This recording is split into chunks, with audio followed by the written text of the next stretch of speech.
député de Eglinton Centre intonnera maintenant l'hymne.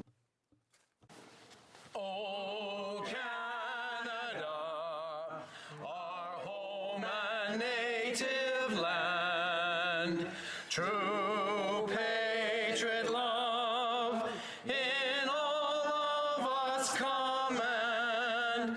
Car ton bras sait porter l'épée, il sait porter la croix.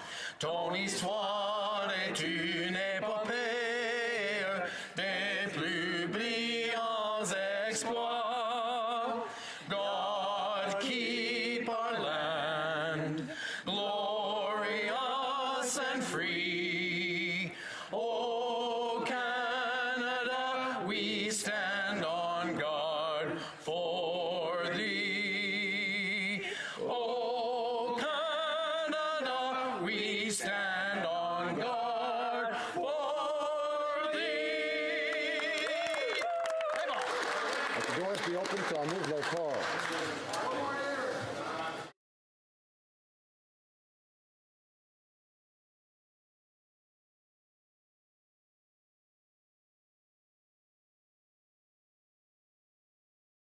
Statements by members. Déclaration de député. The Honourable Member for Nunavut. Thank you, Mr. Speaker. Yesterday, the Minister brushed off my call for an inquiry into Nutrition North Canada. She seems not to understand the serious effect the failure of this program has on northern communities.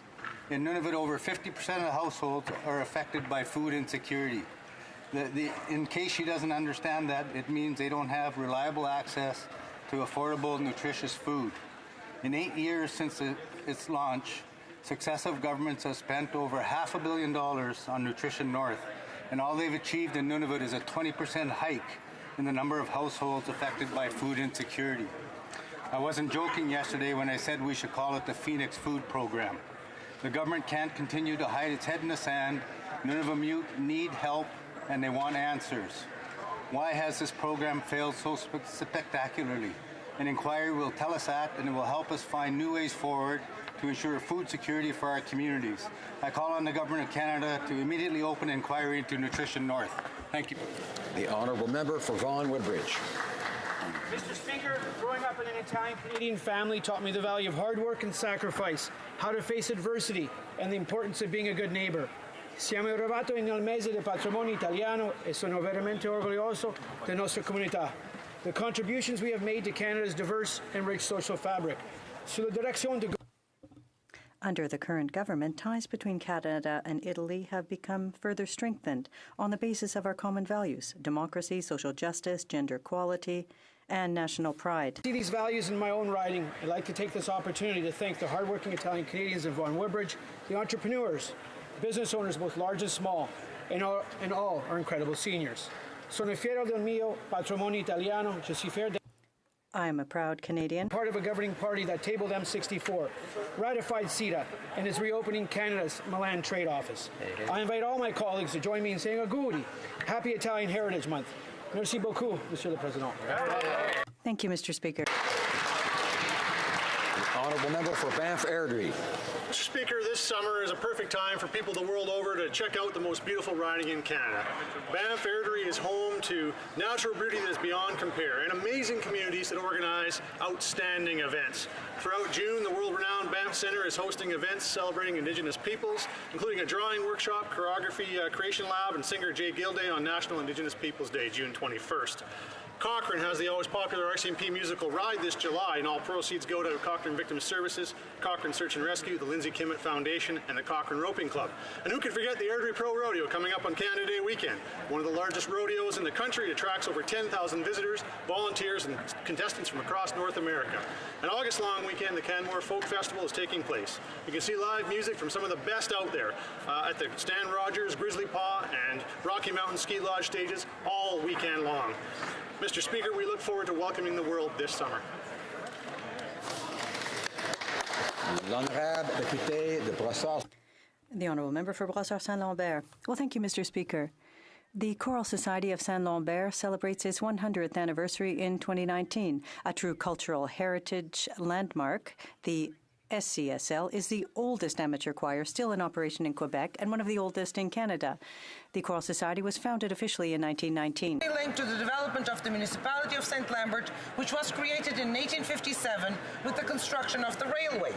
At the time, concerts accompanied all major ceremonies. In September 1978, David Christiani devient le directeur de la became the director of the SCSL and remained so until 2014. It establishes the eclectic repertoire that we have known since then: Baroque, classical, folklore, and Christmas music, among others. Exceptionally talented musical ensemble, the Société Chorale de Saint-Lambert has contributed in many and varied ways to the social fabric of the city of St. Lambert. À l'occasion de cet anniversaire, on this very important anniversary, I would like to offer the Choral Society my warmest congratulations. The Honourable Member for Rosemont, La Petite Patrie. Mr. Speaker, more and more elderly people are isolated, harassed by ill-intentioned people, or subjected to pressure from their loved ones. Whether intentional or not, these acts of psychological violence lead to manipulation, abuse, intimidation, theft, or even physical assault. It would be inhumane to turn a blind eye to these realities. The men and women who have contributed all their lives to building our society deserve respect and consideration. Fortunately, groups are reacting. As part of World Elder Abuse Day, the AMI Intersectoral Table of Seniors is launching its annual campaign to distribute more than 20,000 placemats in the neighborhood to help people in vulnerable situations. Saturday, there will be an event in Parc Lafont with a series of awareness kiosks. I'll be there. The event is the initiative of the Table de Concertation Vivre et Veiller in Rosemont in collaboration with the Service des Loisirs Angus Bourbonniere, and I thank them. Député de Nickelbelt. The Honourable Member for Nickelbelt. I'm proud that my hometown, Vernon, Ontario, is hosting the International Plow Match and Rural Exposition September 17th to 21st. This close-knit community and municipality of West Nipissing boasts plenty of outdoor activities and wonderful northern hospitality. The amazing staff, the amazing volunteers is why this town was perfect to be the host of this international agricultural event, which attracts tens of thousands of people across Ontario and Canada. And it's the second time in 100 years it's in Northern Ontario. Monsieur le Président. Mr. Speaker, I'm proud of the municipality of West Nipissing that is hosting this event, which will generate economic benefits for the community. Come and celebrate joy of living and meet the pioneering families such as the Baudry, Étier, Côté, Roberge, Rainville, Les Sages, Miron, Paquet, Demers, Ducharme, Gingras, Brunet, and Guénette. Lebeau, Leclerc, Saint-Jean, Casabon. Come and join us for one of the biggest events in Ontario in 2019. The Honourable Member for Calgary Nose Hill. I'm honored to fight for the people of my riding, Calgary Nose Hill, because they work hard and they contribute much to the prosperity of Canada. For many, that means working in a job in the energy sector. However, they've suffered as this Prime Minister vetoed the Northern Gateway pipeline, purposefully mismanaged the still unbuilt TMX pipeline, chased away any hope of investment in the energy sector with Bill C-69, landlocked Canadian energy with Bill C-48, told the world that he wished he could phase out the energy sector faster, celebrated when his efforts killed the Energy East pipeline, and refused to reopen the equalization formula after killing our jobs. This is not nation-building policy. This is anti-Alberta policy. A message to the Prime Minister and the anti-energy left on behalf of the people in my riding. We've had enough. Continue on this path, and it's you who do so at the detriment of our Confederation. The Honourable Member for King Vaughan. Mr. Speaker, Canadians know that to grow a business, you must first invest in the business. Invest in your people, invest in equipment, and invest for the future. Companies do not cut their way to prosperity, Mr. Speaker. They grow it. Our government knows this. With long-term and sustainable plans, we are funding green infrastructure, tackling climate change, investing in public transit, protecting the environment, and helping families with the Canada Child Benefit and the middle income tax cut to put more money in the pockets of Canadians. We are making life more affordable and investing to set the stage for a vibrant, successful, and green future. While Premier Ford makes provincial cuts and wages war on Labour and middle-class Ontarians, we need a federal government with the right vision and plan to continue to build a more prosperous tomorrow. Now, more than ever, we need to invest invest in Canadians, support business, protect our environment. Our plan is working, Mr. Speaker, and the future of Canada is bright. The honourable member for Avalon. Mr. Speaker, our 42nd Parliament is soon coming to a close as we approach the federal election this fall. I want to take this time to thank the people of Avalon for allowing me the great honour of being their Member of Parliament. I hope once again to earn their vote and the privilege to continue to represent them in October and well into the future. Speaker, none of us would be able to do our jobs as MPs without the support of our family and our wonderful staff, and I'm pleased to have some of those people here today. My wife Trudy, who I'm sure deserves a medal for putting up with me, her love, support and patience has been unwavering. Marg, Raquel and Shannon, who work in my constituency office, thank you for making me look good each and every day. And Vanessa, who works in my Ottawa office, all I will say about her is any one of us would be so lucky to have a person like Vanessa. You're right. Thank you, each and every one of you. I wouldn't be here without you. Thank you, Mr. Speaker.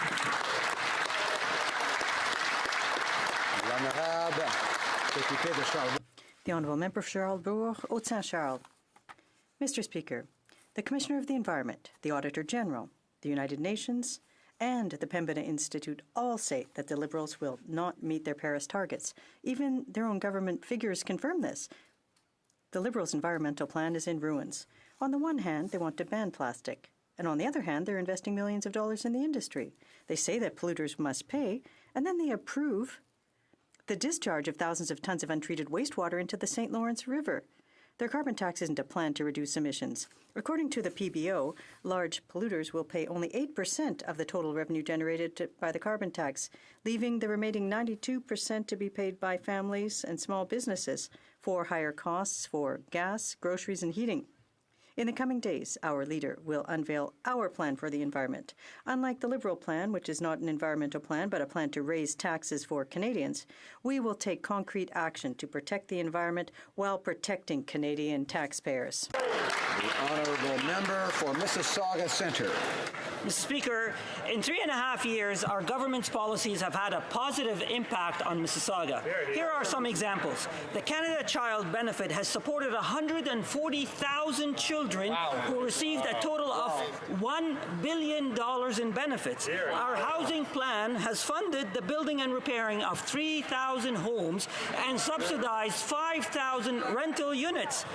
Thanks to our government's doubling the funding for the Canada Summer Job, 5,000 young Mississaugans were able to find jobs. And when we doubled the transfer for the gas tax, Mississauga's portion grew by $80 million. Now that's on top of the $100 million for infrastructure funding that went to transit, water facilities, and roads. And Mr. Speaker, it could have been more if it's not for the Ford government stalling more funding. The results speak for themselves, Mr. Speaker. Our government and the 6 strong Liberal MPs are fighting for the people of Mississauga.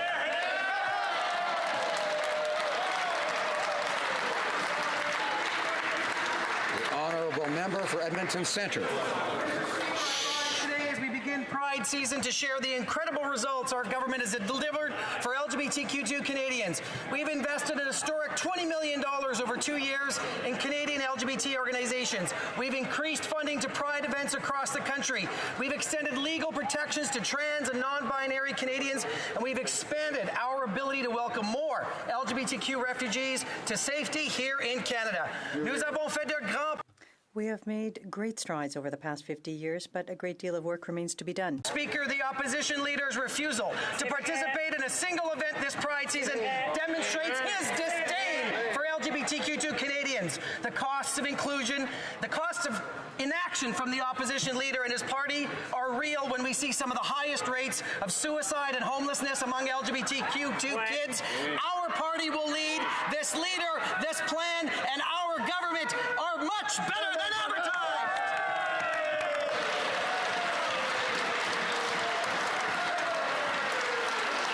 The honourable member for Caribou, Prince George. Mr. Speaker, as devastating job losses in the forestry industry continue to mount in our province, the Liberals' tone-deaf response shows just how out of touch they truly are. They could have ended this dispute with renegotiated NAFTA, but failed, saying it wasn't a priority. When asked what they were going to do for our forestry families in British Columbia impacted by their poor decisions, they shamefully say, "Don't worry, it'll be okay." Yesterday, the Member of Parliament from Cloverdale, Langley City, proudly proclaimed, "There's no problem. Things are great. Unemployment is down." Mr. Speaker, they say they stand with the workers. Are they standing with them in the unemployment line? Are they standing with them when they struggle to get by? Are they standing with them when the bank is foreclosing? Mr. Speaker, Canadians and the hardworking forestry families deserve better. This October, they can cut the member from Papineau down to size because, Mr. Speaker, he's just not as advertised.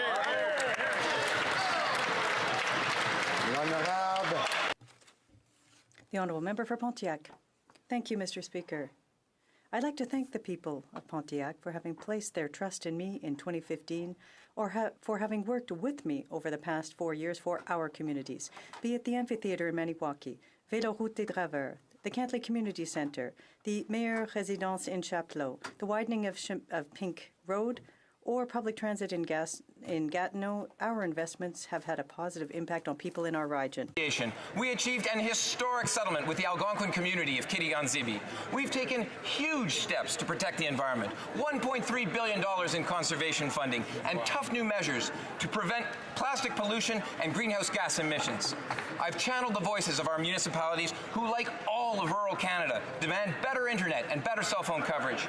And we've been hit by tornadoes and floods over the past 3 years, so we know that bridging the digital divide is still about the economy and public safety. Merci de m'avoir confié cet honneur. Thank you for this honor and privilege of serving you.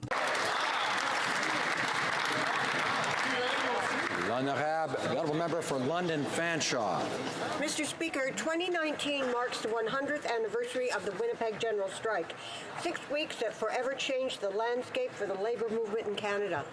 Women played an integral role in the movement, which managed to continue public service delivery throughout its 6-week duration. It was women who began the strike at 7 a.m. on May 15th. Telephone operators, the Hello Girls, walked off the job, they unplugged the phone lines, and even removed the fuses, effectively disrupting communications for the power elite.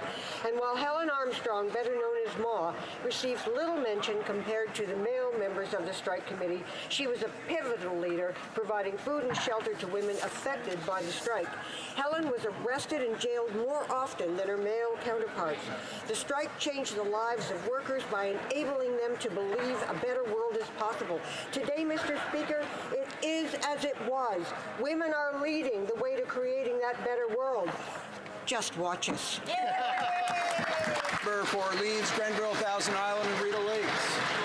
Mr. Speaker, this Liberal Prime Minister is taking our country down a dangerous path. Yesterday, in response to the united plea of 6 premiers urging him to accept amendments to Bill C-69 and C-48, he angrily accused Conservatives of threatening national unity, as though the very real anger and anxiety over these 2 destructive bills are some kind of Conservative plot against him.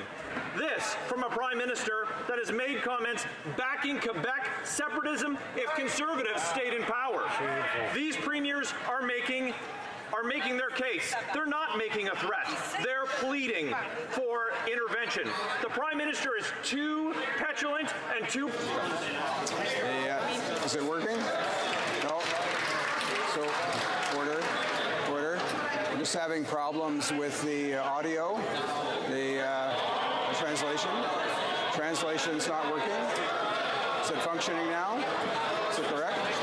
It's good. I'm going to ask the honourable member for Leeds, Grenville, Thousand Island, and Rideau Lakes to finish up, and then we'll go to the next one. Mr. Speaker, the Prime Minister is taking our country down a dangerous path. Yesterday, in response to the united plea of 6 premiers urging him to accept amendments to Bill C-69 and C-48, he angrily accused Conservatives of threatening national unity, as though the very real anger and anxiety over these 2 destructive bills are some kind of Conservative plot against him. This from a Prime Minister that has made comments backing Quebec separatism if Conservatives stayed in power. These premiers are not making a threat. They're stating the facts and they are pleading their case. And the Prime Minister is too partisan or too petulant to care. If he is so concerned about national unity, he should look in the mirror. If he does, he will see the greatest threat to national unity of this country staring right back at him. This isn't about impressing celebrities or drinking boxed water. This is about doing what is best for Canada. Honourable member for Long Range Mountains. Mr. Speaker, I'd like to take a trip down memory lane of the last 3.5 years in my riding of the Long Range Mountains in Newfoundland and Labrador with our leader. The Veterans Affairs Office in Cornerbrook was the first of many reopened across the country after being closed by the Harper government. The Department of Fisheries Oceans hired 19 new scientists in Newfoundland and Labrador alone after the previous government cut science spending and muzzled scientists. There are numerous communities with better drinking water, safer bridges, and a more prosperous economy, with $39 million invested in infrastructure, and those projects were on the 10 years on the back burner with the previous government. And I have to mention record investments in Parks Canada. Yeah, the Harper government slashed funding to Parks Canada as well. The list goes on, Mr. Speaker. Our child care benefit, increases to guaranteed income supplement, ice support, and so much more. That, Mr. Speaker, is much better than advertised!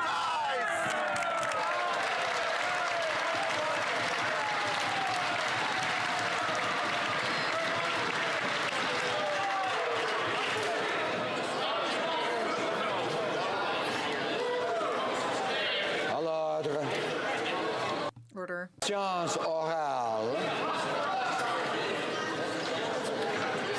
Oral questions. The Honourable Leader of the Opposition.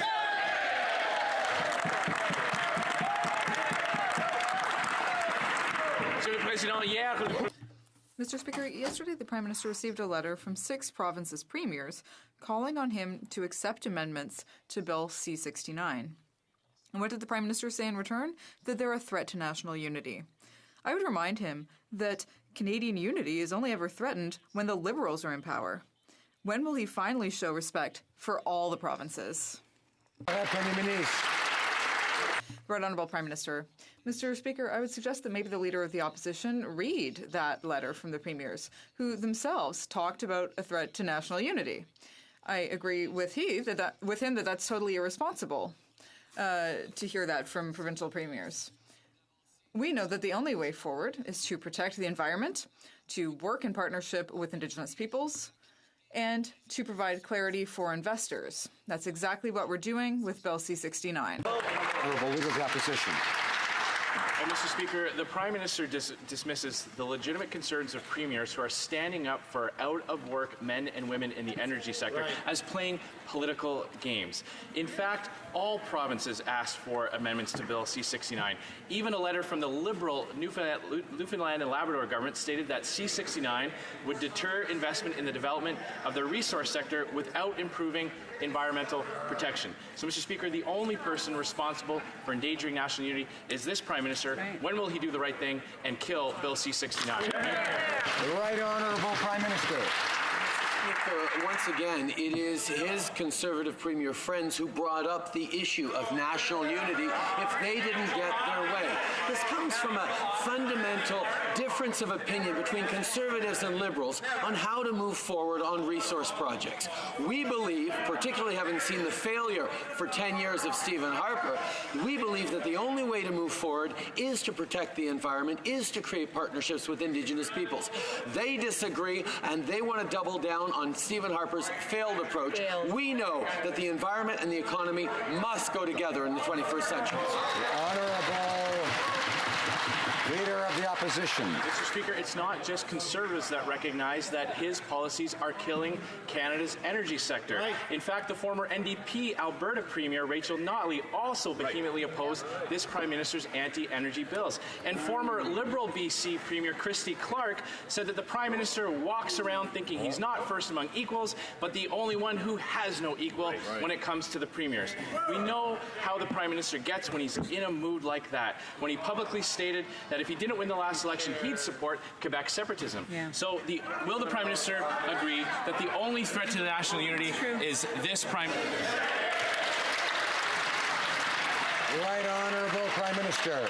Mr. Speaker, the fundamental responsibility of any Prime Minister, indeed anyone who aspires to be Prime Minister, is to defend national unity and keep the country together. So the Leader of the Opposition should condemn the Conservative premiers who so blithely stated and make claims about threats to national unity if they don't get their way. The issue at hand, Mr. Speaker, is Conservatives don't think that in order to move forward with resource projects, you have to be mindful of the environment and you have to partner with Indigenous peoples. We disagree. Indeed, we think it's the only way to move forward. The Honourable Leader of the Opposition. Mr. Speaker, this Prime Minister is causing the problem. He's the one that is causing divisions between regions and polarizing Canadians. He's acting like someone who sets fire to a house and then lashes out at the people calling in the fire department. It's his policies that have killed the Northern Gateway project, that killed Energy East, and now has had to use taxpayers' dollars to purchase a decades-old pipeline. When will he realize that it's his policies that are hurting the energy sector and leading to men and women being out of work because of his policies? Right Honourable Prime Minister.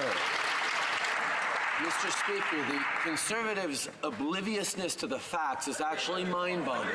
For 10 years, Stephen Harper and the Conservatives couldn't get projects built because they marginalized environmental voices and ignored Indigenous peoples.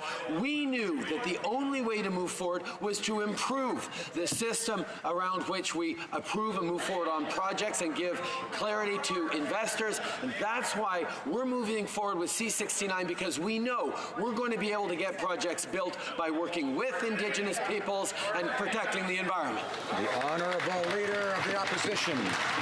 There he goes again, Mr. Speaker, just saying things that he knows aren't true. The previous Conservative government saw 4 major pipelines completed and built, including one to Tidewater, without taxpayers' dollars. It's his policies that have ignored Indigenous concerns, Indigenous communities who wanted to be partners in Northern Gateway. It's his policies that are condemning Canadians to always be reliant on foreign oil coming into our markets. When will he realize that his policies are phasing out the energy sector and all the jobs that go with it? I remind the Honourable Leader of the Opposition to be judicious in his choice of words. The Right Honourable Prime Minister.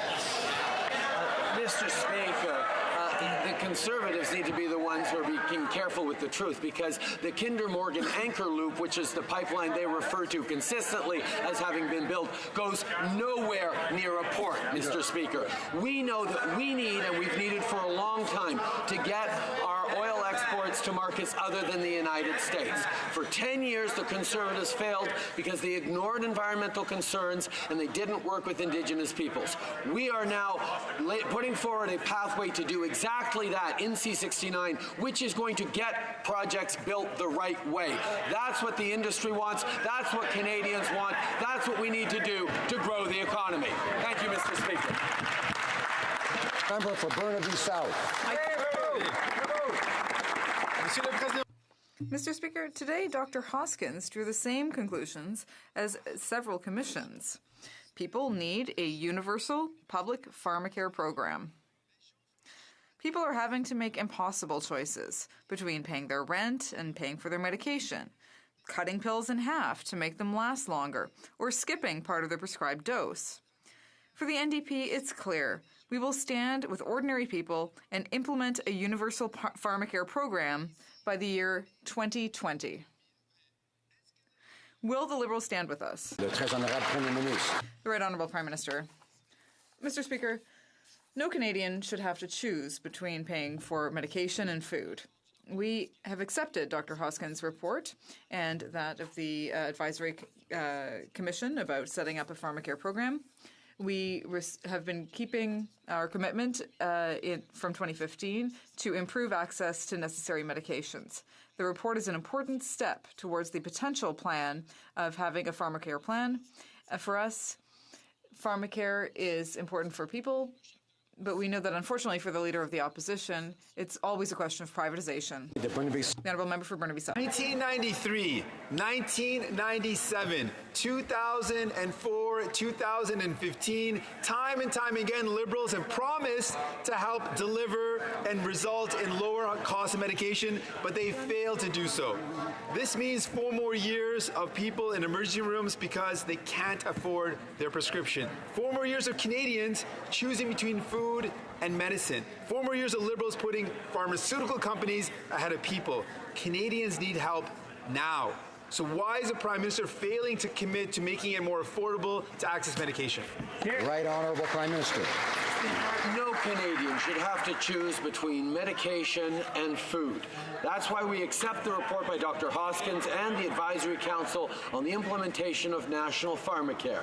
We're building on commitments going back to 2015 and made concretely in Budget 2019 to improve access to necessary medications, which has already had an impact on Canadians from coast to coast to coast.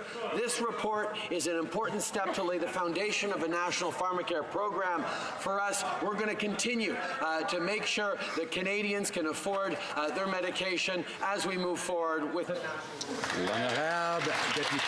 The Honourable Member for Burnaby South. To the same conclusion that so many others have already come to. In fact, this recommendation is over 40 years old. Wow. Canada needs single-payer pharmacare now.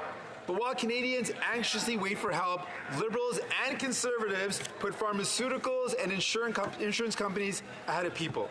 Just like they let rich companies off the hook when it came to tax avoidance, just like they put big telecom ahead of people being ripped off on their cell phone bills, New Democrats have a plan to save families hundreds of dollars. Why do Liberals only have a plan to delay? Hear, hear. Right Honourable Prime Minister. Mr. Speaker, over the past 4 years, we have acted concretely on a broad range of measures to make lives easier for Canadians, not just the kind of wishful thinking that the NDP specializes in, but serious, tangible measures, like $500 million towards the high cost of drugs for rare diseases. Moving forward on a Canada Drug Agency that's going to be able to lower prices across the country. We're putting more money in the pockets of the middle class with the Canada Child Benefit that has lifted hundreds of thousands of people out of poverty. We're investing.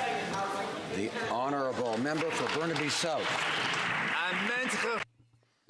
Over and over, the Prime Minister has made excuses for why he stands with rich companies instead of ordinary folks. Yesterday, they stood with telecommunications companies by refusing to help people reduce their cell phone bills. And today, they're standing with big pharmaceutical companies by refusing to set up a universal public pharmacare plan. When will the Prime Minister stand with Canadians and implement universal pharmacare? The Honourable Prime Minister. Mr. Speaker, one of the big differences between the NDP and the Liberal Party of Canada is that we listen to experts and we know how to do things right. The NDP has all kinds of beautiful promises that they'll never be able to implement because they don't have any plan to do so. We listen to experts like Dr. Hoskins in his report to find the best way of moving forward. That's the approach that lifted 825,000 Canadians out of poverty over the last few years, lifted 300,000 children out of poverty, and we know that listening to experts and having a good plan is the right way to help Canadians. Honourable Opposition House Leader. Mr. Speaker, here's what this Prime Minister does. If you raise concerns or disagree with him and what he's doing, he dismisses you, tries to discredit you, and calls you names. Just ask the former Attorney General about what happened to her. And now the Prime Minister is insulting and dismissing provinces who disagree with his No More Pipelines Bill C-69. Does the Prime Minister realize that he and no one else is the biggest threat to Canada's unity? The Honourable Prime Minister. Mr. Mr. Speaker, this all stems from a deep misunderstanding between the Conservatives and the Liberals. We think the only way forward in this country on resource projects, on growing the economy, is to fold in the environment, to respect Indigenous peoples in our thinking, in our processes. The Conservatives still want to barrel through ignoring environmental voices, ignoring Indigenous peoples. That didn't work for 10 years of Stephen Harper, but they are doubling down right now. On this side, we're going to get things built. The Honourable Opposition House Leader.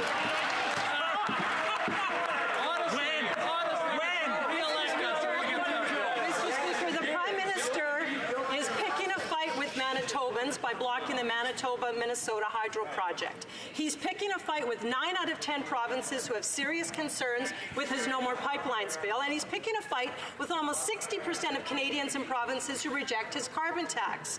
The Prime Minister's dismissal of provincial concerns is provoking a possible constitutional crisis. Does the Prime Minister not see that his divisive and hostile treatment of these premiers is what's causing the real threat to national unity? Right Honourable Prime Minister. Mr. Speaker, I refuse to take lessons from a member of Stephen Harper's government that refused to hold First Ministers meetings for almost the entire duration of their time in office. I have sat down with the premiers regularly, individually and collectively, to work together, to listen to their concerns, to move forward on important issues like internal trade, to move forward on important issues that matter to all Canadians, like creating jobs and lowering unemployment rates. At the same time, we know that protecting the environment and working with Indigenous peoples is the only way to get projects built the right way.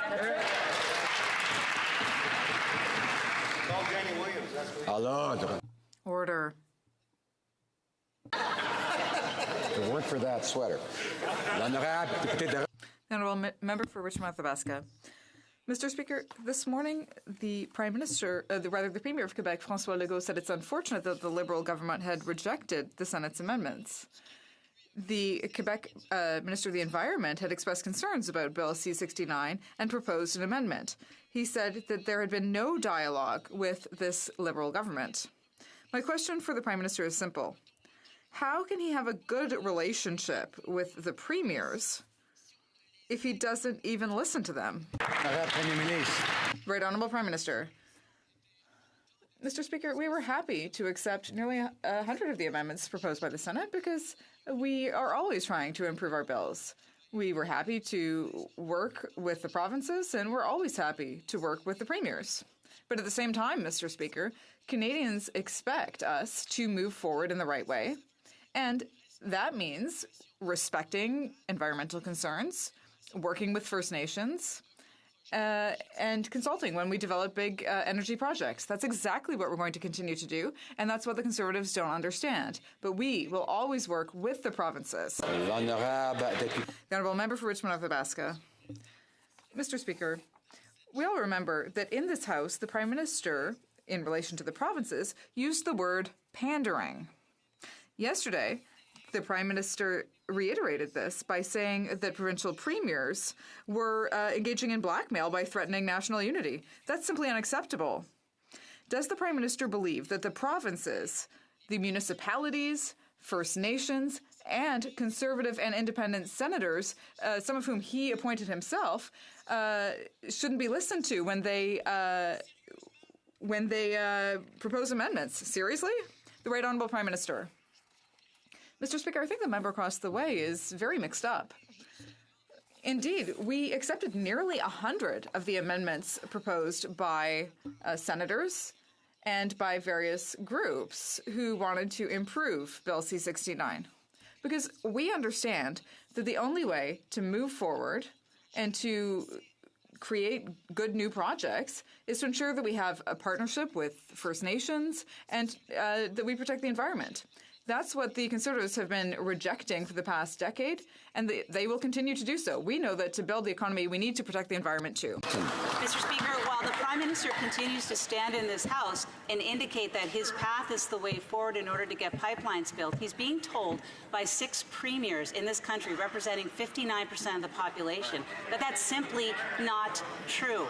Mr. Speaker, this is a very grave situation. The Premier of New Brunswick actually said yesterday that the Prime Minister is underestimating the urgency of this situation.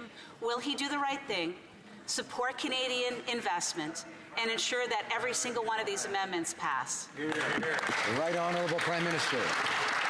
Mr. Speaker, those premiers represent perhaps 59% of the population. My job is to represent 100% of the population.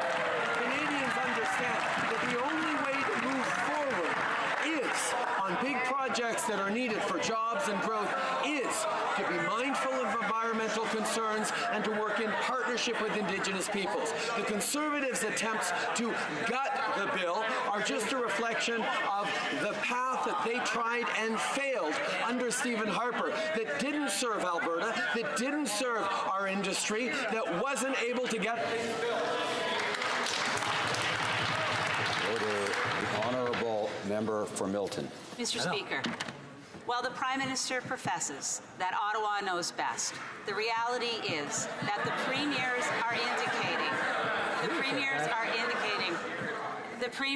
indicating very clearly that there is a significant problem with this legislation.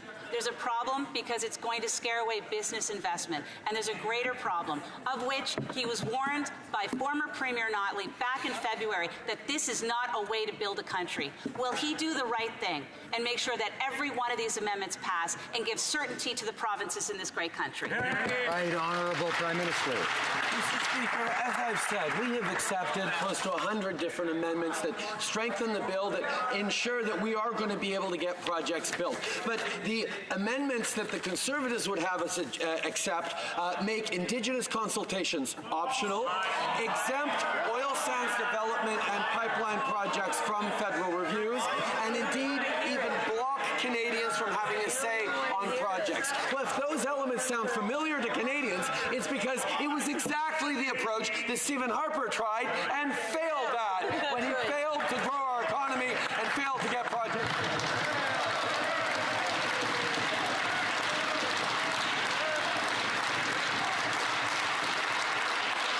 I'm starting to hear language that's unparliamentary. I remind members to restrain themselves and not to speak when someone else has the floor.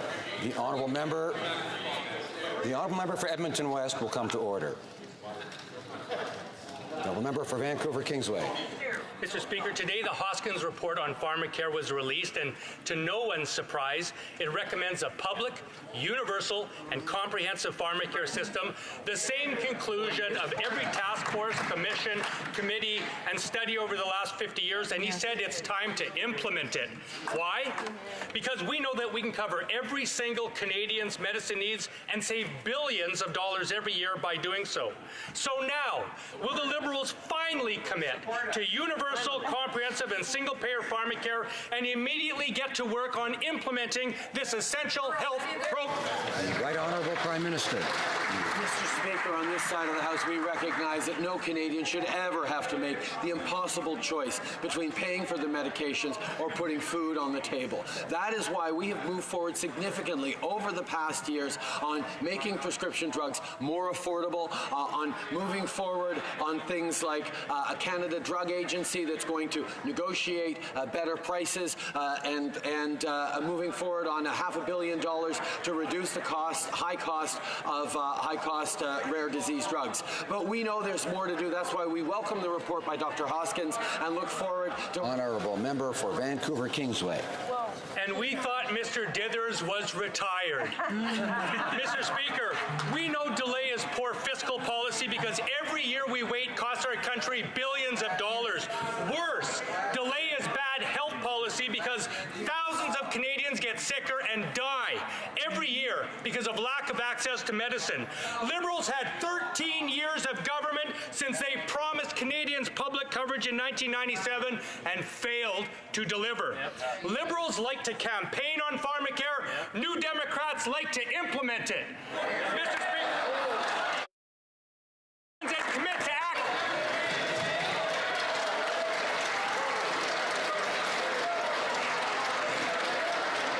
I, of course,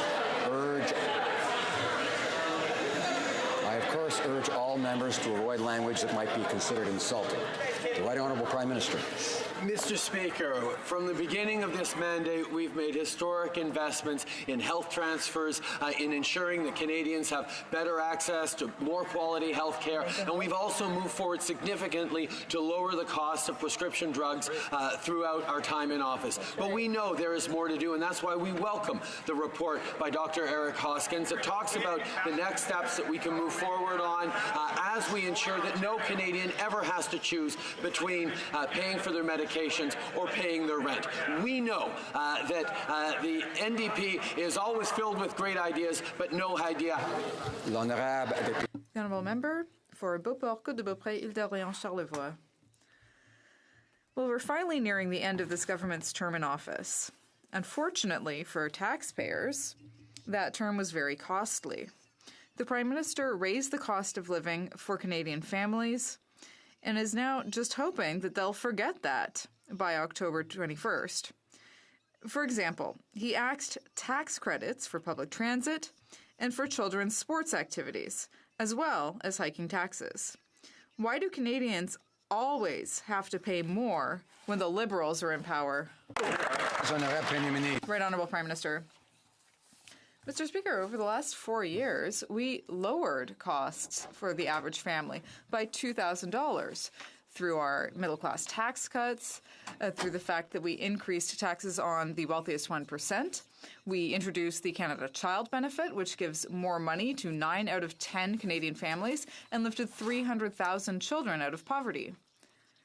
We strengthened investments for seniors, investments in housing, in public transport.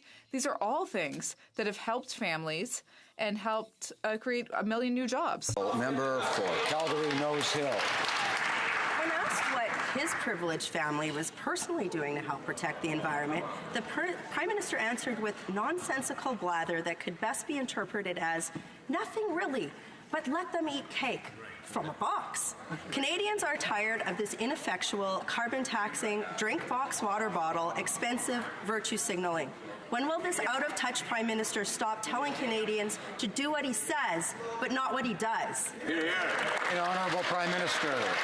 Mr. Speaker, I'm going to choose to believe that somewhere in there was a question on the environment from the Conservative Party of Canada, which is quite wonderful. Although I will say it's been 409 days that we have been waiting for the Conservative Party to put forward a plan to fight climate change, or even to recognize that climate change is a problem, or even to recognize that climate change contributes to extreme weather events. We know, Mr. Speaker, the time to act is now, because it is not possible to have a plan for the economy without having a plan for climate.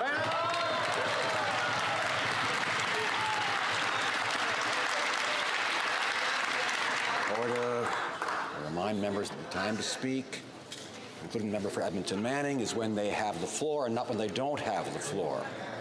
The member for Chilliwack Hope now has the floor. This privileged Prime Minister is simply out of touch with everyday Canadians, which is why he found it so easy to cut their take-home pay by raising payroll taxes, take away their tax credits for textbooks, transit and kids' arts and sports, and slap a carbon tax on everything, making their gas, groceries and heating bills soar. Canadian families don't have a trust fund to fall back on, and under this government, they're struggling just to make ends meet. So why is this Prime Minister so hell-bent on making their lives more expensive? The Right Honourable Prime Minister. 4 years later, Mr. Speaker, and the Conservatives are still reduced to personal attacks and inventing things, Mr. Speaker. The first thing we did was lower taxes on the middle class and raise them on the wealthiest 1%. We then delivered a Canada Child benefit that helps 9 out of 10 Canadian families with hundreds of dollars tax-free every month, has lifted 300,000 kids out of poverty as part of our plans that have lifted 800,000 Canadians out of poverty. We've continued to grow the economy with over 1 million new jobs while at the same time having the lowest... The Honourable Member for Chilliwack Hope. Mr. Speaker, the facts don't lie. Half of Canadian families are within $200 of not being able to pay their bills each month. A third of Canadian families are unable to cover their payments and are falling further into debt. The Prime Minister's never had to worry about his own money, but Canadian families do. They don't have an extra $60 to pay for a pack of boxed water, and they certainly can't afford $1.60 a litre for gas. And when will this out-of-touch Prime Minister stop making life more expensive for Canadian families who, under this government, are just struggling to get by? The Right Honourable Prime Minister. Mr. Speaker, the member opposite likes to talk about facts. Let's talk about some facts. Fact, the lowest unemployment rate in Canada in 40 years. Fact, Canadians have created 1 million jobs over the last 4 years. Fact, 300,000 kids lifted out of poverty. Fact, 825,000 Canadians lifted out of poverty. Mr. Speaker, investments in infrastructure, investments in communities, investments that have made lives more affordable and better for Canadians from coast to coast to coast. That's a fact.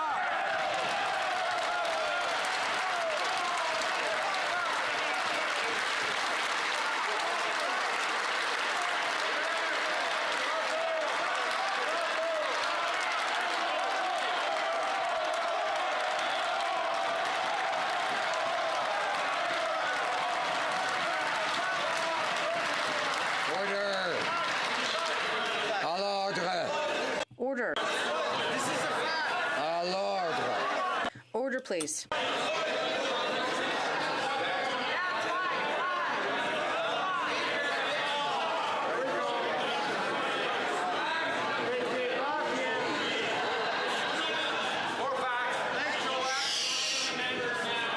Order.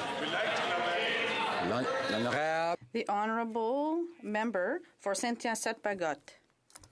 Mr. Speaker, it is National Public Service Week, but many public servants don't feel like celebrating. Celine, a public servant in my riding, told me that because of the Liberals and Conservatives' Phoenix pay fiasco, she has been owed over $18,000 for more than a year and a half. Once again, the Liberals are pouring hundreds of millions of dollars into a big corporation, even though the issues are just piling up. Why are the Liberals haven't paid back Celine yet and other public services in the same situation? The Honourable Prime Minister, our public service deserve to be paid correctly and on time. Yes, the Conservatives under Stephen Harper messed up the Phoenix pay system and created suffering for thousands of public servants. With the help of public service experts and suppliers, we're working hard to find a modern and reliable solution. We identified 3 suppliers, and there will be a pilot project launched before the end of the year so that we can offer reliable long-term solutions, and the member should communicate this information and will help this person. Liberals aren't being honest with Canadians about the new NAFTA. They are rushing through a deal that will make drugs like insulin more expensive. When Canadians already can't afford their medication, why is this Prime Minister caving to Donald Trump and Big Pharma? People with diabetes, Crohn's, and rheumatoid arthritis are depending on their government to stand up for them and not rush through a trade deal that will make their medication more expensive. Why is this Prime Minister choosing to stand up for Big Pharma over vulnerable Canadians? Honourable Prime Minister. Mr. Speaker, by securing a new NAFTA deal with the United States, we've been standing up for workers, including workers in southwestern Ontario, who are very pleased to see us move forward on this new NAFTA deal. We've protected jobs right across the country. Of course, the NDP are a little bit all over the place, as usual. In the House of Commons, they criticized the deal, but in private events, they said that the new NAFTA was the best deal possible. They know that the new NAFTA protects millions of jobs that were threatened, and indeed, the MP for Rosemont-Petite-Patrie said it's the best deal possible, and it protects workers all around this country. We agree. The Honourable Member for Bay of Quinte. Mr. Speaker, veterans homelessness is absolutely unacceptable in Canada. This is why yesterday I was proud to bring my private member's motion on ending veterans homelessness to the House for debate. My motion called on the government to prevent and end homelessness by 2025. It had full support of veterans and stakeholders across the country. Unfortunately, members of the opposition failed to allow my motion to go to a vote in the House. Could the Prime Minister update the House on what our government will be doing to end veterans homelessness in Canada? Right Honourable Prime Minister. I thank the member for the Bay of Quinte for his outstanding work for his constituents, and particularly for veterans, as the chair of the Veterans Affairs Committee. I want to thank him for bringing forward this important motion, which we support, to end veteran homelessness by 2025. Unfortunately, last night, Conservatives put partisanship ahead of helping veterans, which is disappointing but not surprising. The Harper Conservatives ignored veterans and ignored people living in homelessness for far too long. Even if Conservatives won't put partisanship aside, we'll continue to work for people across this country.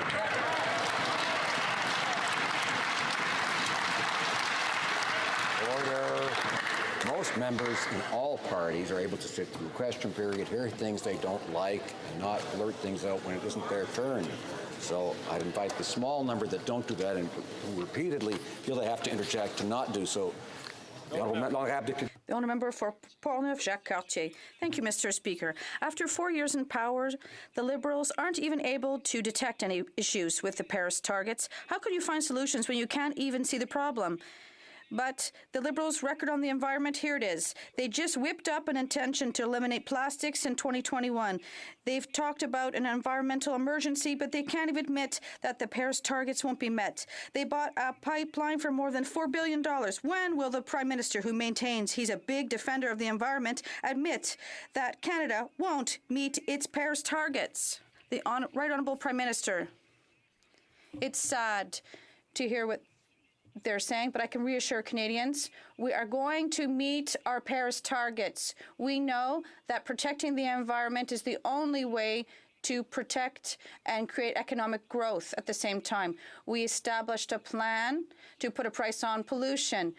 We also put forward a plan to protect the oceans, and we have a concrete plan to create growth and protect environment at the same time. And the Conservatives, well, we've been waiting for a plan for 409 days. They said they would deliver this plan, but they haven't done so.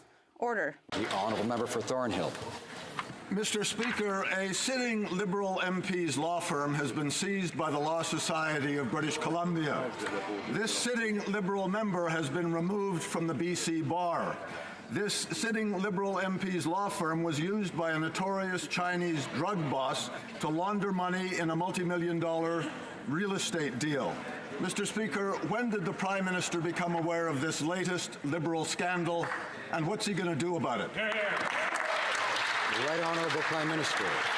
The member in question has addressed these allegations. We continue to move forward concretely on countering money laundering in BC and right across the country with investments through the CRA and Budget 2019 that puts forward task forces on real estate audits that make sure we're working in partnership with BC to crack down on money laundering to ensure that this illegal activity ceases once and for all. Honourable Member for Barrie Innisfil.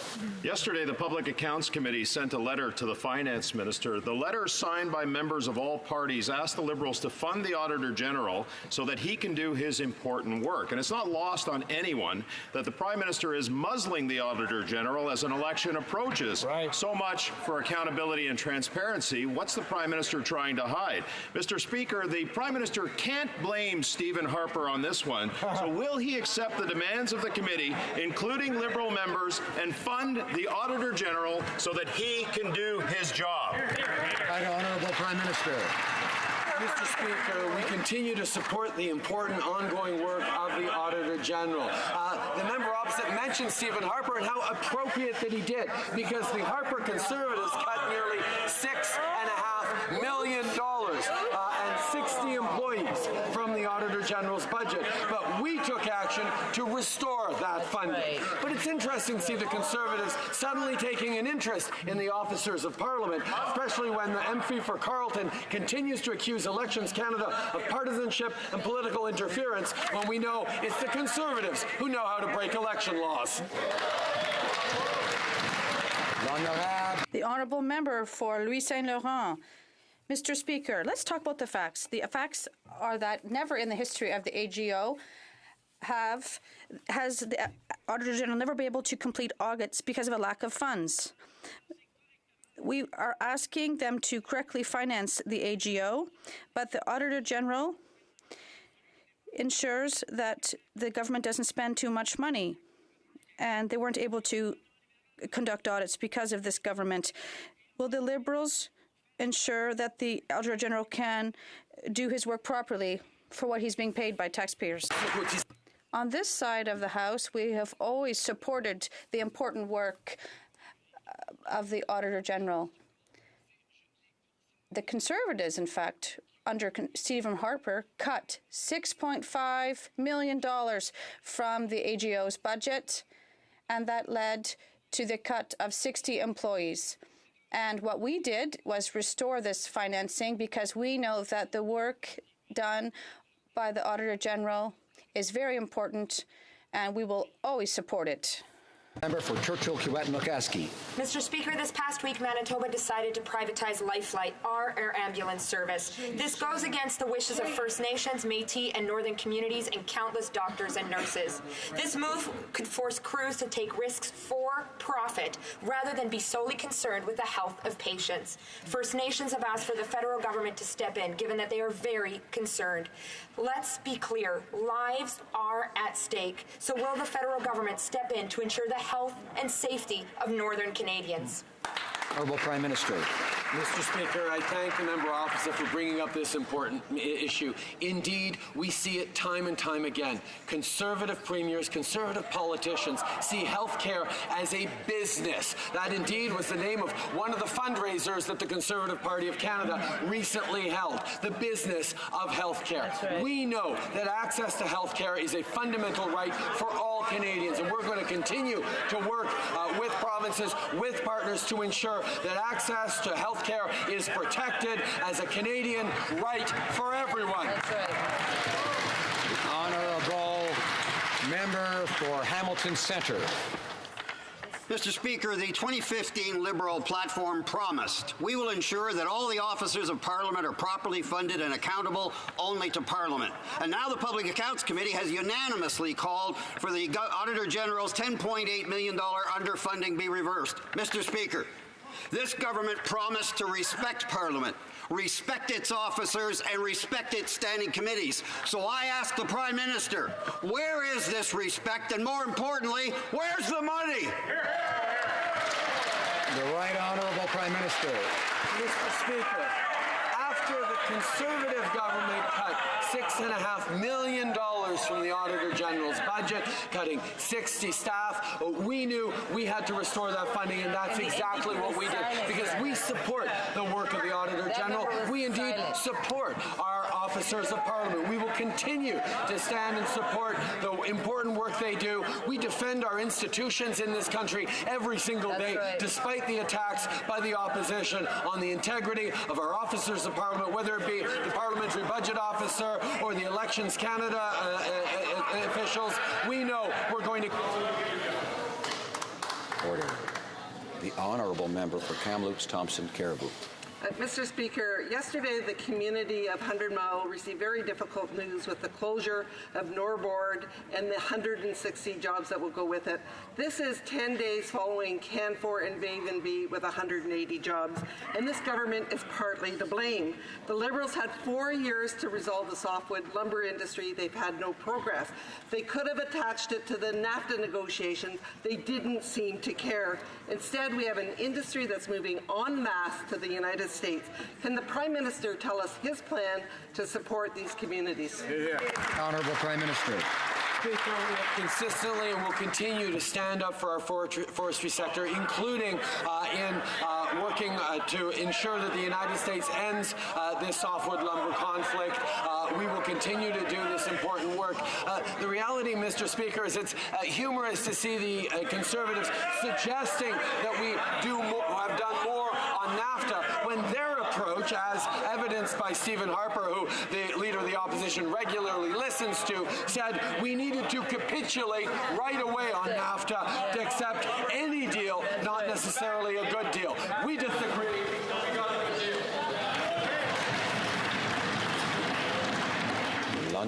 The Honourable Order. The Honourable Member for Mégantic-l'Érable. After being completely indifferent towards canola and pork producers for 5 months, and after denying this crisis was primarily political for 5 months, and after waiting for the crisis to solve itself for 5 months, the Prime Minister has finally said he may consider speaking with the Chinese President at the G20 for the sake of Canadians detained in China, for the sake of Canadian canola, pork and soya producers. Can the Prime Minister commit today to standing up and solving this issue once and for all with the Chinese President? Yes or no? The Right Honourable Prime Minister. Since the beginning, we are taking this issue very seriously. We've asked for the immediate release of Michael Spavor and Michael Kovor, and we have clearly asked for clemency in other cases. We believe in the respect of our legal system, and we are going to do things properly.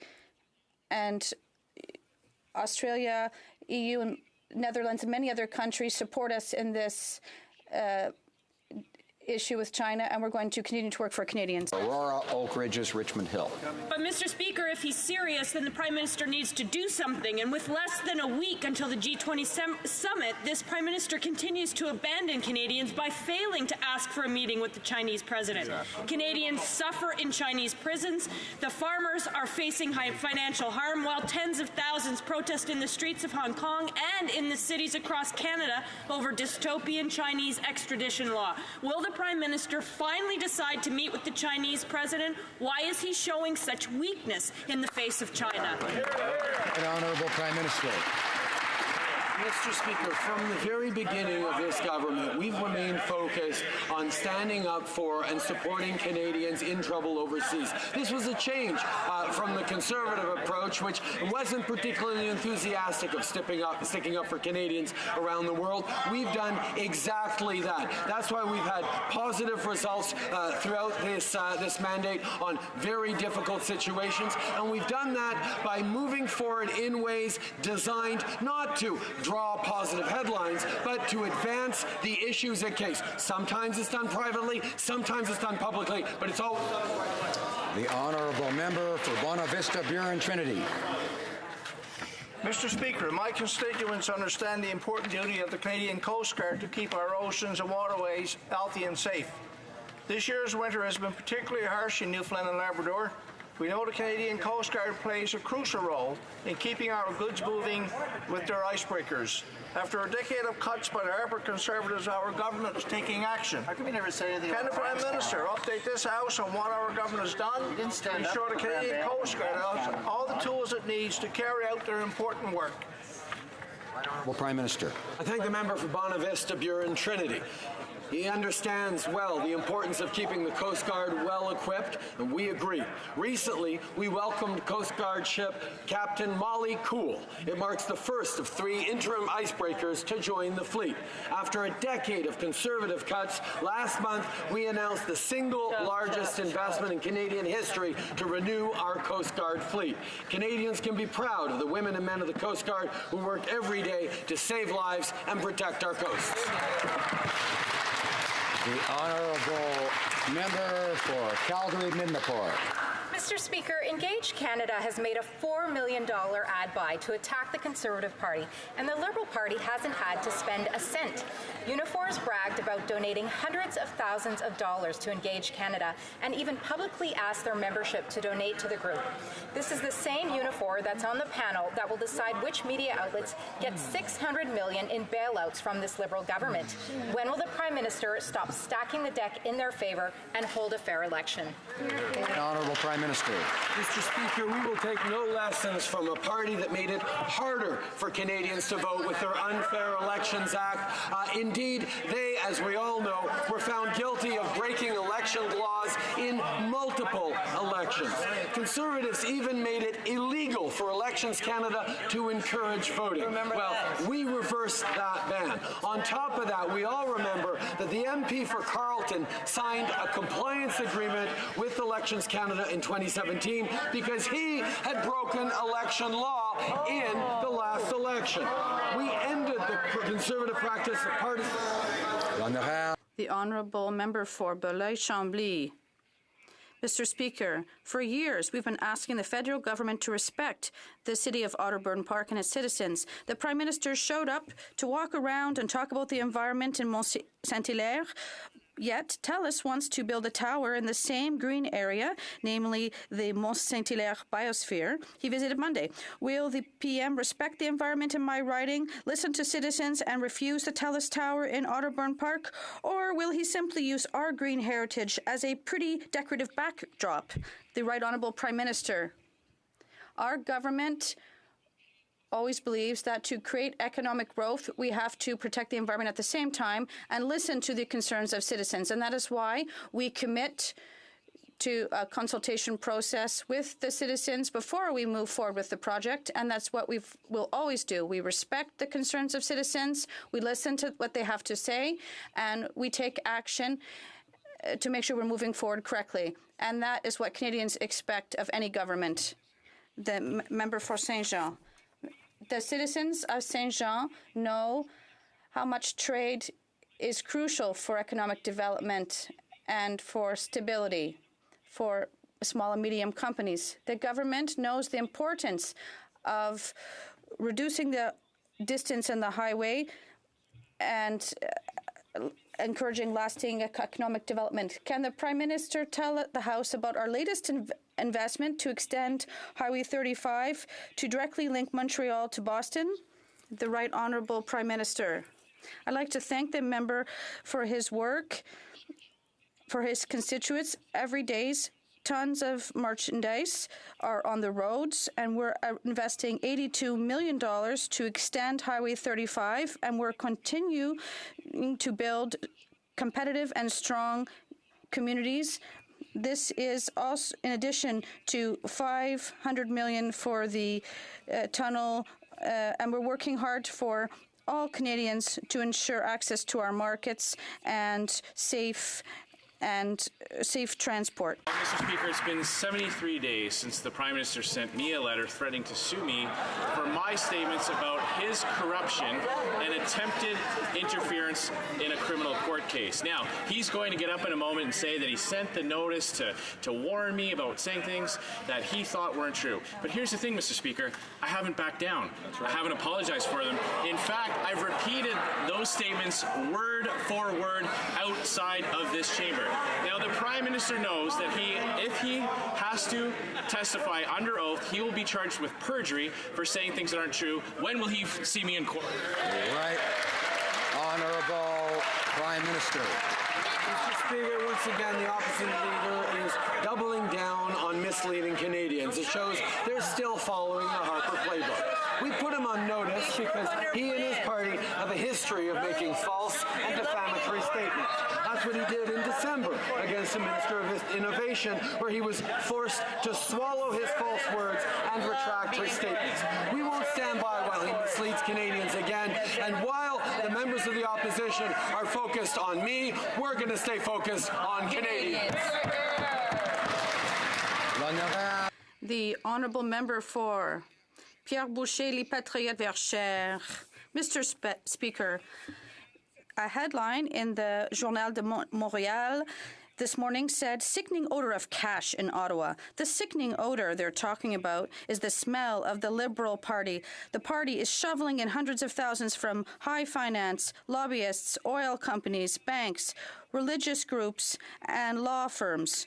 When will the Prime Minister stop working for interest groups that pay him richly and speak in and keep his promise of returning to public financing based on the popular vote? Right Honourable Prime Minister, we improved and transformed political financing in this country by requiring greater transparency and accountability so that all Canadians can see who and how people are making donations to various parties. We encourage all parties to respect the law we established, namely to publish and to make public financing, and that is exactly what Canadians expect. We can be proud of our robust and solid federal system, and I know it'll be important for all parties to follow the example of the Liberal Party of Canada.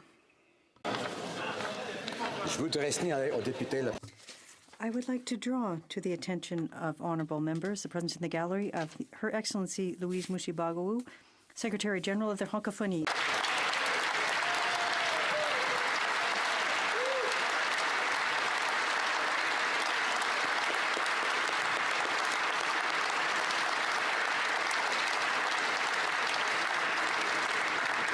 I would also like to draw to the attention of honourable members the presence in the gallery of His Excellency Suhail Mohammed Farja Al Mazroua, Minister of Energy and Industry of the United Arab Emirates.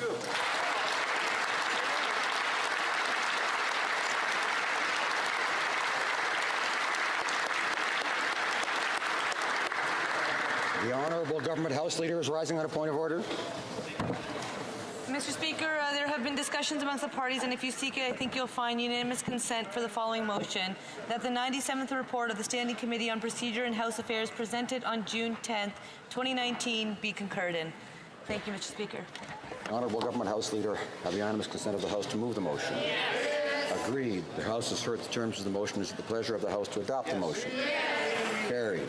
The Honourable Member for Manicouagan on a point of order. Mr. Speaker, if you seek it, I believe you will find unanimous consent of the House for the following motion, that this House put an end to the daily prayer at the start of sittings once this Parliament ends.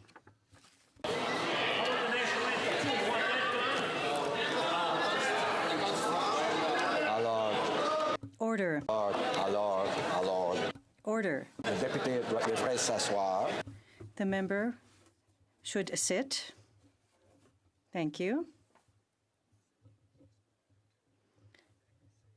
We know, I hope, that with these motions where we seek unanimous consent, it's an opportunity to give notice to the House and to put a motion on the order paper. But in cases where members seek unanimous consent and believe that they have obtained it, they may rise and seek unanimous consent.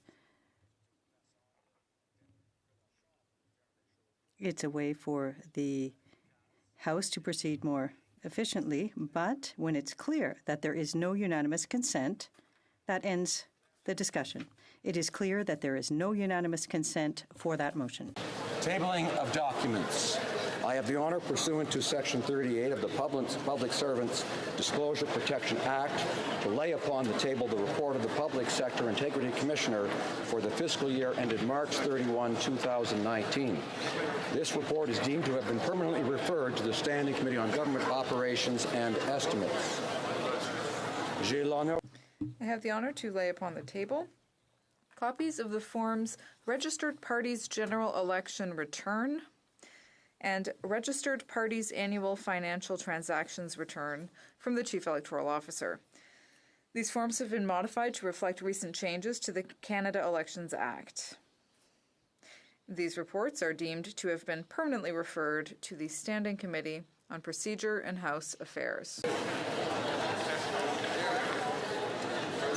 L'Honorable Ministre de la Santé. Honorable Minister of Health. Standing Order 32.2, I have the pleasure to table in both official languages the final report of the Advisory Council on the implementation of a national pharmacare program, a prescription for Canada, achieving pharmacare for all. Thank you, Mr. Speaker. The Honourable Parliamentary Secretary to the Government House Leader. Mr. Speaker, pursuant to Standing Order 36(8), I have the honour to table in both official languages the government's responses to the 11 petitions. Well done, Kevin. Well done. Dépôt de projet de loi émanant. Introduction of government bills. Statements by ministers. Reports from interparliamentary delegations. The Honourable Member for Ottawa South. Mr. Speaker, pursuant to Standing Order 34.1, I have the honour to present to the House in both official languages a report of the delegation of the Canadian Group of the Inter-Parliamentary Union respecting its participation at the 140th IPU Assembly and related meetings held in Doha, Qatar from April 4th to the 10th, 2019. Thank you, Mr. Speaker. Deputy de Sackville-Preston. The Honourable Member for Sackville-Preston Chesapeake. Thank you, Mr. Speaker. Pursuant to Standing Order 34.1, I have the honour of table in both official languages 2 reports from the Canadian branch of the Assemblée parlementaire de la Francophonie. The first has to do with its participation at the 31st meeting of the Europe Regional Assembly held in Andorra from October 21st to 24th, 2018. The second has to do with its participation in the APF Bureau in Brussels, Belgium on January 31st through February 2nd, 2019. Thank you. Sending reports from committees. L'Honorable Député de... The Honourable Member for Brome-Missisquoi. I have the honour of tabling in both official languages the 16th report of the Standing Committee on Official Languages, entitled Respect for Language Rights in Ontario, an Issue for All of Canada. Mr. Speaker, I'd like to thank all parliamentarians from that committee, from all political parties, including my colleague, the member for Ottawa-Vanier. I'd also like to thank the analyst Lucie Lecomte, Christine Alquet, the clerk, and pursuant to Standing Order 109, the government is requesting a response from the government for this report. Thank you. The Honourable Member for Toronto Danforth. Mr. Speaker, I have the honour to present in both official languages the 20th report of the Standing Committee on Canadian Heritage entitled Online Secondary Ticket Sales Industry. This is an issue that impacts fans across all of our communities, as well as the artists and the athletes. I really want to thank our committee. This is our final report. We worked so well together, and it was wonderful to have such great analysts and a clerk who worked with us to make these reports. Thank you. The Honourable Member for Battle River Crowfoot.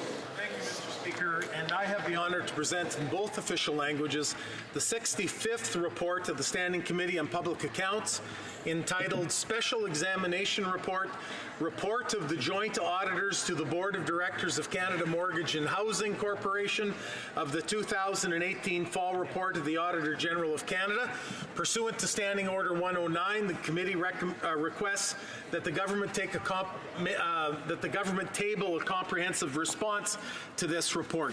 And Mr. Speaker, I also have the honour to present in both official languages the 66th report of the Standing Committee on Public Accounts, entitled Report 2, Conserving Federal Heritage Properties of the 2018 Fall Reports of the Auditor General of Canada.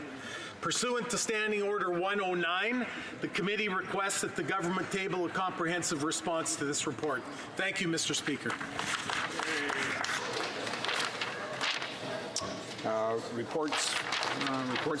Presenting reports from committees. Présentation de rapport du comité.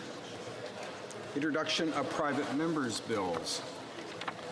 Mr. Garrison, seconded by Ms. Benson, moves for leave to introduce a bill entitled An Act to Amend the Employment Equity Act. This motion is deemed adopted. The Honourable Member for Esquimalt Saanich Soup. Mr. Speaker, I rise today to introduce a private member's bill entitled An Act to Amend the Employment Equity Act. The Employment Equity Act was designed to ensure that we achieve equality in employment in the federal public service and for large employers in the private sector which come under federal jurisdiction.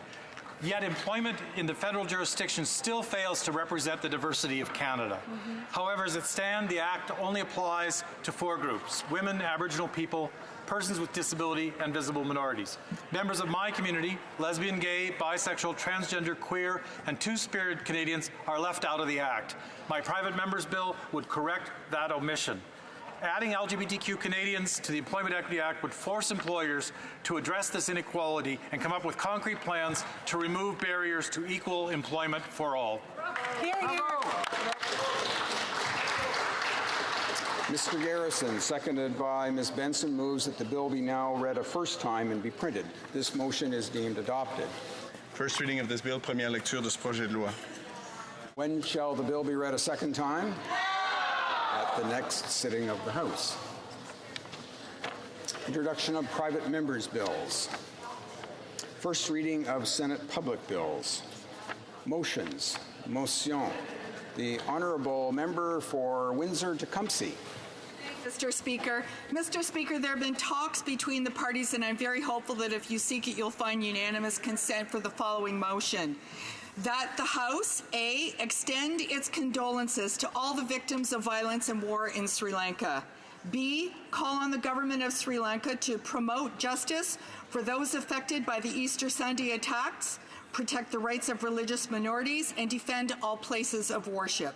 C, reaffirm Canada's call for Sri Lanka to implement its obligations within a clearly specified time frame, as mandated under the UN Human Rights Council resolutions 30 Part 1 and 40 Part 1, as well as Canada's support in advancing accountability, peace, and reconciliation among all people on the island. And D, call upon the United Nations to establish an international independent investigation into allegations of genocide against Tamils committed in Sri Lanka, including the last phase of the armed conflict in 2009. Does the Honourable Member for Windsor-Tecumseh have the unanimous consent of the House to propose this motion? Yes? No. There is no consent. Motions. Motion. Presenting petitions. Présentation de pétition. The Honourable Member for Humber River, Black Creek. Thank you very much, Mr. Speaker, and it's my pleasure to present these thousands of names on this petition that have been given to me and requested that I present them to the House of Commons. Whereas Falun Gong is a spiritual practice that consists of the principles of truth, compassion, forbearance, and it is practiced by millions of people around the world. Whereas Canadian citizen Ms. Kwan Sun, 51 years old, was illegally kidnapped on February the 19th, 2017, and has been illegally detained in Beijing's first detention center for practicing Falun Gong. Therefore, we, the undersigned, request that the Canadian government condemn the illegal arrest of a Canadian citizen for practicing Falun Gong and to call for the immediate and unconditional release of Canadian citizen Ms. Kwan Sun. Thank you, Mr. Speaker. Presenting petitions. The Honourable Member for Yorkton, Melville. Thank you, Mr. Speaker. And I'm presenting one more time today on behalf of the member from Langley Aldergrove. As you know, he is extremely ill. Palliative care is a very important issue to him, and unfortunately he finds himself in circumstances where he is in need of it, and so as well needs our prayers. The petition says, whereas hospice palliative care is an approach that improves the quality of life of patients and their families facing the problems associated with life-threatening illness through the prevention and relief of suffering by means of early identification and assessment and treatment of pain and other problems, physical, psychological, and spiritual. And whereas hospice palliative care provides relief from pain and other distressing symptoms, affirms life, regards dying as a normal process, and intends neither to hasten nor postpone death. And whereas hospice palliative care is not specifically mentioned in the Canada Health Act, and whereas hospice palliative care is not accessible and available to all Canadians, we, the undersigned residents of Canada, request the House of Commons in Parliament assemble to specifically identify hospice palliative care as a defined medical service covered under the Canada Health Act, and so that provincial and territorial governments will be entitled to funds under the Canada Health Transfer System to be used to provide accessible and available hospice palliative care for all residents of Canada in their respective provinces and territories. And I know my colleagues. There are quite a few members up on petitions today. We have only 12 and a half minutes remaining. I'm going to ask all members to keep their a brief summary of the petition would be great. And if you could do that, I think we'll get through all of them. Presenting petitions, the Honourable Member for Saskatoon West. Thank you, Mr. Speaker. It's an honor to present a petition on behalf of many constituents in my riding and from folks right across Saskatchewan. They're asking the Canadian government, they're calling on the Canadian government to commit to acknowledging eye health and vision care as a growing public health issue, and they want them to respond to it, particularly with Canada's vulnerable population, children, seniors, and Indigenous people, through the development of a national framework for action to promote eye health and vision care. Thank you, Mr. Speaker. Presenting petitions, the Honourable Member for Carleton Trail, Eagle Creek. I am pleased to table a petition supporting Bill S-240. S-240 makes it a criminal offence for Canadians to go abroad to receive an organ without the consent of the patient. Thank you. Presenting petitions, the Honourable Member for Kingston and the Islands. Thank you very much, Mr. Speaker. I'm presenting a petition today on behalf of residents of my community who are calling to the attention of the government that heating of our atmosphere and oceans endangers plants and animal species, including humans, that economic development and population growth also endanger natural habitats, and that trees, vegetation, and soils in wilderness areas sequester atmospheric carbon, and therefore they are calling on the government to add an additional $100 million annually to expand and enhance wilderness conservation areas, including marine preserves. Thank you, Mr. Speaker. The Honourable Member for Cypress Hills, Grasslands. Mr. Speaker, I have 17 petitions here from 7 provinces, including my own, Saskatchewan. It addresses the issue of Bill C-14, which prohibits the compelling of health care providers or institutions to provide medical assistance in dying, but lacks clarity for effective enforcement. And it talks about Bill C-418 does give that protection. It makes an offense to intimidate a healthcare professional for either the purpose of compelling them to take part in the provision of assisted suicide or affecting their employment for those purposes. And so the undersigned residents call upon the government of Canada to ensure that conscience rights of medical personnel are protected by passing Bill C-418. Yeah. Petitions. The Honourable Member for Edmonton, Strathcona. Speaker. Mr. Speaker, I have 3 petitions. The first petition is an e-petition 2172. The signatures of 1,836 Albertans supporting, calling on the government to enact my bill, C-438, a Canadian Environmental Bill of Rights, which will extend to all Canadians the right to a clean, healthy, ecologically balanced environment. The second 2 petitions are from more than 100 Albertans asking on the government to immediately put in place, implement a universal prescription drug plan that covers everyone regardless of their income, age, or where they live. Thank you, Mr. Speaker. Presenting petitions, the Honourable Member for Calgary Confederation. Thank you, Mr. Speaker. I've got a couple of petitions here. First is a petition from people in and around Calgary. These petitioners are very concerned about the way the Liberal government is taxing small business. They are concerned that current tax policies make it more difficult for small businesses to be profitable. We know Canada's small businesses are the primary job creators in Canada. We also know that Canada's small businesses are facing a continual increase in payroll taxes, carbon taxes, and all of this makes it harder and harder to run a successful business. The petitioners are asking that the government reconsider their tax changes that are targeting Canada's small businesses and the jobs that they create. My second petition, Mr. Speaker, comes from residents throughout southern Alberta.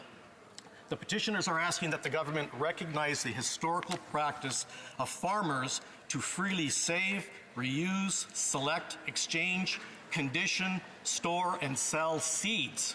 The petitioners assert that restricting these activities is harmful to farmers and society alike. They are asking Parliament to enshrine these rights in legislation through their Save Our Seed campaign. Thank you. Presenting petitions, the Honourable Member for Calgary Nose Hill. Speaker, today on the day where the Prime Minister rejected the advice of 6 provinces and over 59% of the population to accept the amendments on Bill C-69, I'm pleased to present a petition on behalf of people in my province who are asking the government to cancel Bill C-69 and launch a study into the economic impact of equalization and an examination of the formula. I agree with these petitioners. The equalization formula cannot continue in its current form as long as this government keeps putting policy forward to kill the energy sector. Thank you. Presenting petitions, the Honourable Member for Laurier Sainte-Marie. Thank you very much, Mr. Speaker. Mr. Speaker, I'm pleased to table a petition through which citizens are asking questions about the causes of forced immigration, notably conflict, climate change, and persecution. They are calling on the government to do more, notably by supporting citizens' organizations that promote peace, democracy, and human rights. And they call for more investments in diplomatic, peaceful solutions to armed conflicts. Mr. Speaker, this may be the last time I rise in this House, and I couldn't be more honored than to table this petition on my last day. Thank you very much, Mr. Speaker. The Honourable Member for Saanich Gulf Islands. Thank you, Mr. Speaker. I'm honored to present petitions from residents throughout Saanich Gulf Islands calling on this government to cease and desist from supporting or expanding the Trans Mountain Pipeline. Presenting petitions, the Honourable Member for Sherwood Park, Port Saskatchewan. Speaker, I'm pleased to present 3 petitions today. The first is in support of Private Member's Bill S-240 on organ harvesting. Petitioners want to see that bill passed, which would make it a criminal offense for someone to go abroad to receive an organ for which there hasn't been consent, and also deal with the issue of inadmissibility to Canada for somebody who has been involved in the horrific practice of harvesting and trafficking in human organs. The second petition draws attention to the plight of religious minorities in Afghanistan, in particular the Hindu and Sikh community, and it calls on this government to take necessary action in support of them. It calls on the Minister of Immigration to use powers to support the private sponsorship of these vulnerable minorities using a special program as the mechanism, and it also calls on the Minister of Foreign Affairs to raise the persecution faced by this community with her Afghan counterpart and to strongly advocate for more to be done to protect them. And Mr. Speaker, the third and final petition also is in support of Bill S-240. Thank you. Presenting petitions, the Honourable Member for Essex. Thank you, Mr. Speaker. I'm pleased today to that are signed by hundreds of signatories, calling on the government to better fund feminist women's organizations. The petitioners highlight the fact that they need reliable, long-term, stable operational funding and direct investment to help women, and they say that the current Government of Canada's program funding is insecure, competitive, and takes workers' time away from helping women. So they're calling on the government to immediately provide secure, multi-year core operational funding to feminist women's organizations. Presenting petitions, the Honourable Member for Sturgeon River, Parkland. Thank you, Mr. Speaker. I rise today to present a petition on behalf of my constituents signed by over 1,600 Canadians calling on Parliament to enact Bill C-437. We know that there's dozens of cases in this country where killers have refused to disclose the location of their victims' remains, and this includes Lila Marie McCann of St. Albert, Alberta, who went missing in July of 2010. The petitioners understand that this continued refusal to reveal the location of victims' remains is traumatic to families, and are calling on this Parliament to enact laws to bring justice to families and help us find the remains of victims. Presenting petitions, the Honourable Member for Windsor-Tecumseh. Mr. Speaker. Thank you, Mr. Speaker. I rise on behalf of petitioners who are concerned about the rights and welfare of children, and specifically highly mobile children. The degree of flexibility afforded to provinces and territorial governments has led to significant variances in services and programs across the country, and this is in direct violation of Canada's obligations as a signatory of the United Nations Convention on the Rights of Children, specifically children who are ineligible for benefits and certain payments because they are in informal caregiving arrangements. So these petitioners are asking that the welfare of children be first and foremost, and that we remedy this barrier to those funds. Thank you. Presenting petitions, the Honourable Member for Nanaimo, Ladysmith. Thank you, Mr. Speaker. I'm pleased to present these two petitions today.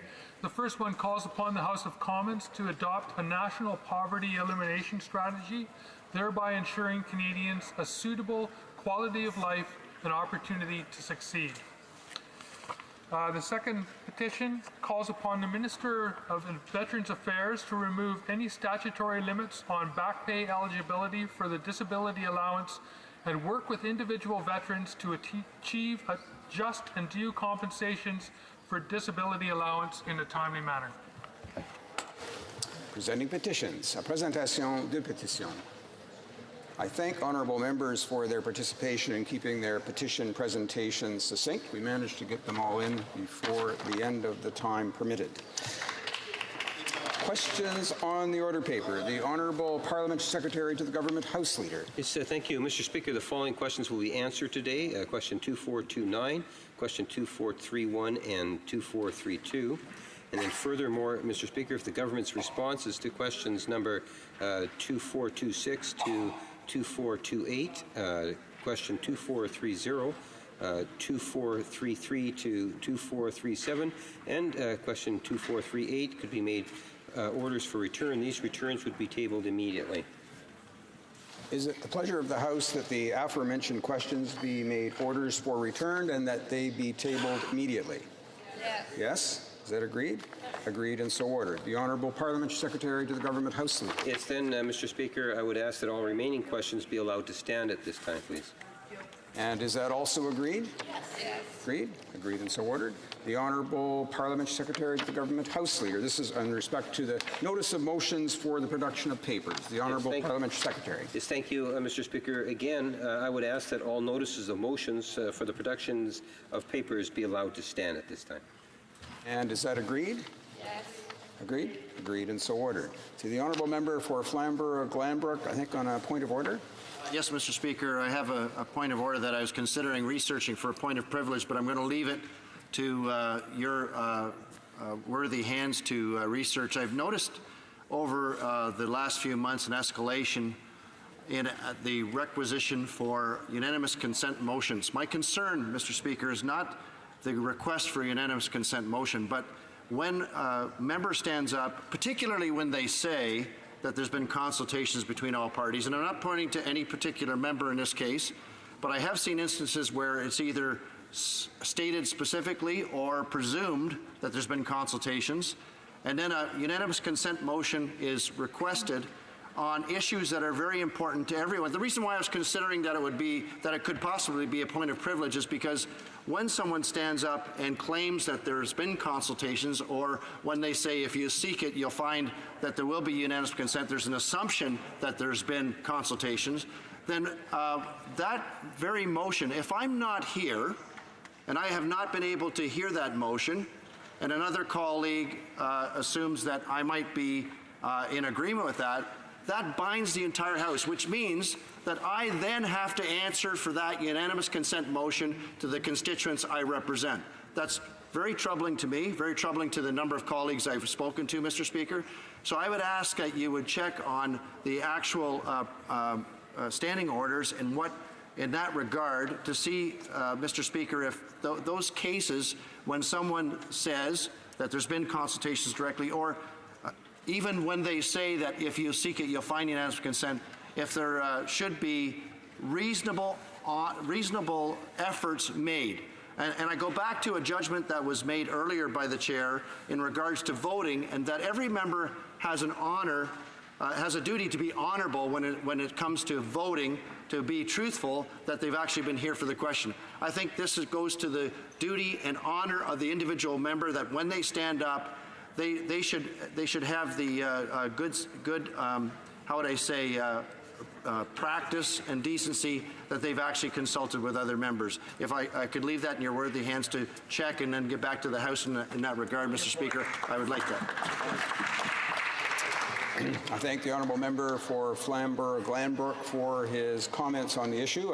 I will draw his attention to a decision that was given to the House on the 3rd of June in respect to this very subject. In fact, earlier today, the honourable speaker spoke of the manner in which unanimous consent motions would be considered by the House. But I think his additional comments on the matter are helpful, and we'll get back to the House as necessary.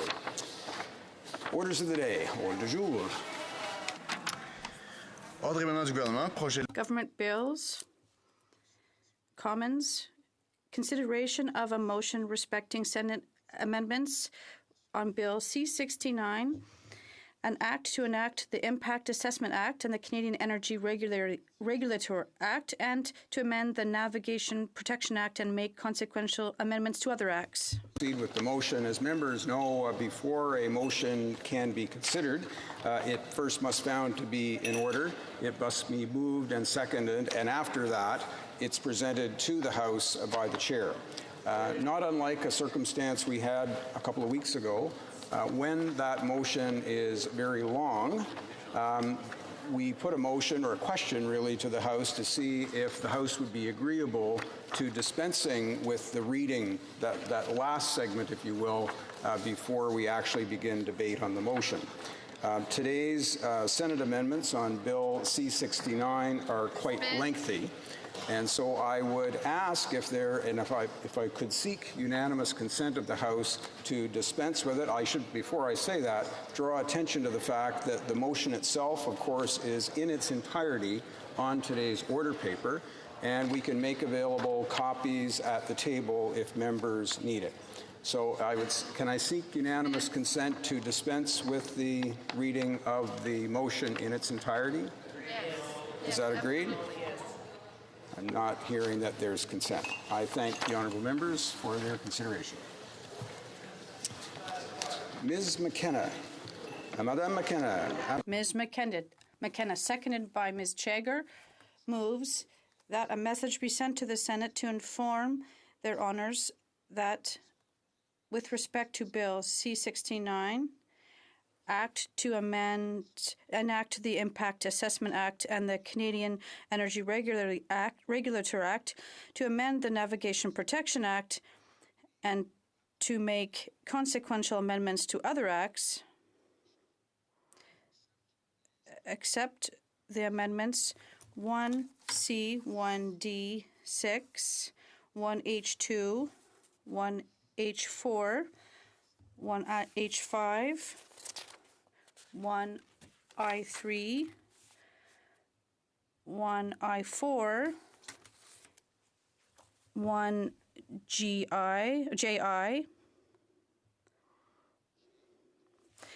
1J3,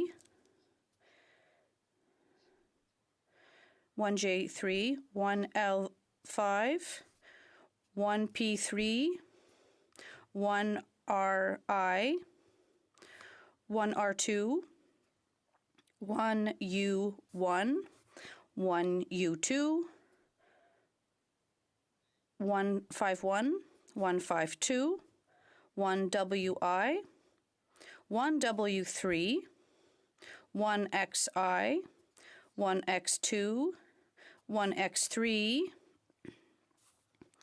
1AA2, 1AA3, 1AB5, 1A6, 4, 1AD2, 1AD3, 1AD6, 1AF, 1AG, 1AHI, 1AH4, 1AKI, 1AL2, 1AM2, 1AM3, 1AN, 1AP2, 1AS, 1AT, 1AU, 1AVI, 1AV2, 1AWI, 1AW2, 1AYI, 1AY2, 1AZ, 1BAI, 1BD, 1BE, 3B, 6L, 601, 6P, 6Q, 6R, 10, 11A, 11D1, 11E2, and 16 made by the Senate.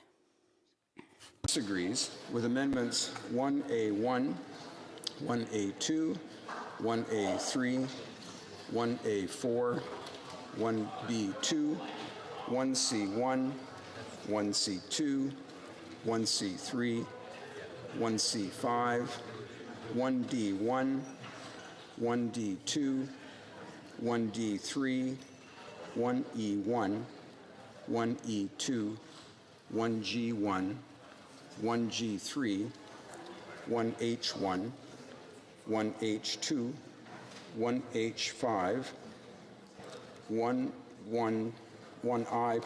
2, 1J1, 1J2, 1J3, 1K1, 1K2, 1K3, 1K4, 1K5, 1K6, 1K7, 1K8, 1L3, 1L4, 1M1, 1M2, 1M3, 1M4, 1M5, 1M6, 1N1, 1N2, 1N3, 1N4, 1N5, 101, 102, 103, 1P1, 1P3, 1R2, 1S1, 1S1, 1V2, 1X, 1Y2, 1Z1, 1Z2, 1Z3, 1AA1, 1AA2, 1AC2, 1AC3, 1AC4, 1AG2, 1AG3, 1AG4, 1AG6, 1AG7. We've already asked the question on dispense, so we're going to just motor through this as best we can. 1AG7, 1AG8, 1AH1, 1AH2, 1AH3, 1AH4, 1AH5, 1AAI2, 1AJ1, 1AJ3, 1AK1, 1AM, 1AN1, 1AN4, 1AV1, 1AV2, 1AY2, 1AY3, 1AZ1, 1AZ2, 1BA, 6A, 6B, 6C, 6D1, 6D2, 6E, 6F, 6G1, 6G2, 6G3, 6H1, 6H2, 6H3, 6I1, 6I2, 6I3, 6I4, 6J1, 6J2, 6K, 6M1, 6N, 6O2, 6S, 7, 8, 9, 11B, 11C1, 11C2, 11D2, 11E1, 12A, 12B, 13, 14A, 14B, 15A, 15B, 17A, 17B, and 17C made by the Senate.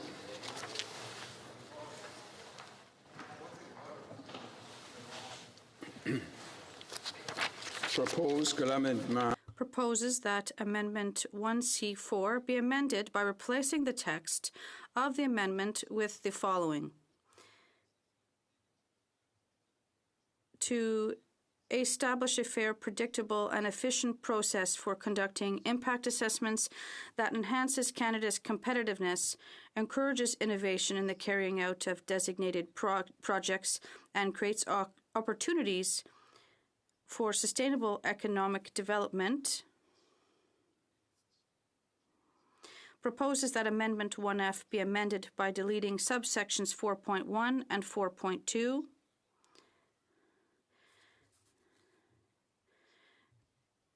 And proposes that Amendment 1G2 be amended by deleting the amendments to subsection 9.1 and deleting subsection 9.1.1.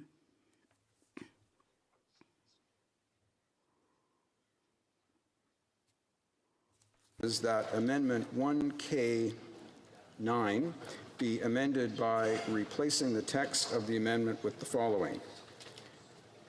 Assessment of the project that sets out the information or studies that the agency requires from the proponent and considers necessary for the for the conduct of the impact assessment, and proposes that Amendment 1K11 be amended by replacing the text of the amendment with the following.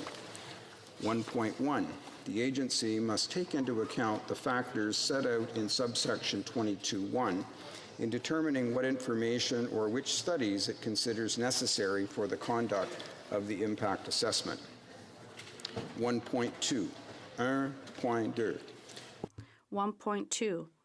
The scope of the factors referred to in paragraphs 22.1a to F, H, to L, and S and T that are to be taken into account under subsection 1.1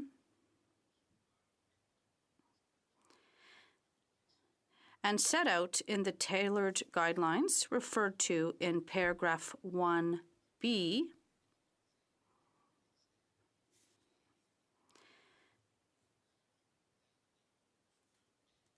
including the extent of their relevance to the impact assessment, is determined by the agency. Amendment 1L1 be amended by replacing the text of the amendment with the following. 3.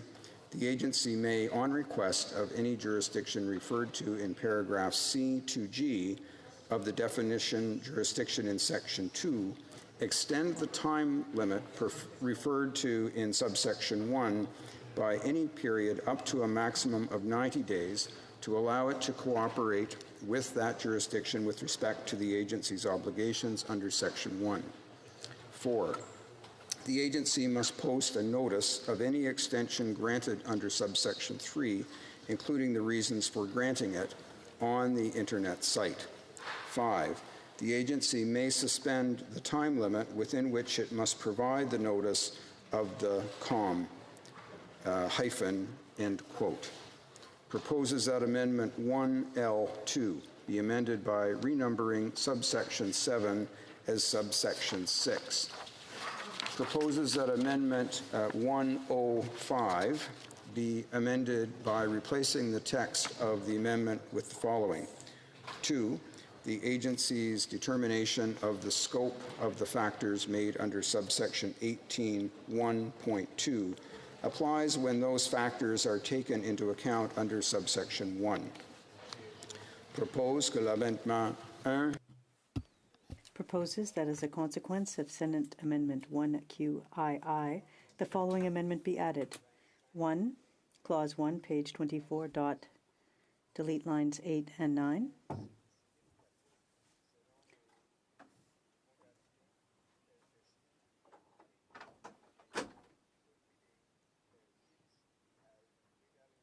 Proposes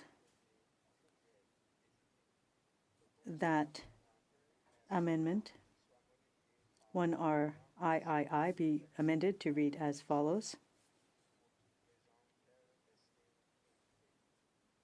III replace lines 20 to 26 with the following.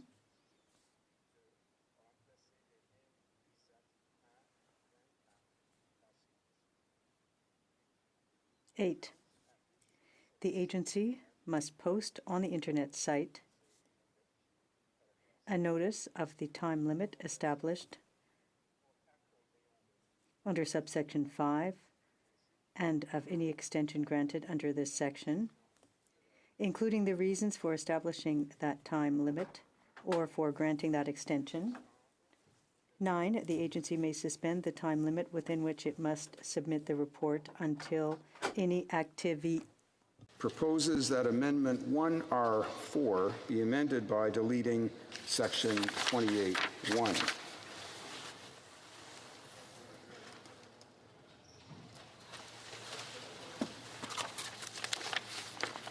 Proposes that Amendment 1Y1 be amended by replacing the text of the amendment with the following. A reference and the agency must, within the same period, appoint as a member one or more persons who are unbiased and free from any conflict of and there's a hyphen on the end. Proposes that Amendment 1Z4 be amended by replacing the text of the amendment with the following. Net site, establish the panel's terms of reference in consultation with the President of the Canadian Nuclear Safety Commission, and the agency must, within the same period, hyphen. Proposes that Amendment 1Z4 be amended by replacing the text of the amendment with the following. President of the Canadian Nuclear Safety Commission. 4, the persons appointed from the roster must not. Propose que l'amendement proposes that Amendment 1AA3 be amended by replacing the text of the amendment with the following. Net site dash establish the panel's terms of reference in consultation with the lead commissioner of the Canadian Energy Regulator, and the agency must, within the same period,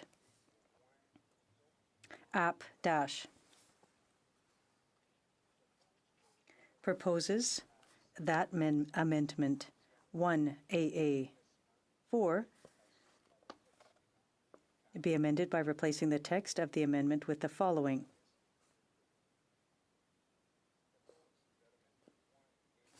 One be amended by replacing the text of the amendment with the following, referred to in Section 14. 50, that's 501, the minister must establish the following rosters. Proposes that Amendment 1A, B, 2 be amended by replacing the text of the amendment with the following. 2, in establishing a roster under paragraph 1B, the minister must consult with the Minister of Natural Resources or the member of the Queen's Privy Council for Canada that the Governor-in-Council designates as the minister for the purposes of the Nuclear Safety and Control Act.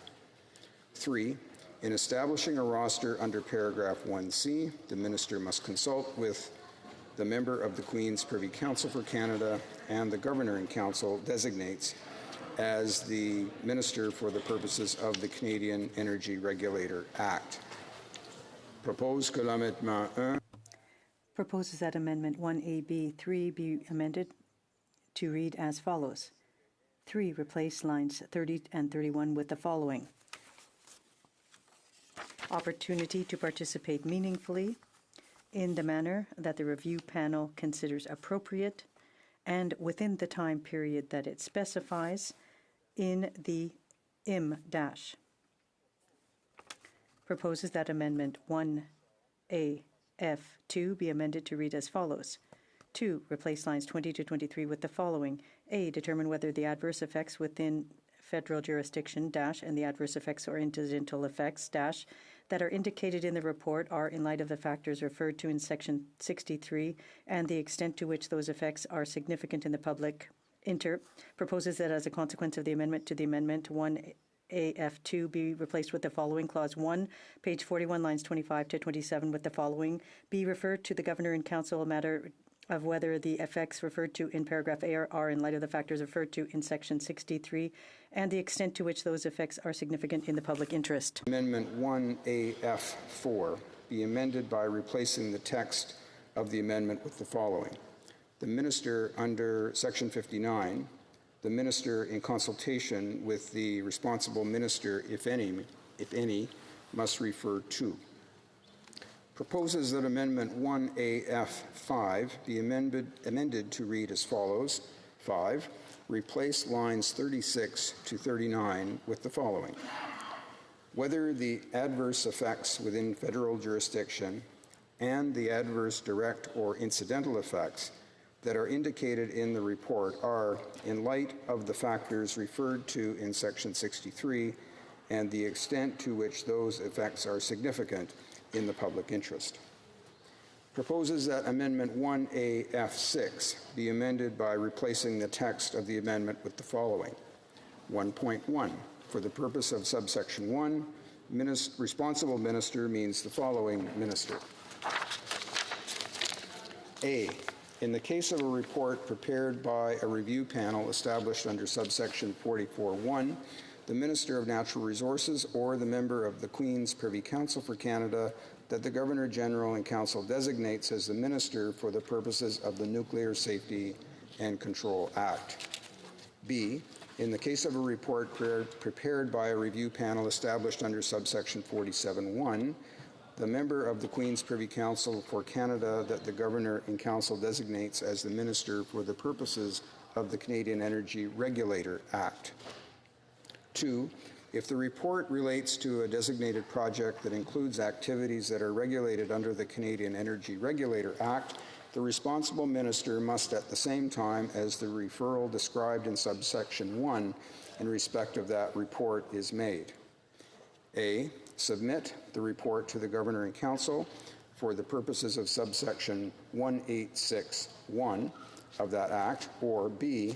Submit the decision made for the purposes of subsection 262(4) of that Act to the Governor and Council if it is decided that the certificate referred to in that subsection should be issued.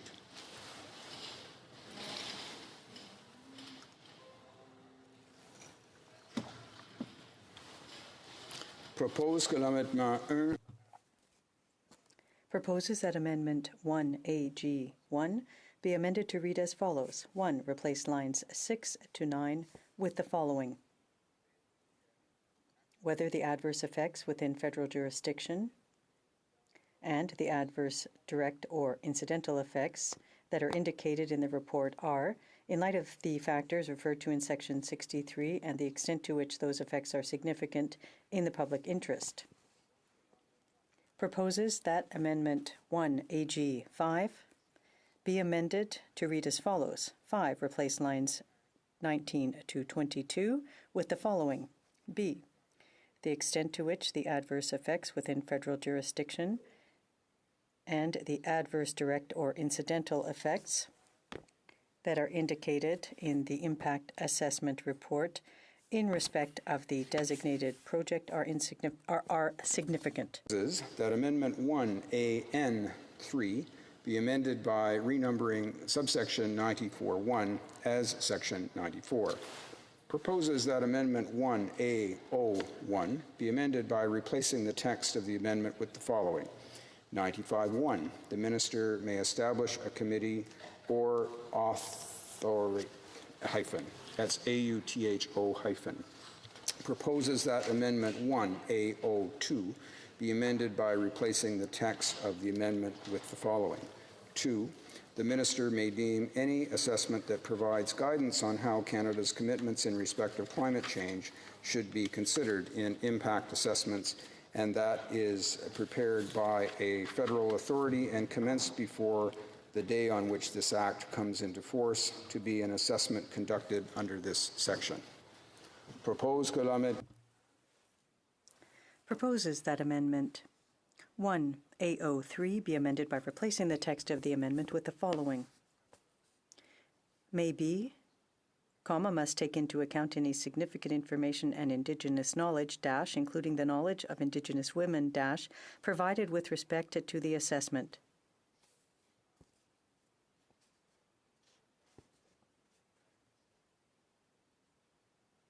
Proposes that Amendment 1AP be amended by replacing the text of the amendment with the following. Meaningfully, in a manner that the agency or committee, as the case may be, considers appropriate in any ASSESS.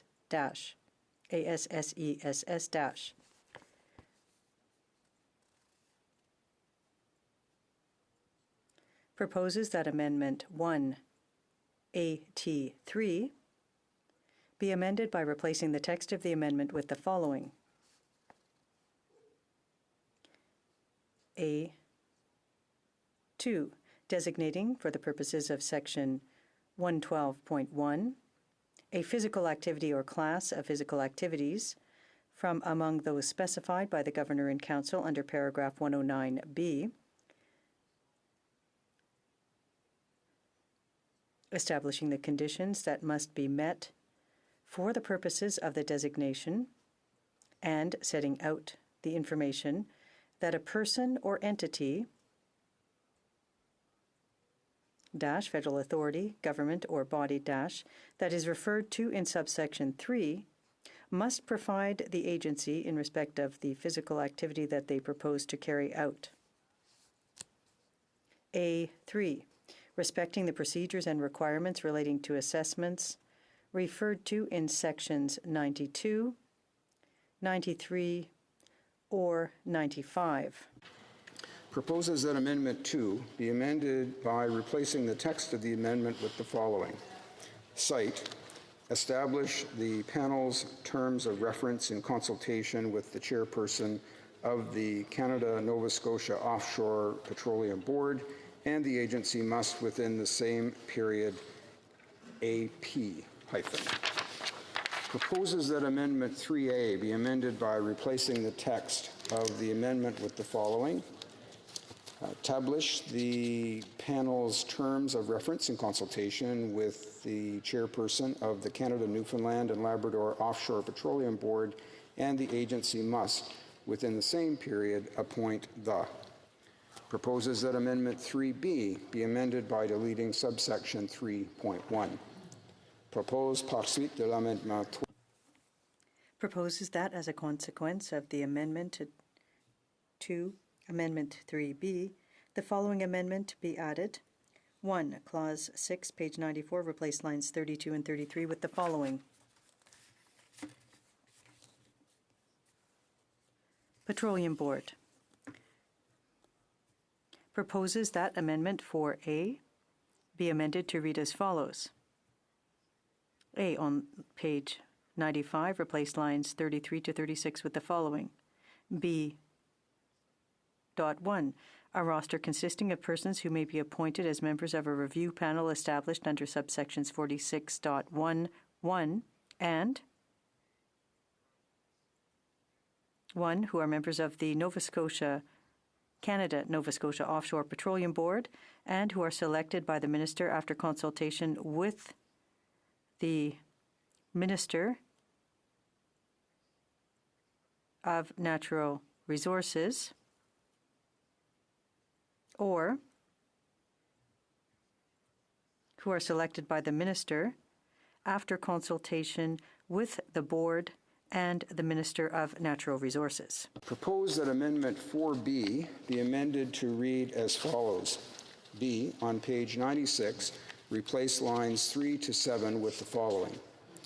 D, a roster consisting of persons who may be appointed as members of a review panel established under subsection 48(1)(1 and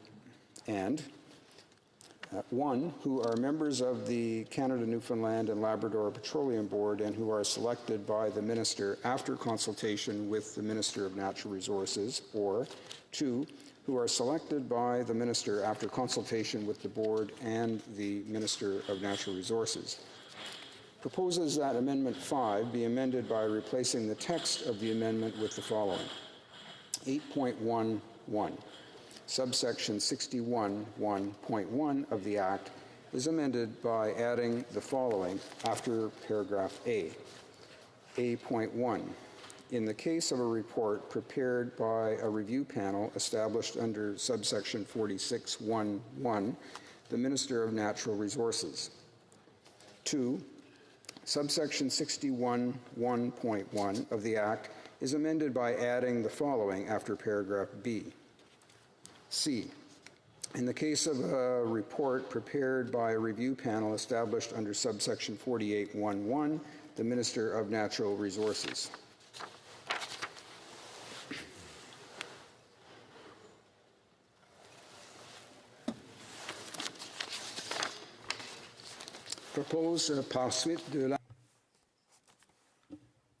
Proposes that as a consequence of Senate Amendment 6.1, the following amendment be added.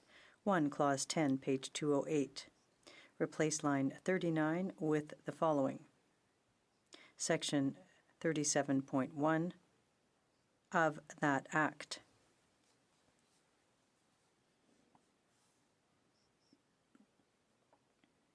Proposes that Amendment 6M2 be amended by replacing the text of the amendment with the following. Within 90 days after the day on which the report under Section 183 is submitted, or in the case of a designated project, as defined in Section 2 of the Impact Assessment Act,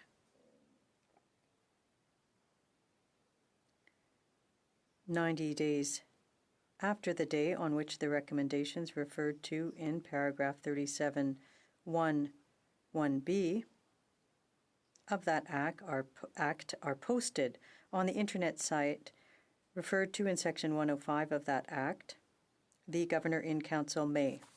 As a consequence of amending Amendment 6M2, the following amendment be added. 1. Clause 10, page 208, replace line 7 with the following.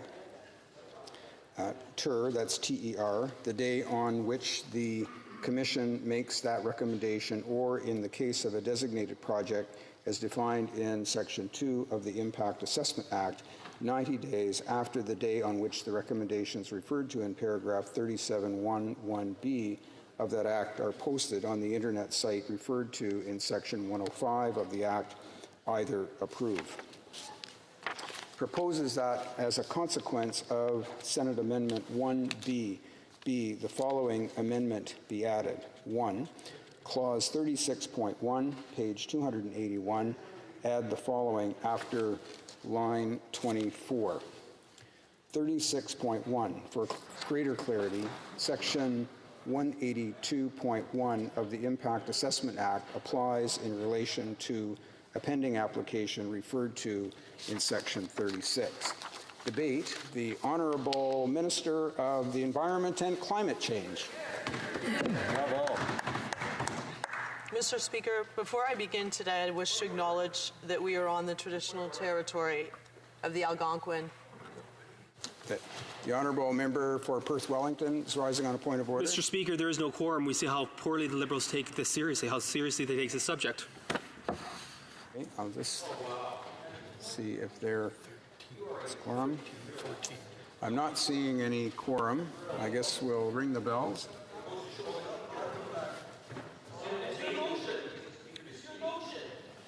Okay. I think we do have a quorum. And we'll go back, debate. The Honourable Minister of the Environment and Climate Change. Mr. Speaker, before I begin, I wish to acknowledge that we're on the traditional territory of the Algonquin and Anishinaabe peoples. Today, I'm pleased to address this chamber in support of our government's bill for better rules for the review of major projects, Bill C-69. The Act would put in place better rules that restore trust, protect the environment, advance reconciliation, and to ensure that good projects can go ahead in a timely way. I want to thank Senators and Members of Parliament for their careful consideration of this bill, in particular those Senators who have worked productively to strengthen and improve the bill. Je tiens à remercier. I want to reserve special thanks for the Senators and Members of Parliament who studied this bill, particularly the Senators who worked productively to strengthen and improve the bill. I would reserve special thanks for Senator Grant Mitchell, who has worked tirelessly as a sponsor of this bill throughout the Senate process. Thousands of people across Canada have come forward to share their perspectives since January 2016. This is extremely important legislation, and I appreciate how engaged you have all been. Hundreds of major resource projects worth an estimated $500 billion over the next decade are possible across Canada, creating jobs from coast to coast to coast. It's imperative that we get this right. Ces meilleures règles. These improved rules are designed to protect our environment while restoring public trust in the process and strengthening investor confidence. These rules will also make the Canadian energy and resource sectors more competitive, and will build on the strong economic growth in Canada and the creation of jobs. We're keeping our promise to Canadians, a promise we made in 2015 to fix our broken environmental impact assessment system. In 2012, Stephen Harper's Conservative government gutted the rules for major projects, ignored science, trampled on Indigenous rights, and removed environmental protection. These changes eroded public trust in how decisions are made and ultimately led to the polarization and paralysis we see today. It also ended us up in court. When good projects can't get built because the process is in court, we have to admit the system is broken. Our bill for better rules for the review of major projects, along with the amendments that we are proposing to accept, will change that. We will put in place better rules for major projects like mines, pipelines, and hydro projects to protect our environment, improve investor confidence, strengthen our economy, and create good middle-class jobs. Nous tenons notre promesse. We are keeping our promise to Canadians, a promise we made in 2015 to fix our broken impact assessment system.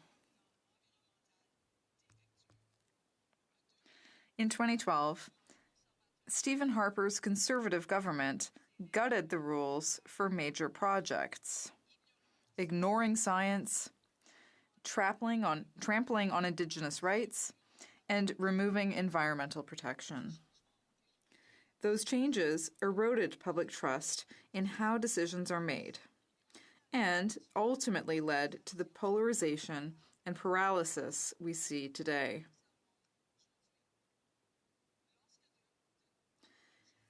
When good projects can't get built because the process ends up in the courts, we have to admit that the system is broken. Our bill for better rules, along with the amendments we are proposing to accept, will change that. It will put in place better rules for major projects like mines, pipelines, and hydro projects to protect our environment, improve investor confidence, strengthen our economy, and create good middle-class jobs. Since we formed government, we have worked very hard to restore public trust while providing certainty to business. Better rules are the key to rebuilding trust and confidence in how decisions about major projects are made, and the amendments we are proposing to accept will enhance that effort.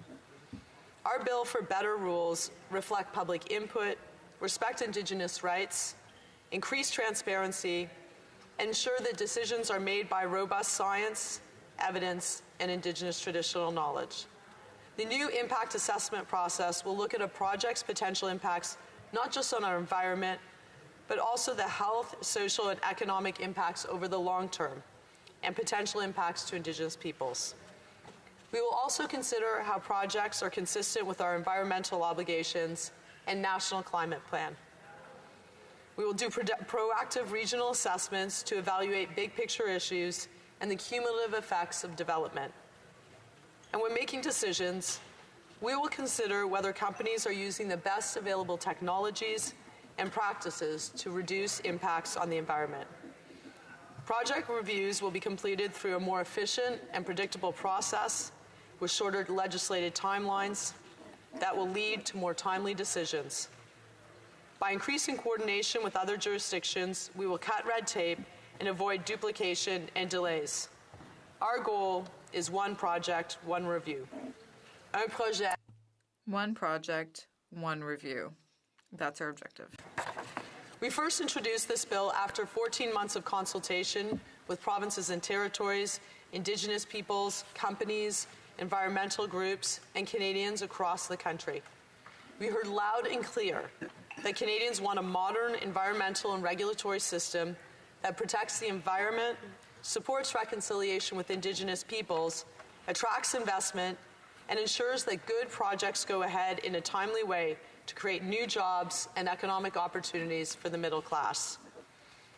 And we heard from investors and companies that they want a clear, predictable, and timely process. That is what our bill for better rules and the proposed amendments provide.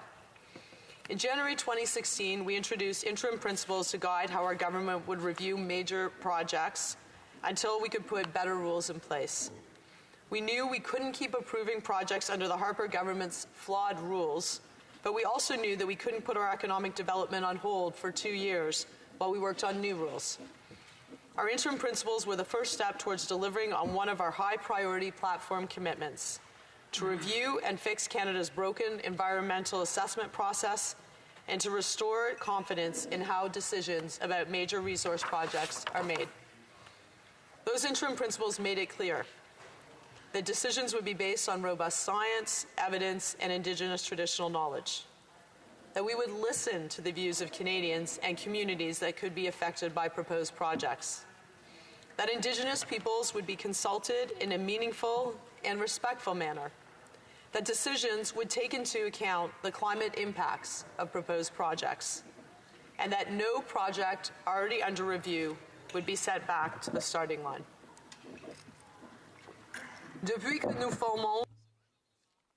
Since we came to office, we've worked very hard to restore public confidence and to provide certainty to companies. In January 2016, we presented interim principles to guide the way in which our government would review proposed major projects until we could put better rules in place. We knew we couldn't keep approving projects under the Harper government's flawed rules. But we also knew we couldn't put our economic development on hold for 2 years while we worked on the new rules. Our interim principles were the first step toward delivering on one of our high-priority platform commitments: to review and fix Canada's broken environmental assessment process, and to restore confidence in how decisions about resource development are made. We're putting before you a bill that expands those interim principles into better rules. This bill has gone through months and months of consultation and expert review. People across this country have provided input, including industry, academia, environmentalists, and our Indigenous, provincial, and territorial partners. We held hundreds of meetings, received hundreds of written submissions, and considered thousands of comments from individual Canadians. Expert panels and parliamentary committees have conducted studies, heard witnesses, and reviewed comments from the public. And senators themselves took the rare step of crisscrossing the country to hear a diversity of views on how to improve the broken system we inherited. This bill has attracted attention across the country. Last September, someone hired a plane to fly over my office with a flag that read, "Kill Bill C-69." Then in April, students in Quebec City gathered with signs that read, "Go C-69," decorated with hearts. There are those who say this bill goes too far, and there are those who say this bill doesn't go far enough. Our task as a government is to listen carefully to all voices and find reasonable middle ground, moving us all forward together. While we've been working hard to develop better rules, there's been a concerted misinformation campaign from the opposition. Members of the Conservative opposition have used this bill to stoke conflict, pitting one region against another as if we were not one country, Canada, trying to build the best possible future for our kids and grandkids. Conservatives in the House and the Senate want to replace environmental reviews with pipeline approvals. They want to replace legitimate public discussion with unilateral decisions. They don't want a better review process. They want to hand decisions over to oil lobbyists, ignore climate change, and make the consideration of Indigenous peoples' constitutional rights optional. Their goal has been to weaken the rules, and we all know where that road leads. The opposition would pursue economic development at all costs and put the interests of oil lobbyists ahead of the interests of Canadians.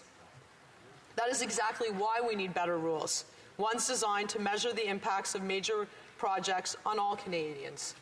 The environmental impacts, climate impacts, community impacts, economic impacts, impacts on Indigenous peoples' rights, and impacts on Canada's reputation as a country where good projects can move ahead in a timely and transparent way that protects the environment and helps to build a better future for all Canadians. The Senate has proposed 229 amendments to this bill. Of these, we are proposing to accept 62 and modify 37 for a total of 99 amendments. That leaves 130 amendments that we cannot accept. Ones that would, for instance, make public consultation optional, remove consideration of a project's impacts on climate change, undermine the rule of law, and make it more difficult for Canada to attract investment. The Senate has proposed 229 amendments to the bill. Of these, we are proposing to accept 62 and modify 37 for a total of 99. That leaves 130 amendments that we cannot accept. Ones that would, for example, make public consultation optional, remove consideration of a project's impact on climate change, undermine the rule of law, and make it more difficult for Canada to attract investment. A little parliamentary history for you. Going back to 1940, when the Library of Parliament began consistently indexing information, the highest number of Senate amendments ever concurred by the House was 67. In 1946, to Bill number 195, an act respecting the control of the acquisition and disposition of foreign currency and the control of transactions involving foreign currency or non-residents. In other words, this bill will be one for the history books. I think it's fair to say that this has been a long and careful process and that we have worked diligently to create better rules. We thank the Senate, and in particular those senators who provided thoughtful improvements to the bill. We are accepting amendments that maintain the integrity of the bill and make it stronger. For example, we're accepting amendments that increase the independence of the agency and minimize the potential for political interference. Instead of ministerial discretion on timelines or who would be on a review panel, this power will be transferred to the agency. We also support an amendment to make it clear that the minister cannot direct the head of the agency. We also supported additional clarity on how the Impact Assessment Agency will look at the environmental, health, economic, and social factors to ensure the focus is on the most significant issues. We will make sure that the biggest projects with the biggest potential impacts are the ones requiring a federal impact assessment. And we're supporting improvements to regional assessments and how we work with provinces to get to one project, one assessment. We are accepting amendments that maintain the integrity of the bill and make it stronger. For example, that increase the independence of the agency and minimize the potential for political interference. Instead of ministerial discretion on timelines, or who would be on a review panel, this power will be transferred to the agency. We also support an amendment to make it clear that the minister cannot direct the head of the agency. We also support added clarity on how the Impact Assessment Agency will look at all the environmental, health, economic, and social factors to ensure that the focus is on the most significant issues. We will make sure that the biggest projects with the biggest potential impacts are the ones that require a federal impact assessment. And we are supporting improvements to regional assessments and to how we work with provinces to get to one project, one assessment. These amendments will protect our environment and put sustainability at the heart of how we approach growing our economy and creating good middle-class jobs. They will reduce the potential for political interference introduced by the Harper government's changes. And they will give companies and investors the certainty they need with a more timely process, clear timelines, and transparent decisions. Together, these amendments will help to rebuild public trust, respect for Indigenous peoples' rights, and protect our environment while strengthening our economy and attracting investment to Canada. We will be rejecting changes that weaken the Act. Amendments that limit Canadians' access to the courts, increase political interference in decision-making, limit Canadians' input into the process, make it optional to consider how a project would affect Canada's ability to meet its environmental commitments, like fighting climate change, make it easy for future governments to ignore our constitutional duty to consult Indigenous peoples, an approach that would land us exactly where we are today, with the polarization over the Trans Mountain expansion and other major resource projects, and in court. The changes we are not accepting would take us backward, increase polarization, and make it harder to get good projects built. We will be rejecting changes that weaken the Act. Amendments that, for example, limit Canadians' access to the courts, increase political interference in decision-making, limit Canadians' input into the process, make it optional to consider how a project would affect Canada's ability to meet its environmental commitments, like fighting climate change, or make it easy for future governments to ignore our constitutional duty to consult Indigenous peoples, an approach that would land us exactly where we are today, with the polarization and also being before the courts. The changes we are not accepting would take us backward, increase polarization, and make it harder to get good projects built.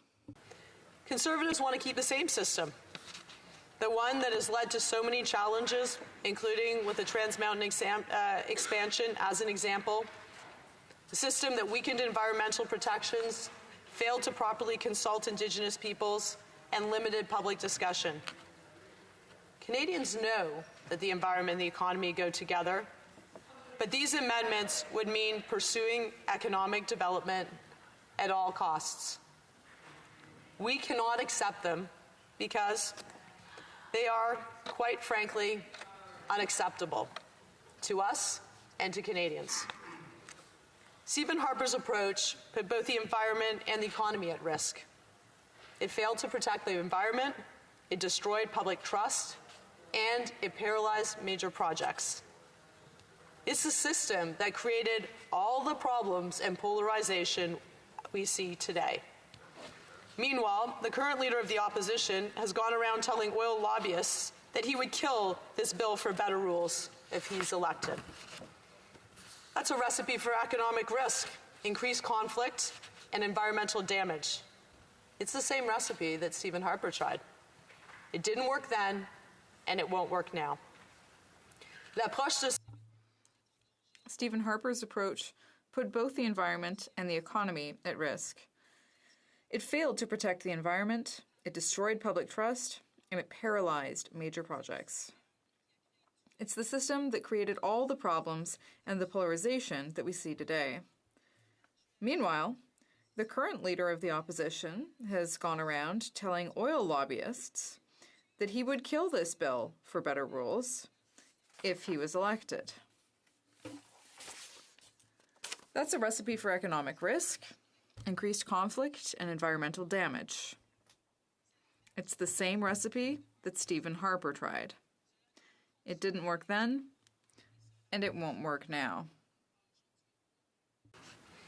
As leading resource companies know, in the 21st century, we have to protect the environment and grow the economy at the same time.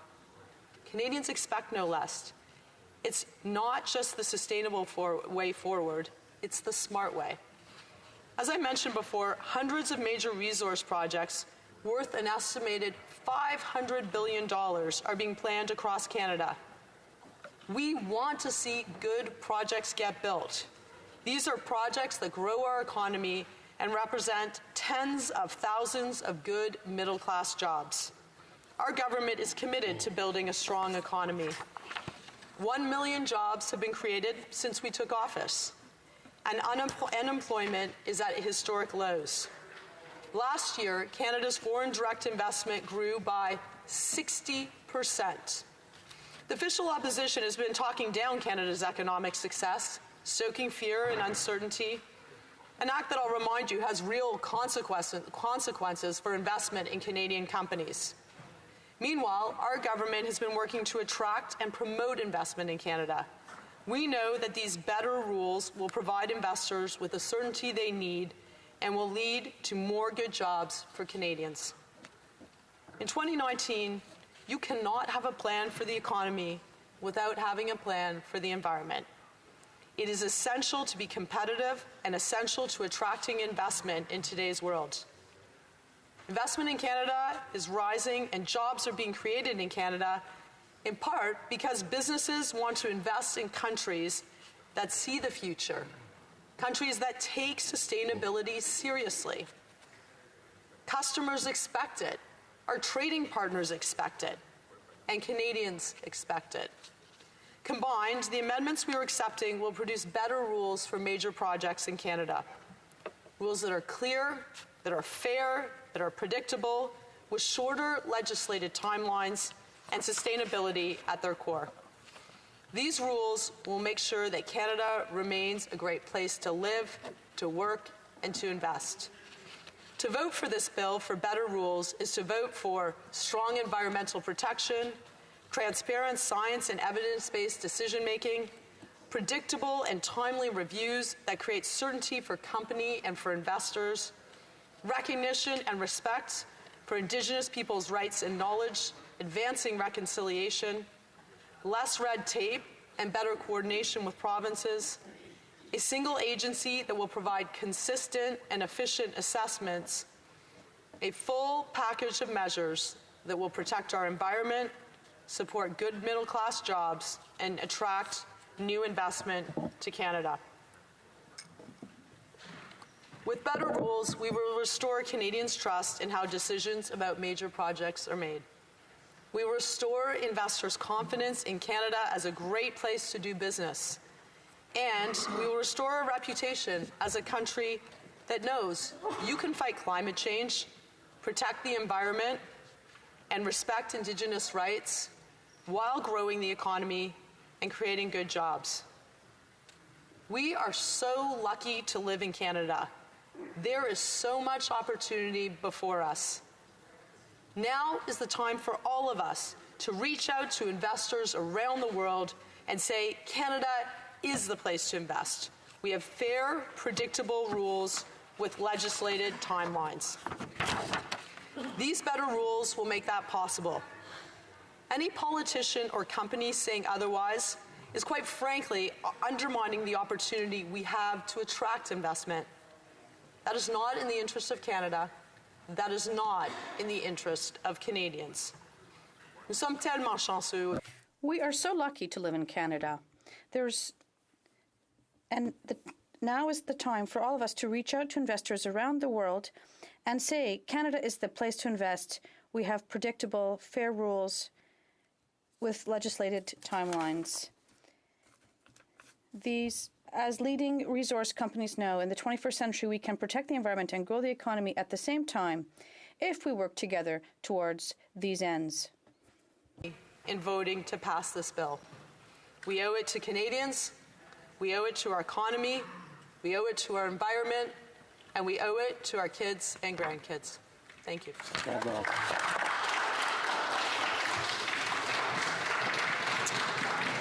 Questions and comments? Question et commentaire. The honourable member for Rosemont-la-Petite-Patrie.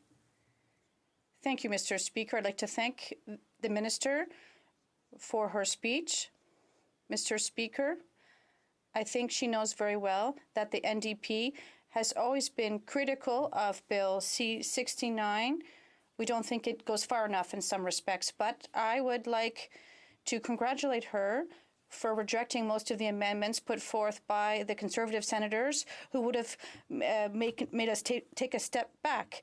So that's good news. But unfortunately, some amendments, which were positive, were also rejected in terms of municipal urban planning. But I have a question to ask today. We're critical about the process that's established. It's very complex. But the best process for environmental assessments doesn't work if we don't have real projects. We have serious concerns about the fact that most of the projects go under the radar because they're not big enough to warrant federal assessment. So if we don't evaluate these projects, the process doesn't really help. This will affect our ecosystems and some communities. And particularly in terms of the new generation of nuclear reactors, and with the process in place, they won't be evaluated. Can the minister reassure us that all nuclear power plant projects will be evaluated? Thank you, Mr. Speaker. I'd like to thank my honourable colleague for his question.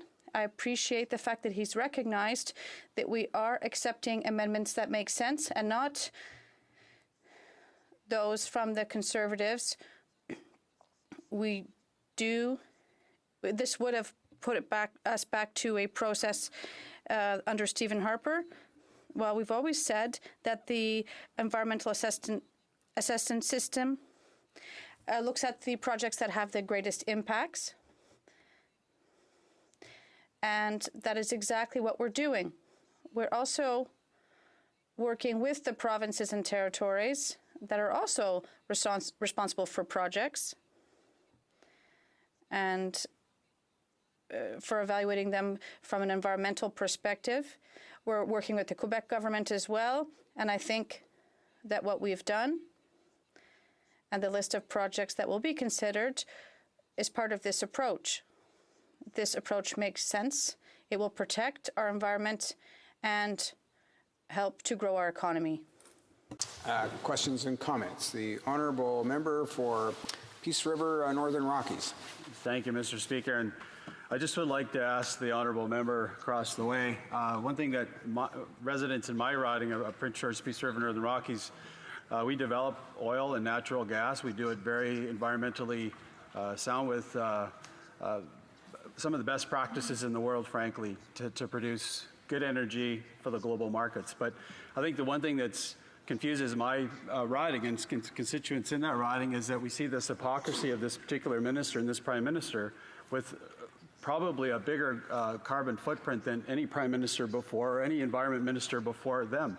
I just would like to ask the member a simple question, and I hope to get an answer, because often she gives us a question back. We're asking a question, so I expect an answer. I would just like her to explain her hypocrisy to Canadians. Thank you.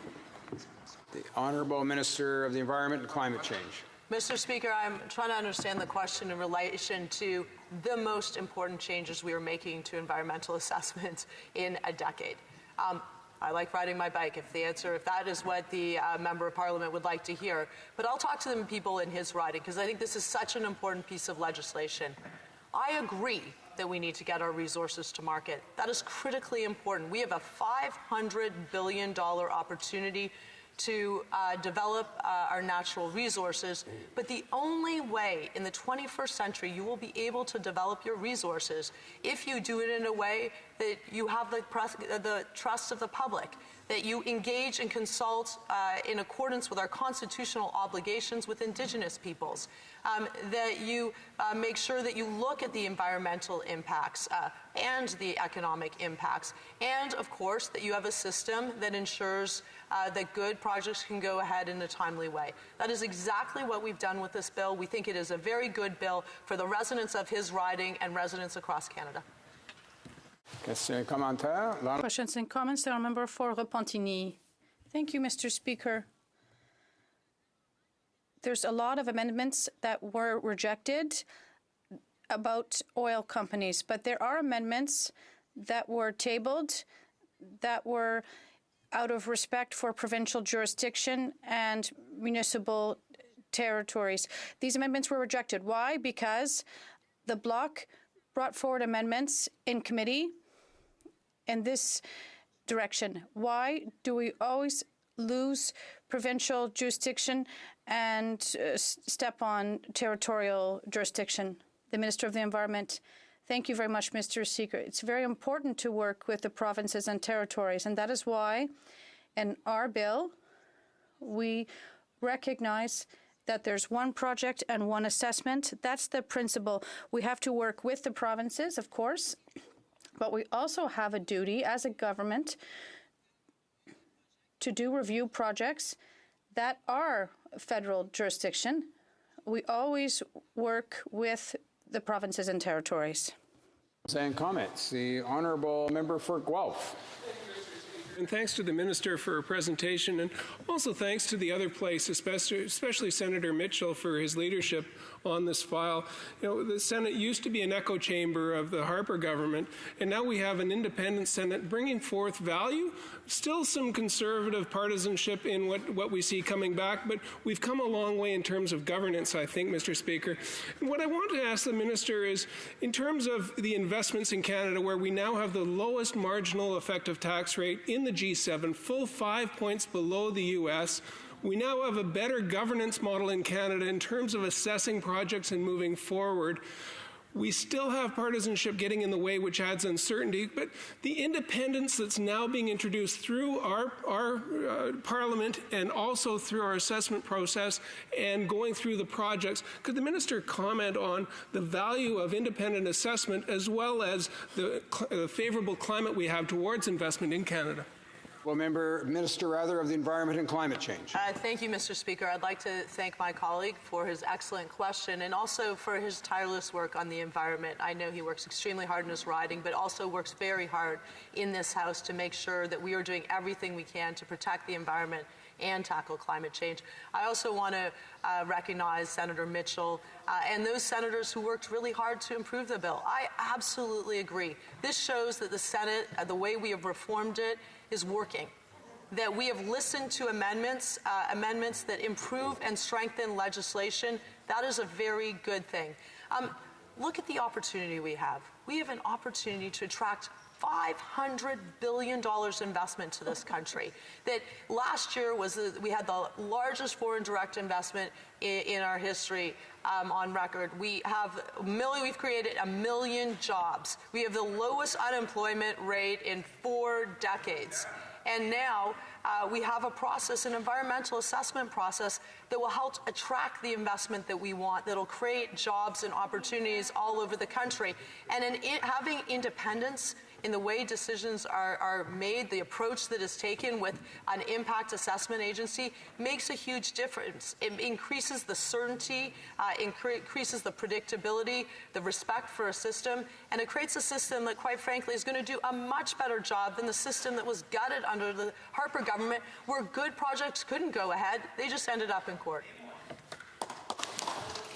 Before we go to resuming debate, it's my duty, pursuant to Standing Order 38, to inform the House that the questions to be raised tonight at the time of adjournment are as follows. The Honourable Member for Elmwood Transcona, pensions. The Honourable Member for Saanich Gulf Islands on public safety. And the Honourable Member for Kootenay, Columbia on Parks Canada. Resuming debate, the Honourable Member for Lakeland. Thank you, Mr. Speaker. And it's with grave concern for the future of our whole country that on behalf of the official opposition, I rise to address the Liberal government's response to the 187 Senate amendments to the Liberals' No More Pipelines Bill C-69.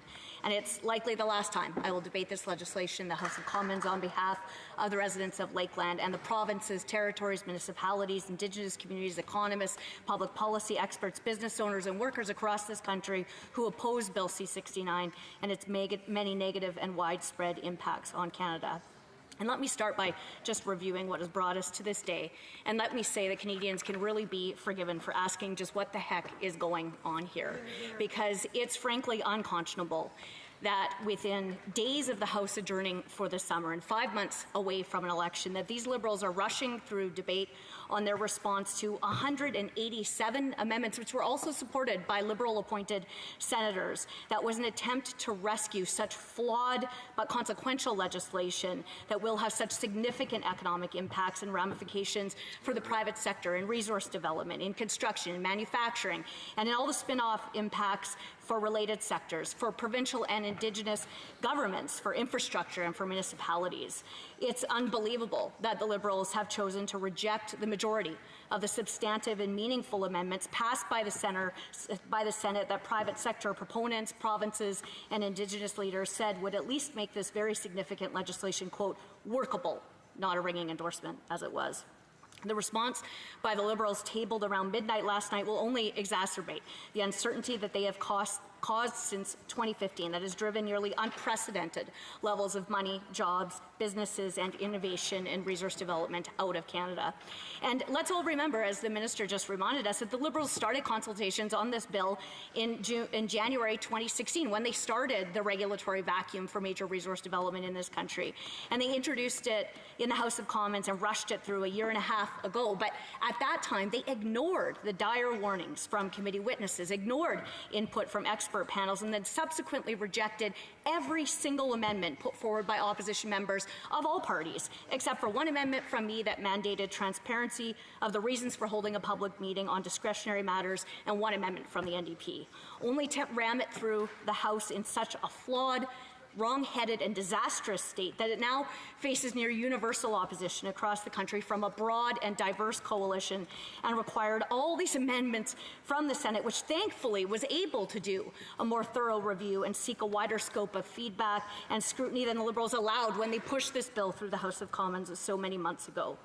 So much for all that rhetoric nearly 4 years ago about the importance of consultation, of basing decisions on facts and evidence, and on working collaboratively with opposition MPs. Sunny ways have certainly turned into very dark days under these Liberals. The Leader of the Opposition and all Conservatives in both the House and the Senate have opposed Bill C-61 from the very beginning, because just like the Prime Minister, this bill is not as advertised. And the Canadian Energy Pipeline Association already did warn a year and a half ago that Bill C-69 in its original state will ensure no new pipeline is ever proposed in Canada again. But it's clear today, like never before, by the Liberals' response to the Senate amendments, that their objective always was and is to dramatically hinder energy development, to interfere in other jurisdictions on resource development, and by imposing federal reviews on municipal and provincial infrastructure projects projects, and to make things even more difficult for farmers, rural municipalities, and villages and cities by imposing federal reviews on things like irrigation and infrastructure. To be clear, Bill C-69 is not only opposed by 6 Conservative premiers fighting to protect their jurisdiction, as the Prime Minister implies, but in fact 9 out of 10 provinces and governments of all 3 territories have raised grave concerns with Bill C-69 in the past several months. And it's opposed by private sector proponents across the economy in every corner of the country. Bill C-69 will not provide certainty or clarity for investors. It will actually create duplication between federal and provincial reviews. It does politicize decisions by granting extensive opportunities for political and ideological interference instead of grounding decisions on science, facts, and evidence and on the technical and economic merits of individual proposals. It implements open-ended timelines and vague criteria for major resource projects and crucial infrastructure. It will potentially expose all kinds of resource development that is within provincial jurisdiction to federal reviews. And it will drive jobs, businesses, and investment out of Canada and into competing countries like the United States and so many other countries with much lower environmental standards and performance than Canada. Bill C-69 exposes major Canadian resource and infrastructure proposals within Canada to literally anyone, anywhere in the world to intervene on those reviews because it removes all parameters for public participation, even reasonable limits like a requirement of a community or individual being locally impacted and specific technical expertise or knowledge. And that's something the Senate amendments actually improved, increasing the weight of testimony from, for example, Indigenous communities directly impacted by the project, which the Liberals have rejected. Bill C-69 undermines the principles of fairness, predictability, certainty, and clarity for major resource proponents with disproportionately harmful consequences for particular provinces and regions. All these reasons are why the Senate had to propose 187 amendments, and it is absolutely reckless for the Liberals to reject those key amendments proposed by senators from all regions and both sides of the political spectrum. The proposed amendments taken together represented the bare minimum for private sector proponents to operate under. And 100% of those amendments proposed by the Senate to Bill C-69 must be accepted in their entirety. A failure to implement all of those amendments will hinder the entire Canadian economy from coast to coast to coast, which is why a future Conservative government will repeal and replace Bill C-69. Because the reality is that Bill C-69 isn't only an attack on pipelines and on the energy sector, it's an attack on the economic well-being of the entire country. And Canadians expect the Prime Minister and a federal government to unite and to be a champion for the best interests of all Canadians, for oil and gas and refinery workers in Western and Atlantic provinces and in Ontario in the north, for assembly line and manufacturing workers across central Canada and Quebec, for hardworking Canadians and small businesses and all the other sectors that depend on the energy sector, the #1 private sector investor in the Canadian economy and Canada's biggest export in every corner of the country. But these Liberals pit Canadians against each other over resource development in a way that has not been done since the 1980s, and they've put the whole Canadian economy at risk. The losses in the energy sector are rippling through other sectors and across Canada, whether it's manufacturing in Ontario and Quebec, financial services and banking across the country, railroad, shipping, and ports, and all the indirect and induced jobs in other sectors. This Liberal attack will touch every corner of the country. And the sad fact is that the Liberals are killing Canadian innovation, killing Canadian jobs, and the economic and social consequences are immense. Spikes in personal and business bankruptcies, foreclosures, food bank use, increased food bank use, crime and substance abuse, family breakdowns, suicides, a loss of hope, a loss of dreams and dignity. And all of that is the result of the Liberals' attacks on Canada's natural resources sector and the hundreds of thousands of good-paying jobs that have been killed by their anti-energy, anti-resources, anti-business policies and legislation. And through Bill C-69, the Liberals will steamroll the provinces, giving themselves unprecedented power over even highways, passenger trains, recycling plants, over the regulation of non-renewable resources like the oil sands under provincial jurisdiction and other developments like wind, hydro, solar, and natural gas, and will take over joint responsibilities like offshore oil and gas exploration. And unbelievably, this Liberal Prime Minister dismisses provincial advocacy and concerns as being partisan. He says their outcries and their warnings are irresponsible, but that's not, it's just not true, because the Liberal response rejecting the majority of the Senate amendments today actually goes directly against requests from the Liberal Premier of Newfoundland and Labrador and the Liberal Premier of Nova Scotia. But it's indicative of what the former Liberal Premier of BC pointed out, that this Ottawa knows best Prime Minister considers himself not to be a first among equals, but to actually have no equals among the provinces or anyone else for that matter. So again, 9 out of 10 provinces and all 3 territories demanded major changes to this legislation, changes the Senate proposed and the Liberals are rejecting today. And the Liberals have given a single minister the ability to determine what projects require federal review without any prior notice through regulation, meaning any future project in provincial jurisdiction could require a lengthy, expensive federal review at the last minute without warning. That will not create certainty for investors, and it will kill jobs in Canada. The Liberals are taking projects away from expert life cycle regulators with a depth and breadth of experience and knowledge and putting them under a new federal regulator without the same level of expertise, while expanding opportunities for political and ideological interference. And what's really galling, and you heard it again here today, is that the Liberals have justified this legislation while they deliberately undermine and attack Canada's reputation with ongoing and coordinated, consistent attacks on confidence in Canada's formerly world-renowned regulator, on Canada's world-leading track record of independent science and evidence-based environmental reviews, and on Canada's leadership in Indigenous consultation and the incorporation of traditional knowledge, for which Canada has long been renowned for decades. But it's a pattern, because these Liberals constantly divide Canadians, pitting regions and provinces against each other for Liberal partisan purposes at any and all costs, while they say one thing and do another. But this time, the Liberals' cynical tactics have backfired, because Canadians don't always agree on everything, and thank goodness for that. But people across Canada are united in their opposition to this disastrous bill.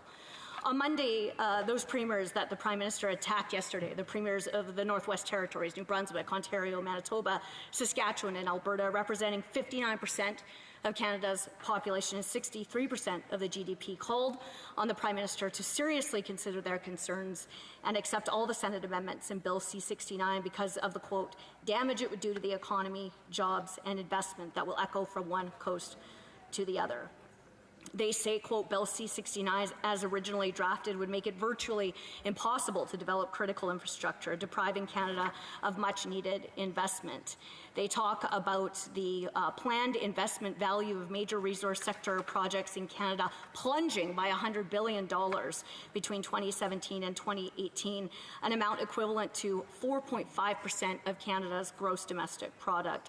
To protect Canada's economic future, the premiers say collectively they cannot afford to overlook the uncertainty and risk to future investment created by Bill C-69. And they also issued a stark public warning of the impact of Bill C-69 on the impact and its impact on national unity if it is passed without 100% of the Senate amendments. They say that their governments are deeply concerned with the federal government's disregard so far of the concerns raised by their provinces and their territories related to Bill C-69 and also to Bill C-48. They say, as it stands, the federal government appears indifferent to the economic hardships faced by provinces and territories, and that immediate action to refine or eliminate these bills is needed to avoid further alienating provinces and territories and their citizens, and focus on uniting the country in support of Canada's economic prosperity. And they raise real concerns about the willingness of this Liberal government to trample on the provinces. They remind the Prime Minister of the provinces and territories' clear and sole jurisdiction over the development of non-renewable natural resources, forestry resources, and the generation and production of electricity. They continue that Bill C-69, quote, upsets the balance struck by the constitutional division of powers by ignoring the exclusive provincial powers over projects relating to their resources. The premiers call on the federal government to adopt all of these amendments or, quote, risk creating a constitutional crisis. What's crazy about this is the Prime Minister's response to the premiers yesterday. That was a complete failure of leadership. He dismissed their concerns as partisan, attacked them for being irresponsible, but The scale and the intensity of alienation and frustration captured in the Premier's cautions reflect the views and experiences of the people they represent, and that is a direct consequence of the Liberal leaders of this Prime Minister's divisive, calculated, regionalized, and anti-energy, anti-resource development agenda. Let me remind the Prime Minister again, it's not only those 6 premiers who have opposed Bill C-69 in recent months. The only government that didn't speak out is an anti-energy, anti-resource, NDP Green coalition government that isn't even representing the majority view of its citizens when it comes to pipelines and oil and gas. But it, of course, is no accident that provincial Liberal leaders request the Liberal Prime Minister steer clear of their provinces during provincial elections, whether in Atlantic Canada or in Western Canada. And the provinces have been very clear about the economic consequences of the Liberals' Bill C-69. The government of Saskatchewan says, quote, the uncertainty and the non-transparency that Bill C-69 would introduce is disastrous. The government of Quebec says, quote, Bill C-69 gives the federal government substantial powers, the equivalent of a veto, over Quebec's economic development and the management of its natural resources. The government of Newfoundland and Labrador says Bill C-69 is a, quote, unnecessary regulatory burden, potentially undermining development opportunities and the global competitiveness of the Canada, Newfoundland and Labrador offshore area. The government of Nunavut says Bill C-69 may, quote, muddy or lengthen the processes, potentially leading to a reduction in investor confidence in Canada and Nunavut. The government of Nova Scotia says the new assessment criteria in Bill C-69, quote, raise significant uncertainty and there is risk that they may not be interpreted similarly in different offices across the country. The government of Ontario says Bill C-69 is, quote, fundamentally contradictory to several of Canada's long-term strategic goals and, quote, effectively hinders natural resource-related economic development within the country. The government of New Brunswick says Bill C-69, quote, represents an unacceptable risk and an unacceptable impediment to Atlantic Canada's and New Brunswick's future prosperity. The government of Manitoba says Bill C-69 will, quote, drive down investment, compound economic losses, and sacrifice jobs. And the government of Alberta called Bill C-69, quote, completely unacceptable and has announced it will launch a constitutional challenge against it. The premiers are speaking out because they must represent their provinces, and they're simply voicing the rising alienation, frustration, anger, anxiety, and experiences of the people that they represent. And they are making the plea to protect their jurisdiction with good reason, because one of the amendments from the Senate that the Liberals are rejecting was the implementation of an exemption list of projects that would not, to ensure that projects under provincial jurisdiction would not be exposed to federal review. That is an amendment that the Liberals are rejecting. And so let's talk about the areas that are potentially open for review under C-69 as the Liberals want to pass it. The construction, operation, decommissioning, or abandonment or expansion of a new facility, plant, structure, or thing for recovering oil sands by drilling or other in situ recovery operations. The construction, operation, decommissioning, abandonment, or expansion of existing or of new pipelines other than an offshore pipeline or other than pipelines that cross interprovincial jurisdictions.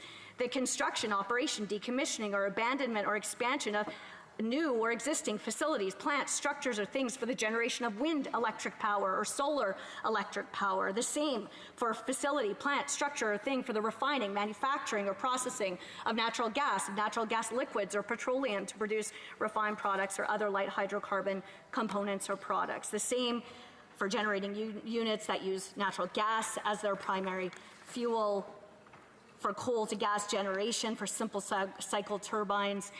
This is the reason that premiers are speaking out, raising such grave concern about this almost unprecedented intervention into provincial jurisdiction. But the impact of Bill C-69, of course, it won't stop at the provinces. The Liberals' Ottawa Knows Best approach will even impose costly and time-consuming federal reviews on municipalities. The mayors of the regional municipality of Wood Buffalo and of the MD of Bonnyville, they lead a coalition of at least 20 municipalities that say Bill C-69 will impede municipal infrastructure projects and fails to provide the necessary clarity on municipal land use planning, waterway use, Indigenous consultation, and federal grants. The Federation of Canadian Municipalities says, quote, the proposed bill could result in more municipal infrastructure projects falling under federal review. This could add additional financial and administrative costs to municipal operations. The Prime Minister committed to a, quote, collaborative relationship with provinces and territories. And he promised Canadians that he would maintain an ongoing partnership with provincial, territorial, and municipal governments. But when those governments sent the Prime Minister a letter with a plea for due diligence and for serious consideration of their concerns and a warning about the consequences for Canada, he essentially told them to get bent. He patronized and condescended to them, dismissed the substance of what they said, and both ascribed and criticized their motivations, and really of all of the hundreds of thousands of Canadians that they represent. What a contrast to 4 years ago, and what a disheartening and bitter legacy. What is even more hypocritical is the intensely partisan use of separatism in the past by this very Liberal Prime Minister. In 2012, he threatened to become a Quebec separatist if Canadians didn't do as he liked. He said, quote, "I always say if there comes a point where I thought Canada really was Stephen Harper's Canada, maybe I'd consider making Quebec a country. Oh yes, absolutely. I know my values very well, even if I no longer recognize Canada," which is why his response to 9 out of 10 provinces and 3 territorial governments raising these very serious concerns, his response that you either do what he wants or you get kicked to the curb, is just absolutely mind-boggling. But for him to have the gall to suggest their premiers are being irresponsible and threatening national unity if they, in his words, quote, "don't get their way," or, quote, "don't get everything they want," is unbelievable. And what kind of a sorry, divisive, petulant, flippant response is that from a Prime Minister? And in his case, and on this subject in particular, what profound hypocrisy. Canadians do and should expect more from their Prime Minister. Their Prime Minister should be rising to the occasion, and he should be providing the leadership that Canadians so desperately need right now. But again, of course, he is not as advertised. And make no mistake, the actual clear and present danger, the real threat to national unity and the risk of a constitutional crisis, it's this Liberal Prime Minister. And there may be no better example of how he is not advertised than how he treats Indigenous communities. The Prime Minister likes to claim his most important relationship is with Indigenous people, but even in that respect, he is divisive and in turn dismissive when it suits him. The Liberals claim Bill C-69 improves consultation with Indigenous people and somehow expands the rights of Indigenous people to consultation or enhances the Crown's duty to consult and to accommodate. But it just doesn't. And hundreds of Indigenous communities and Indigenous business owners represented by the National Chiefs Council, the Indigenous Resource Council, the Eagle Spirit Chiefs Council, the Alberta Assembly of Treaty Chiefs, and the majority of Treaty 7 First Nations, they all oppose Bill C-69. Roy Fox, Chief of the Blood Tribe First Nation, he says this, quote, "I don't have any confidence in Bill C-69. I am fearful and I am confident that it will keep my people in poverty." Stephen Buffalo, the President and CEO of the Indigenous Resource Council, says, quote, "Indigenous communities are on the verge of a major economic breakthrough, one that finally allows Indigenous people to share in Canada's economic prosperity. Bill C-69 will stop this progress in its tracks." The 35 First Nations in BC and Alberta involved in the Eagle Spirit Chiefs Council say they'll take the government to court over Bill C-69 because it could make it, quote, "impossible to complete a project and because the removal of the standing test for participation in project reviews could lead to foreign interests, quote, overriding the interests of Aboriginal title holders." Like most Canadians, Indigenous leaders are concerned about the total lack of parameters that allows anyone, anywhere in the world to intervene in impact assessment processes, significantly reducing the voices of local Indigenous communities and risking that the aspirations of local communities will be drowned out by distant and activist commentators. And a lack of discretion to determine how different groups will participate in reviews will make processes more vulnerable to legal challenges in the case of any slight differentiation or disagreement between parties. Yesterday, the Prime Minister claimed the Senate amendment made Indigenous consultation, quote, optional. Not only is that completely false, but the Liberals' rejection of Senate amendments will actually have a detrimental impact on locally impacted Indigenous communities who want to meaningfully participate and seek accommodation in consultations on major resource projects for which the Crown has a rock-solid, undisputed primary duty. The amendments the Senate made to Bill C-69 would actually have helped ensure that review panels, the agency and the Canadian Energy Regulator, have the discretion to hear from and to prioritize those directly affected by a project and to consider the information, the expertise, and the opinions of other experts as they see appropriate. As a representative of nine Indigenous communities, almost all of which are involved in oil and gas, as a person of Ojibwe descent myself, and as a conservative who is more interested in action and concrete measures and actual positive outcomes in the lives and the well-being of Indigenous and all Canadians, it is very frustrating to listen to the Liberals and to the left talk about the real crippling poverty and the particular socioeconomic challenges and barriers facing Indigenous Canadians while they impose policies and laws like Bill C-69 and Bill C-48 and others that will block economic reconciliation and self-sufficiency through financial opportunities and that actively undermine years of efforts and work of those Indigenous communities to secure agreements and to build businesses through responsible resource development to benefit their communities, elders, youth, and futures. And legal experts agree with the assessment that Bill C-69 does not actually enhance or enforce expanded, meaningful consultation with Indigenous communities on major resource projects.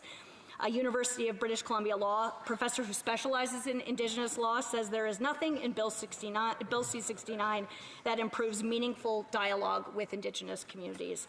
He says, quote, "The courts have said for 15 years that you need to have meaningful dialogue, and there is nothing in Bill C-69 that seems to do that."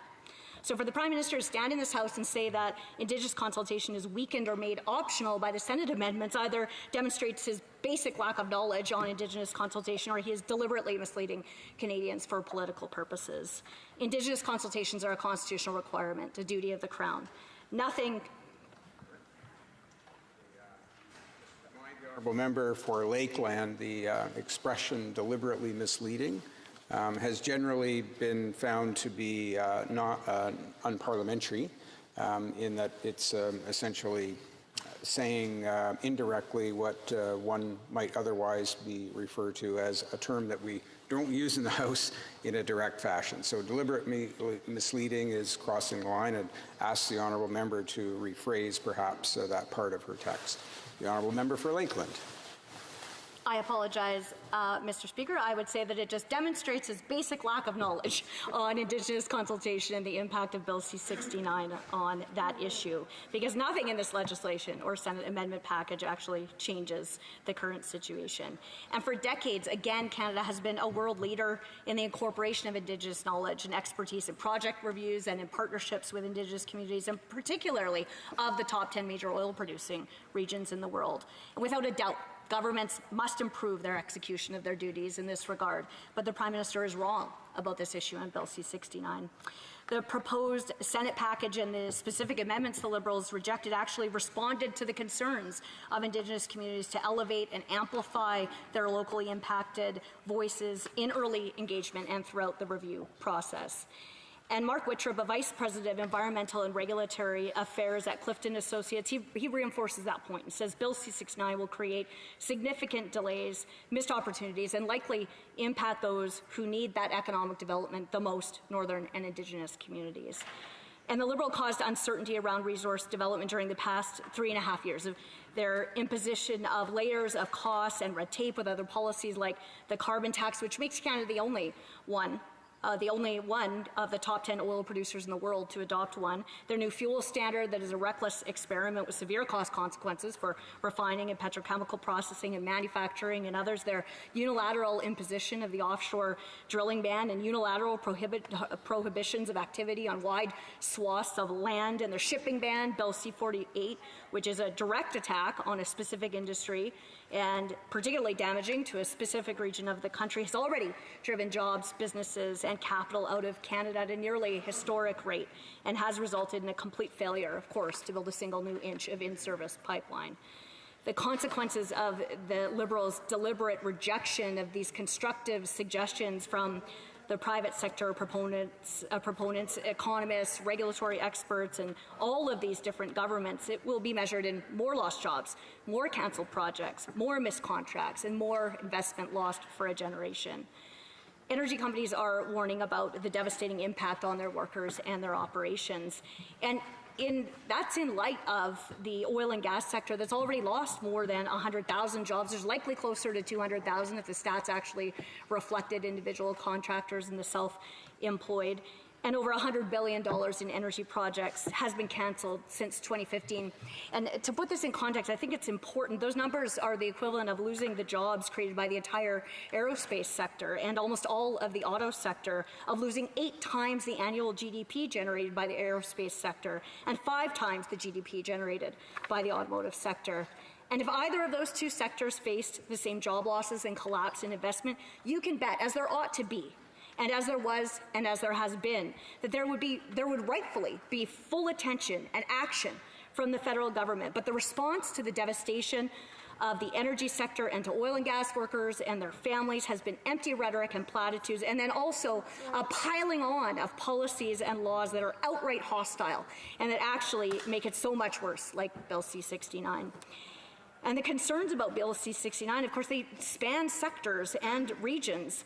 A joint letter from the Association of Canadian Port Authorities, the Calgary Chamber of Commerce, the Canadian Association of Petroleum Producers, the Canadian Energy Pipeline Association, the Canadian Gas Association, the Chemistry Industry Association of Canada, the Explorers and Producers Association of Canada, the Independent Contractors and Businesses Association of BC, and the Petroleum Services Association of Canada says that Bill C-69 will, quote, lead to greater uncertainty in the assessment and review processes because it requires assessment and decisions based on broad public policy questions that are beyond the scope of individual projects.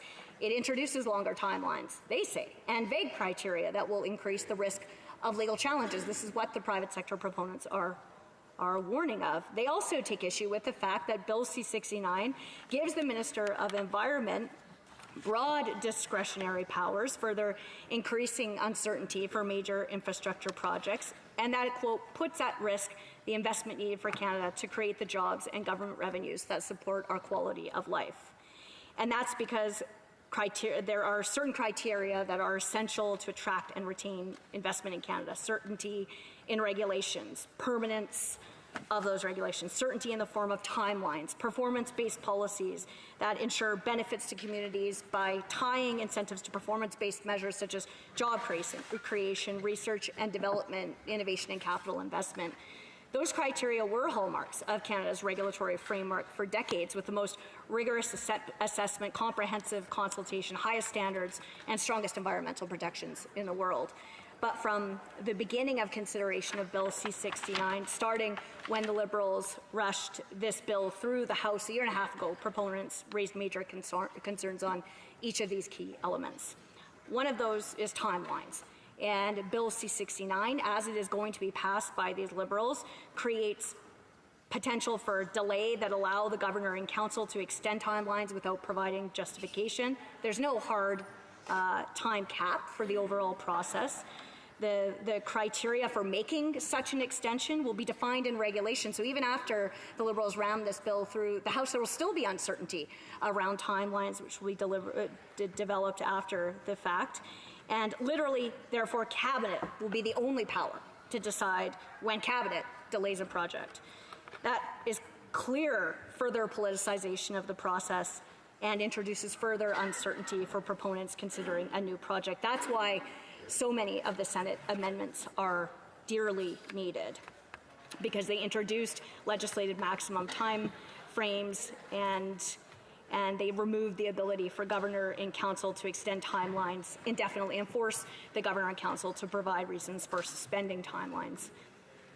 Maximum timeline set in law, of course, reduces uncertainty for investors because time is money.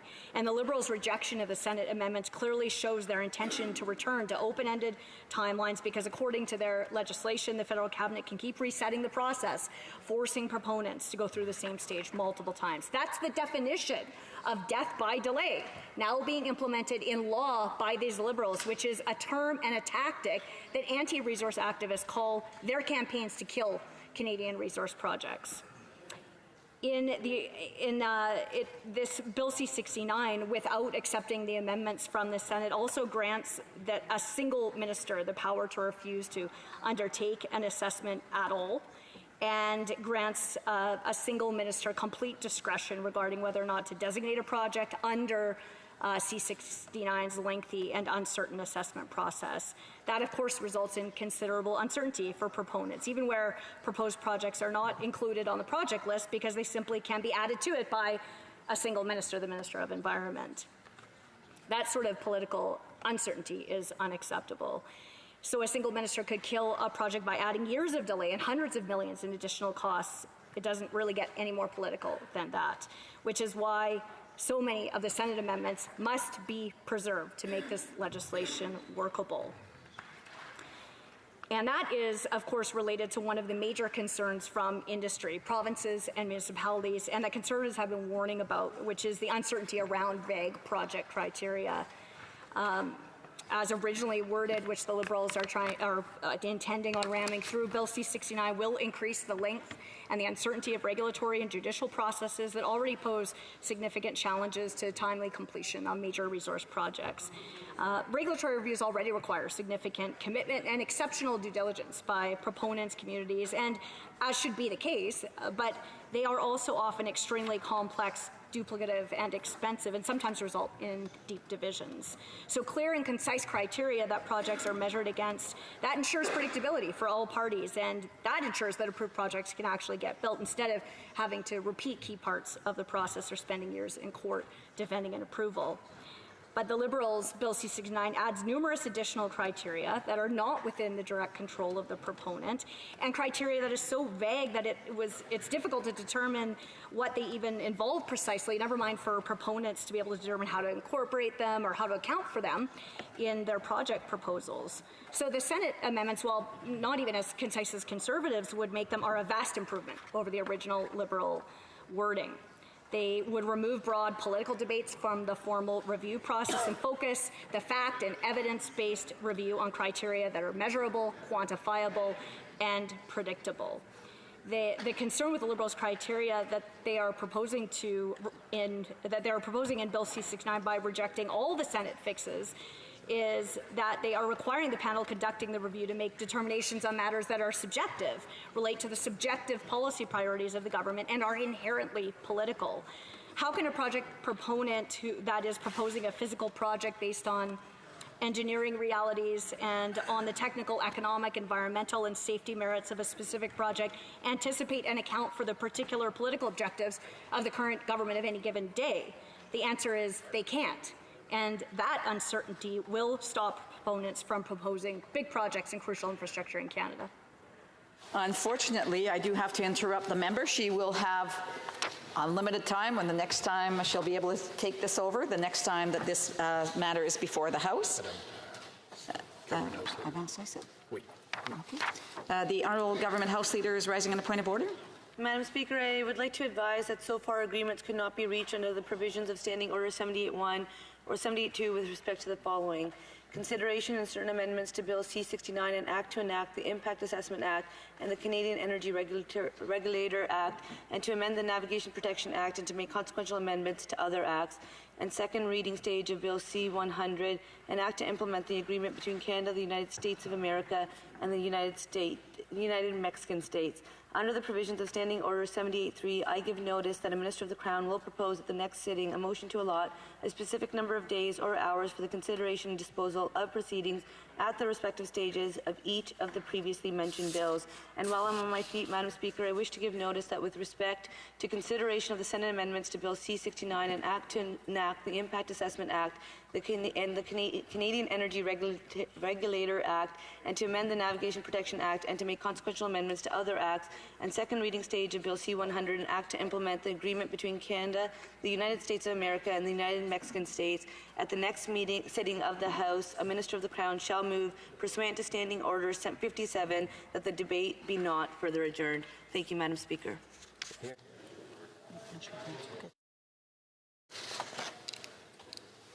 It being 5:32, the House will now proceed to the consideration of private members' business as listed on today's order paper. Orders of the day, ordre du jour. Private members' business, consideration of motion M227, instruction to the Standing Committee on Human Resources, Skills and Social Development and the Status of Persons with Disabilities, Federal Trade Strategy, standing in the name of Mr. Badaway. Mr. Badaway, seconded by Mr. Bayliss, moves that the Standing Committee on Human Resources, Skills and Social Development and the Status of Persons with Disabilities be instructed to undertake a study of the creation of a federal trades strategy to consider, amongst other things, I, regional labor shortages in the skilled trades. 2, the impact that labor shortages could have on major projects across Canada. Et 3, la mesure dans... And 3, how skills shortages are exacerbating these labor shortages by preventing workers from being able to find employment. The honourable member for Niagara Centre. Thank you, Madam Speaker. Madam Speaker, I stand in the House today to call attention to the enigma of our time. Too many Canadians, Madam Speaker, are seeking good quality, secure jobs with too little help. At the same time, too many industries are in desperate need of skilled workers. Therein lies the opportunity, and as such, I am tabling this motion to establish a federal trade strategy to consider, amongst other things, Madam Speaker, 1, regional labor shortages in the skilled trades. 2, the impact labor shortages could have on major projects across this great nation. And 3, how skill shortages are exasperating these labor shortages by preventing workers, Madam Speaker, from being able to find employment. Madam Speaker, we have made remarkable strides since elected almost 4 years ago.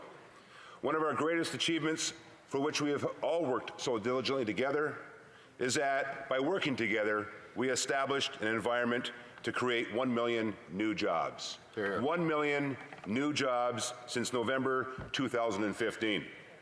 However, as we celebrate this achievement, Madam Speaker, we know there is much more work to do to further progress. Some provinces and regions across this great country are struggling to find enough workers to fill open positions. Niagara is no exception. This is what I will speak on today: the severe shortage of skilled trades workers and how important it is that we take action now. Niagara, not unlike other jurisdictions, is beginning to experience a skilled trades shortage.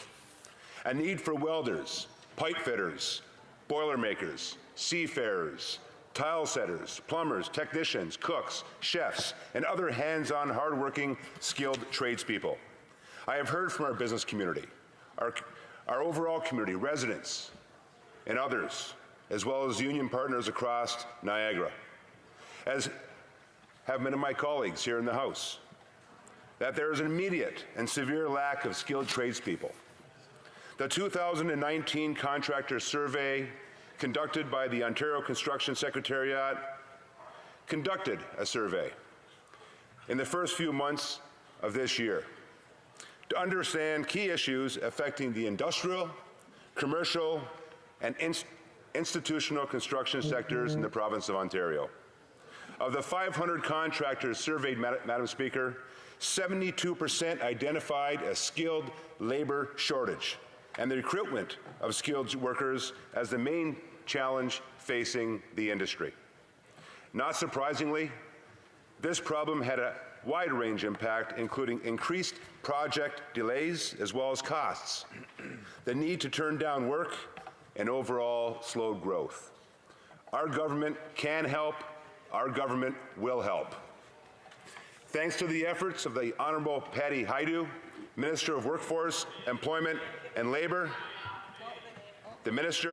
The honourable member knows that he's not to mention names of MPs or ministers that sit in the House, and I would just ask him to be mindful of that. The honourable member. Thank you, Madam Speaker. Thanks to the efforts of the Minister of Workforce, Employment and Labour, our government has significantly boosted federal support to provinces and territories by $2.7 billion over the 6 years. This to help more unemployed and underemployed Canadians access the training and employment supports they need to find and keep good jobs. And we've invested $225 million over 4 years to identify and fill skill gaps in the economy to help Canadians be best prepared, Madam Speaker, for the new economy. But we can't do it alone. Once again, Madam Speaker, we have worked with our partners to bring forward federal supports. It is critical that our working relationship continues well into the future. Although we have momentum to build on, we as a government and as a country, Madam Speaker, must continue to listen. We must be engaged with our partners, employees, employers, to best understand their unique needs. By engaging and encouraging people to tell their story, we promote understanding and create the framework that we can use to work toward our common goals. As one of our partners put it succinctly, Madam Speaker, nothing about us without us. Thankfully, employers and employees alike see the value in working together. According to one of our many partners, Hassan Yousaf, the President of the Canadian Labour Congress, and I quote, "Workers need to retool and upgrade their skills in order to be successful and to succeed in Canada's rapidly changing labour market. But far too often, they're not getting the support they need.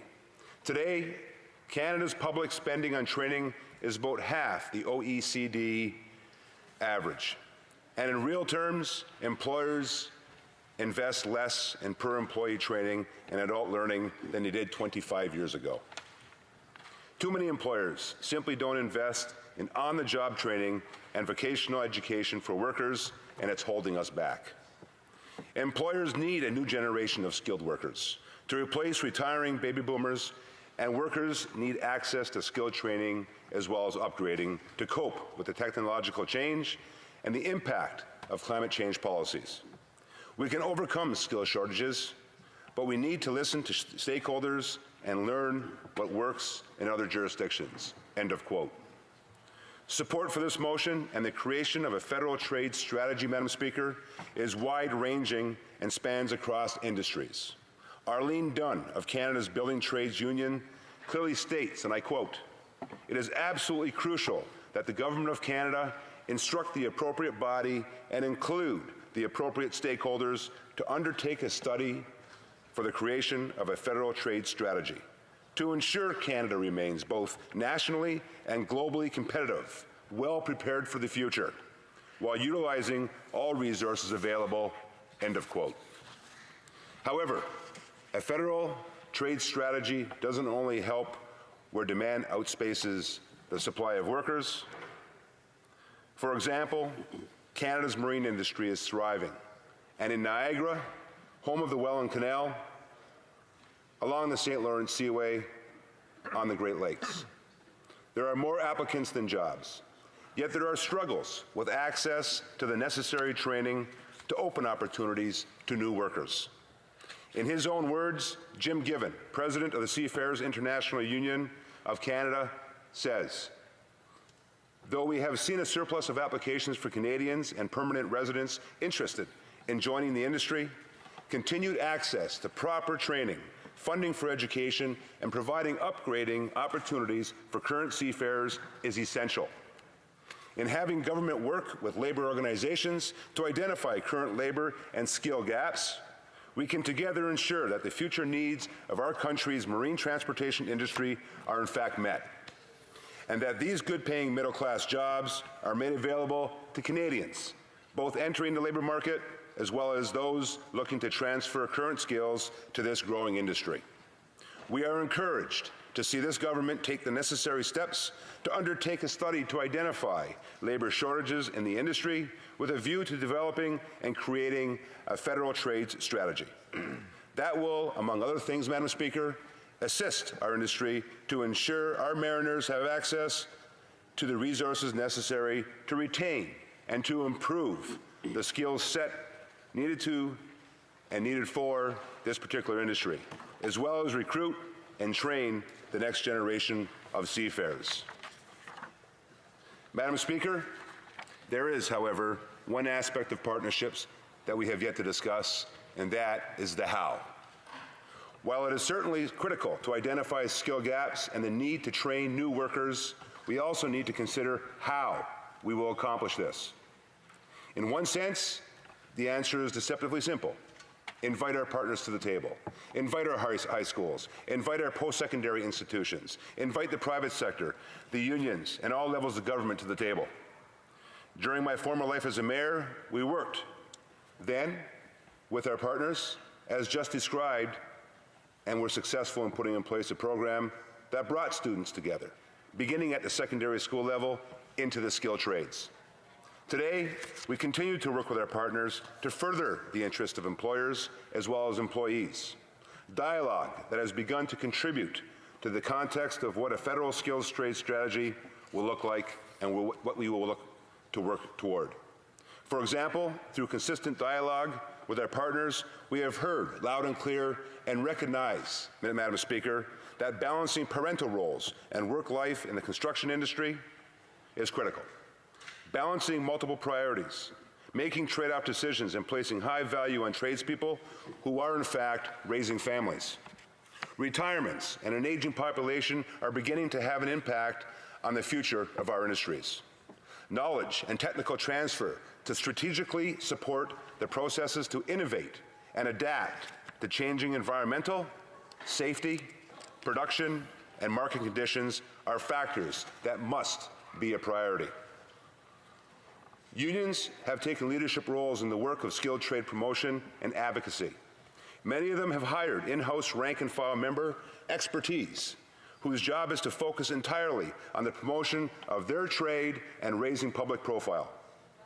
We need to work with them to do more education, educating young people about the opportunity to access well-paid, in-demand, highly valuable training, and teaching them about the economics associated with belonging to the skilled trades, organized trades, exemplary pensions included, as well as health and welfare benefits, and the ability to obtain a rewarding career.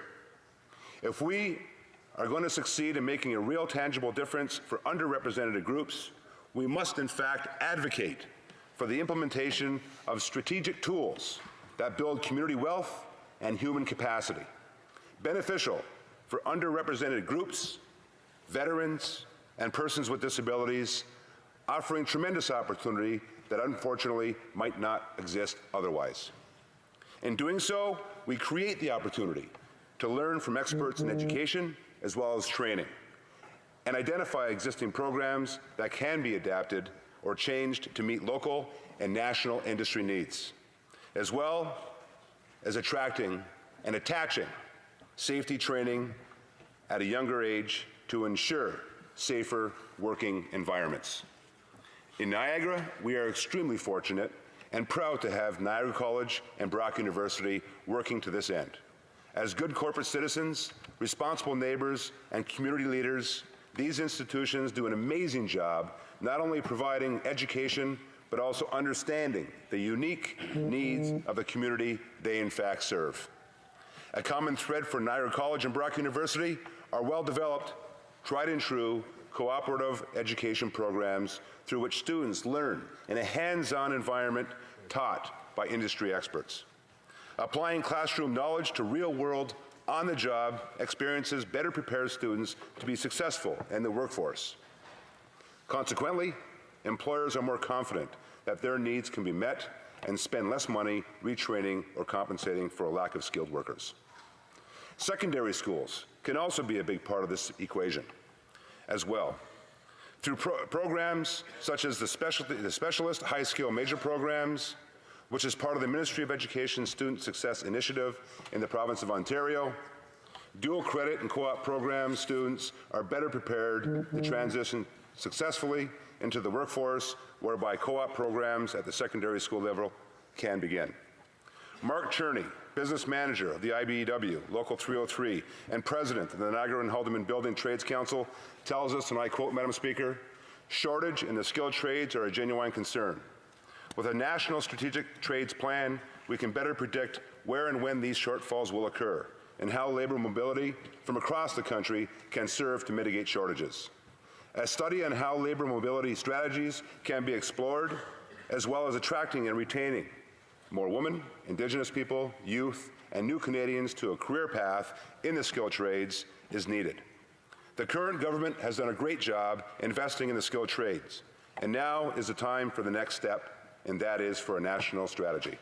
In summary, Mark Cherney says a unified national Red Seal standard for compulsory skilled trades will go a long way, Madam Speaker, to tackle the concerns of skilled shortages. Madam Speaker, it has been a great pleasure this evening to present this motion to my colleagues in the House. I look forward to seeing what we together can accomplish by working together to find solutions to such challenges. Thank you, Madam Speaker. Hear, hear. Questions and comments? Questions et commentaires? The honourable member for Churchill, Kiwanuck, Aski Nation. Thank you, Madam Speaker. Thank you, Madam Speaker, and thank you to my colleague for his words in this chamber and for his efforts on an issue that I think many of us do care about. But my concern is really about the substance of what's being proposed here.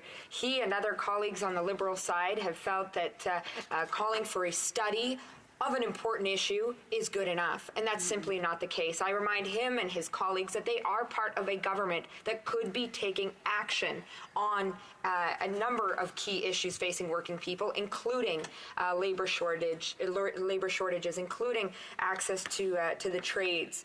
I have many more questions on my mind. Why are we not studying the stagnating wages afflicting so many working people? Why are we not addressing the root causes of the shortages that they face? So will the member be open to broadening the topic of this study to other issues than labor shortages in order for the committee to have a full scope of the issues and for a trade strategy to truly be meaningful and make a difference for Canadians? The honourable member for Niagara Centre. Thank you, Madam Speaker, and I do appreciate the comments and the interest from the member across. Quite frankly, Madam Speaker, we've already begun. We've already begun through the efforts of the Minister of Workforce, Employment and Labour. Once again, our government has significantly boosted federal support to the provinces and territories by $2.7 billion over 6 years. But moving forward, Madam Speaker, there's no doubt that as we move forward together, not only on this side of the House, but all sides of the House, as well as with all our partners, we look forward to hearing those very comments that the member brought up. So that therefore the strategy is all-encompassing, not only including in the best interests of employees, but also employers, those that are underrepresented, and of course all interests that they may have, that this is going to be actually included within a federal trade strategy. Thank you, Madam Speaker. Questions and comments? The honourable member for Foothills. Thank you very much, Madam Speaker. And I appreciate my colleague from Niagara Centre bringing this motion forward. I guess my question would be if this was such an emergency or such a huge issue for him and his constituents, and certainly for his region. Earlier this year, the member from the Mississauga East Cooksville brought up a very similar motion to study the skilled labour shortage in the Greater Toronto and Hamilton area. At that time, members of the committee on the Conservative side suggested, why do we not expand this study to include a Canada-wide study into the skilled labour shortage, and the Liberals at that time refused that amendment. I'm just saying, if it was important now, why wasn't it just as important then? We could have gotten started on this study in this committee, in this session, had they supported that amendment. Honourable member for Niagara Centre. Thank you, Madam Chair. And it's a great point, and once again I'll repeat what I had said earlier. This is a process that we've already begun on. As a matter of fact, quite frankly, Madam Speaker, this is a process that I began on in my former life as a mayor, and working locally with our partners, with industry, education, as well as unions and others, to really put forward strategies to ensure that we introduce the trades to our younger students, so that therefore they get introduced to something that they might be interested in doing as a career.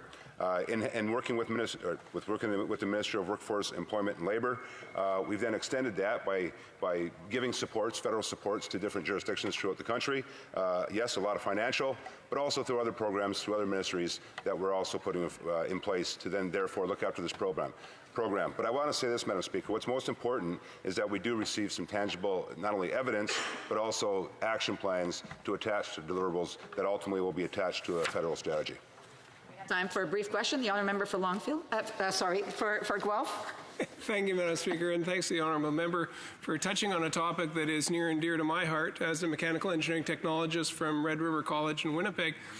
We looked at the issue of funding through the EI program through Budget 2019, and maybe earlier this year that was just rolling out, but there's more than financial issues. There's also ratios between journeymen and apprentices that vary from province to province. Whether we could maybe coordinate some efforts across Canada, would this be something that he'd be willing to consider in this study, Madam Speaker?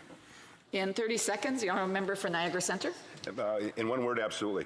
There's no doubt that in our discussions, and just recently the Minister and I met with the building trades of Ontario, all of them, and I mentioned them earlier, and that subject was brought up, Madam Speaker, that in fact we would be looking at those very issues. This isn't just the obvious. There's a lot of work to be done here, although the Minister has started. Our job right now is to continue, take it to the next level, and of course ensure that trade strategy is all-encompassing. Resuming debate, the honourable member for Foothills. Thank you very much, Madam Speaker. It's great to stand and speak about a very important issue tonight, and that is the lack of access or the inability for some regions of this country to be able to access the very important skilled labour that they need to ensure that their businesses are successful and Canada can build the important infrastructure that it needs. Now, I know I asked this question to my honourable colleague in the question and answer portion, but I want to really highlight the frustration with Conservative and I would say our NDP colleagues as well at committee when earlier this year we were debating M190, which was looking at labour shortages in the Greater Toronto and Hamilton area.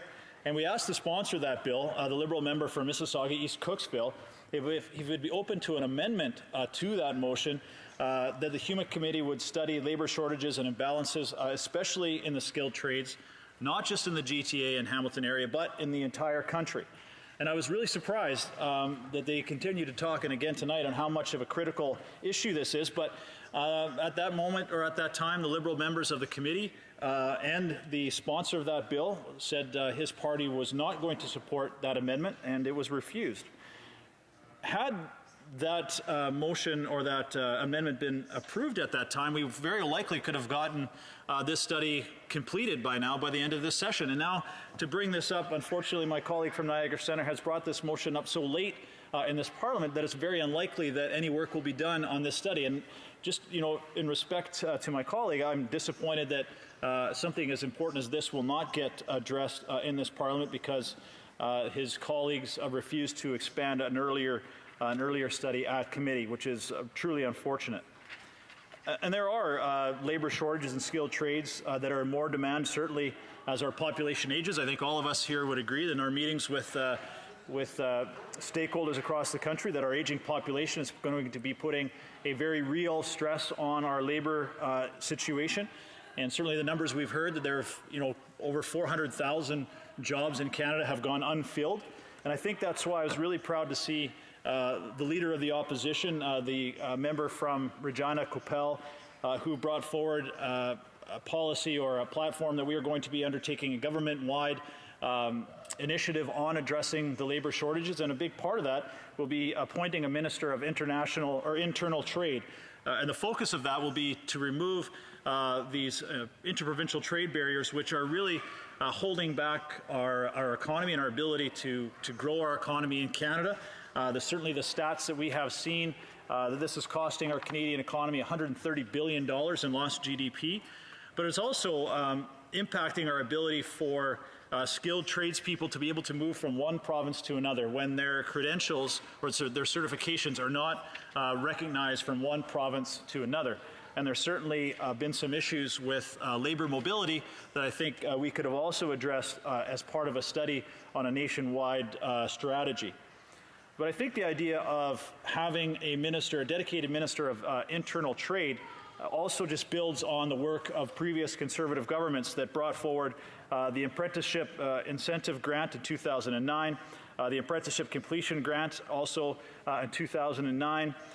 We provided funding for more than 530,000 apprenticeship grants, totaling almost $700 million to Canadians to ensure that they complete their training.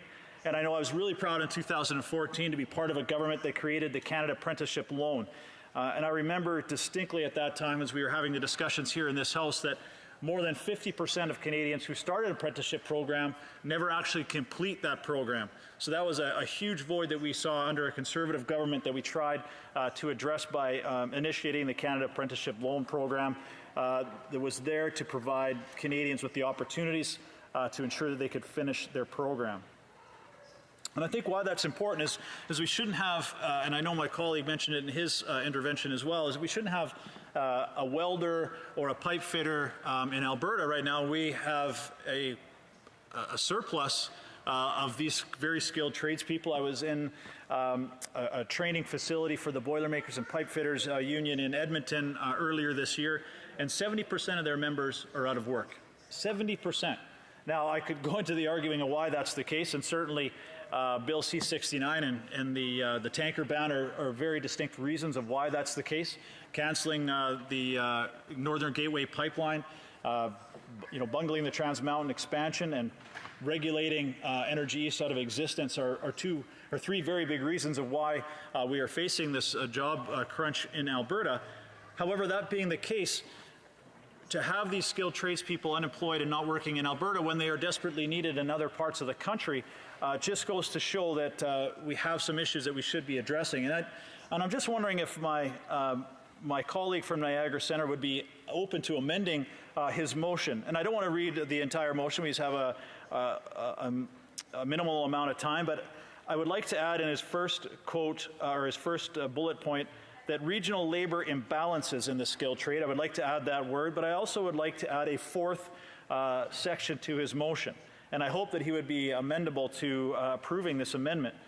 And I'd like to add that how interprovincial harmonization of professional and trade certifications and training could assist unemployed and underemployed workers in the skilled trades find work in other regions by encouraging greater labor mobility and portability of qualifications in Canada. And I think that is something that we could all agree in this House, that we have heard certainly from many of our stakeholders, that the inability to have your certifications recognized from one province to the other or to encourage labor mobility is a huge issue that I would like to see us to try and to address. And we could have, again, addressed this had we been able to do this study earlier, which is, again, unfortunate. But I think this goes to a larger narrative with the current Liberal government when it comes to, doing what they say and saying what they do. To bring this up so late in this Parliament almost ensures that there's not going to be any significant work done on it. However, they also brought out the Canada Training Skill Training Program, and I was really interested to ask a question the Minister of Workforce Development and Labour about this program when she was at committee. And I did ask the Minister, one of the stipulations of this program, which is supposed to be part of the skilled trade strategy, is that this program actually doesn't proceed unless you have an agreement with all the other provinces. The provinces would have to amend their leave provisions in their own labor code to ensure that this skilled training program would even work. And when I asked the Minister if had she had these agreements in place, she couldn't answer that question. So I asked the officials, and the officials said they haven't started those negotiations. So this pillar of the 2019 budget that is supposed to address the skilled trade shortage across the country very likely won't happen. And certainly the discussions that we've heard from premiers over the last 2 days and their relationship with this current Liberal government and the Prime Minister, and the Prime Minister is calling them out that they're a threat to Canadian unity and confederation. I'm very confident that a lot of these premiers are not going to be in a big rush to sign an agreement on a Liberal labor initiative when they have to change their own labor code. So there's a lot of window dressing and a lot of things that come out that they want to try and address, but when it comes to the actual work of governing, they fall woefully short. Now, in saying that, I do want to assure my colleague from Niagara Centre who's brought this motion forward that even if he does not support the amendment that I have proposed, that we will be supporting this motion, because I do believe that addressing the skilled trades, the lack of skilled trades issue is important. I toured the Southern Alberta Institute of Technology and their new construction campus and petroleum engineering campus last week. Incredible facility. It just shows the opportunities that we have there, that the training facilities are there, that we just have to encourage Canadians. We have to ensure Canadians understand that these are opportunities that are well paid. Going into the skilled trades is not a demeaning career choice. This is an outstanding career choice with incredible opportunities, with very high incomes, and we just have to ensure that we change some of that misperception about what goes on there. And I think one of the areas where we do have a real opportunity is attracting more women into the skilled trades.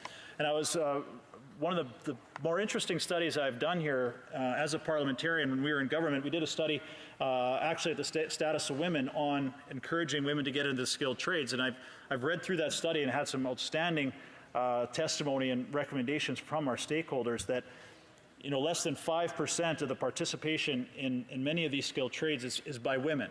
And I know we've seen it in northern Alberta where heavy-duty mechanics, those driving those large equipment are by women.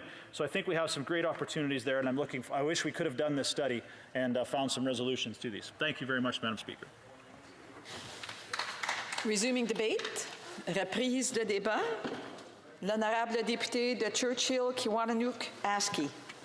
Thank you very much, Madam Speaker. I rise today to discuss the matter of motion on a federal trade strategy motion M227, put forward by my colleague from Niagara Centre. This motion proposes a study of the creation of a strategy that would consider labor shortages in the skilled trades, as well as the impact that these shortages could have on major projects across the country. We in the NDP welcome initiatives to gather more information and data on labor issues and shortages, and we will support this motion. However, reluctantly, because this motion stance is nowhere near what we need to tackle the problems that Canadian trades workers and that Canadian workers are facing. First, this motion is missing a key fact, which is that rampant labor shortages in the skilled trades industries are not happening all across our country. There are labor shortages in some regions, and they do need to be documented, but the context of these shortages need to be appropriately discussed. While there are shortages in specific sectors and regions, it's not an industry-wide phenomenon across the country. Focusing on the overall unemployment rate or job growth data is not acceptable when this data doesn't include important facts, such as the unemployment rate being higher among both youth and older workers, for example. We know that 10% of young people in Canada are unemployed, as opposed to 5% of the overall population. It's also important to consider the perspectives of all parties in the study that my colleague is putting forward. Any study on labor shortages must include vigorous consultation with unions and labor representatives, including rank-and-file labor activists, to understand the unique issues facing different industries, because it would be an uneven perspective otherwise. If you ask the workers, they'll tell you that despite labor shortages, wages are not increasing, which should clue the government into the fact that the issue isn't simply one of shortages across the country. It is still taking Canadians just as long to find jobs as it did during the Great Recession of 2008. The average duration of unemployment during the Great Recession was 21 weeks, while the average duration of unemployment in 2008 was 15 weeks. In 2018, the average duration of unemployment was 19 weeks. So it is taking workers 4 weeks longer to find work than it did 10 years ago. The CFIB put out a business barometer that found that nearly 47% of small and mid-sized businesses are being held back by a lack of skilled labor in several provinces. We know that in British Columbia, for example, multiple large-scale construction projects underway are facing a serious labor shortage. Provinces such as Ontario expect a shortage of 100,000 skilled workers within the next 15 years. Considering that unemployment is at a 43-year low, it is concerning that Canadian businesses are saying they struggle to fill job vacancies at the same time. We know that Canadians are struggling to find employment, and this kind of situation cannot stand. Quel est le contexte de ces pénuries de main-d'œuvre? What is the context for this? The largest construction union in the province of Quebec has explained the situation of workers in the province. Despite shortage announced in this sector, there are means for construction workers in Quebec. The average is $38,000 and some odd dollars. That compares to favorably to the median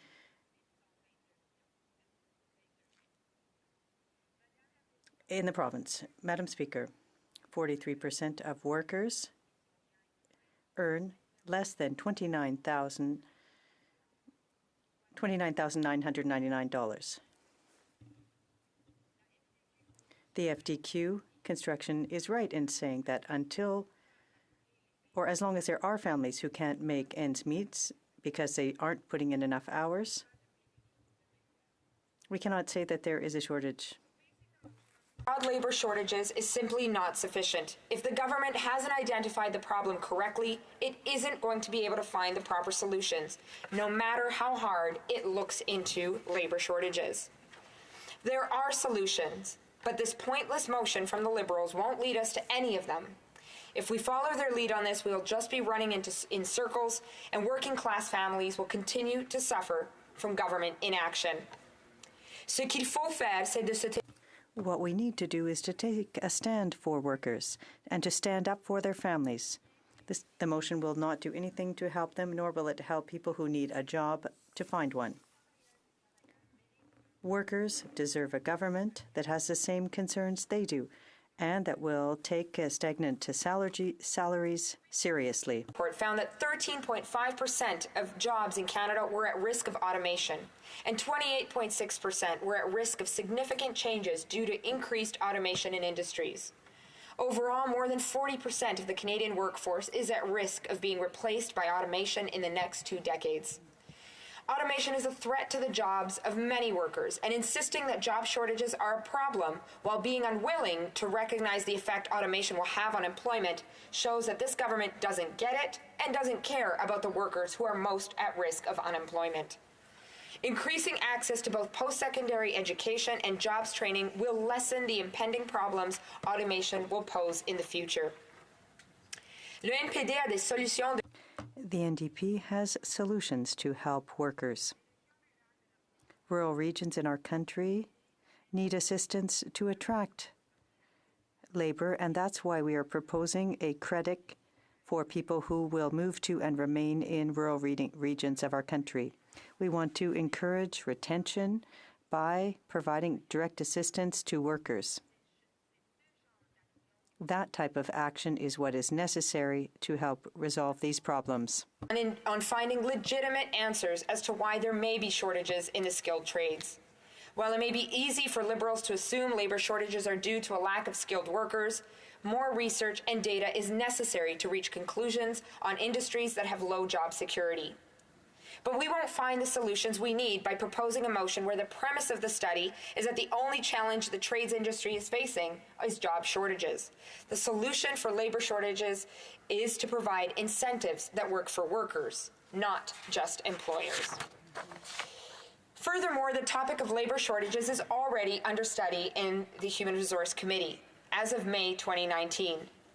This motion in front of us just shows that the Liberals are so dedicated to avoiding the real problems Canadians are facing that they would rather sponsor repetitive motions that will both burden the HUMA committee and fail to help workers than actually doing anything. Working class Canadians deserve a government that is actually focused on supporting them with better education and living wages, instead of only listening to employers by proposing motions under the incorrect assumption that the only obstacle the trades industry is facing is a countrywide labor shortage.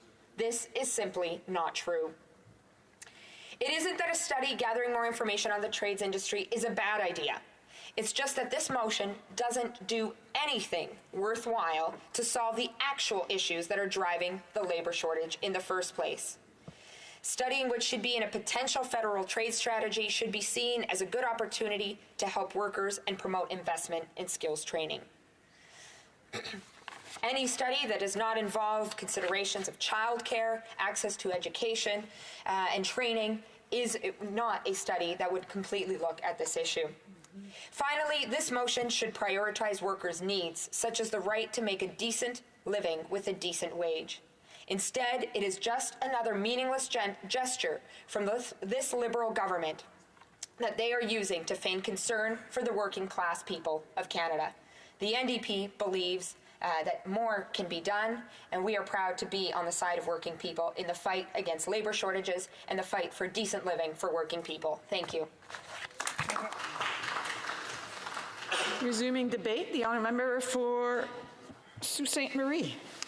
Madam Speaker, I'd like to start out by thanking the honourable member, my colleague from Niagara Centre, for bringing forward such an important motion, and I'm very pleased to have the opportunity to speak to the merits of M227 today. This motion presents an opportunity to explore solutions aimed at increasing participation and success in the skilled trades. Today, I would like to highlight the measures our government is taking to enhance training and apprenticeship opportunities for Canadians in the skilled trades.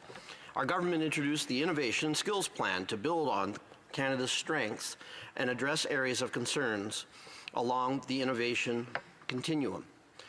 From people and skills through building innovation ecosystems to exporting and scaling up globally competitive companies across all sectors of the economy. The Innovations and Skill Plan includes measures to build a more diverse and inclusive workforce and help Canadians improve their skills and upgrade their credentials as they transition through their careers. Madam Speaker, careers are now about lifelong learning. Their trade trajectory is not just up and down as it used to be, but now we see lateral moves reflecting shifts in the economy and the changes in the workplace. And this has been generally accelerating over the last few years. One of the recurring ideas that came up during my study on my recent motion M194, Precarious Employment in Canada, is the idea of lifelong learning and training. We heard from Andrew Cardoza from the Pearson Centre of Progressive Policy, who said, Budget 2019's, quote, support for lifelong learning is great. Our government has moved towards adopting a more robust national strategy for skills development, which is critically important to prepare Canadians for future work, because this is the new normal. Through the government's Innovation and Skills Plan, the Canadian Training Benefit will give workers more money to help pay for training, provide income support during training, and offer job protection so that workers can take the time they need to keep their skills relevant and in demand, and to ensure we have a skilled workforce available for employers when they are needed. Madam Speaker, Budget 2019 really is a skills budget. In that, government is not only recognizing the shift away from traditional lifelong single-pronged careers, but is actively responding through policy measures to the need for retraining in our workforce to develop alongside our advances in technology and innovation. The very factors changing the face of the workplace, innovation, AI, etc., well, the type of skills required by employers to keep up with these shifts will change often over a person's working lifespan. We're also investing $25 million annually to support union-based apprenticeship training, innovation and enhanced partnerships in the Red Seal trades through the Union Training and Innovation Program, UTIP. This program not only helps unions purchase equipment, it also supports innovative projects that break down barriers to getting into the trades, particularly for women, people with disabilities, and Indigenous people. In addition to UTIP, in Budget 2018, we invested in other federal initiatives such as the Skills Trade Awareness and Readiness Program, Apprenticeship Incentive Grant for Women, and the Women in Construction Fund. The Skilled Trades Awareness and Readiness Program, an investment of $46 million over 5 years and $10 million per year thereafter, encourages Canadians, particularly those facing barriers, including women, Indigenous people, newcomers, persons with disability, and youth, to explore and prepare for careers in the skilled trades.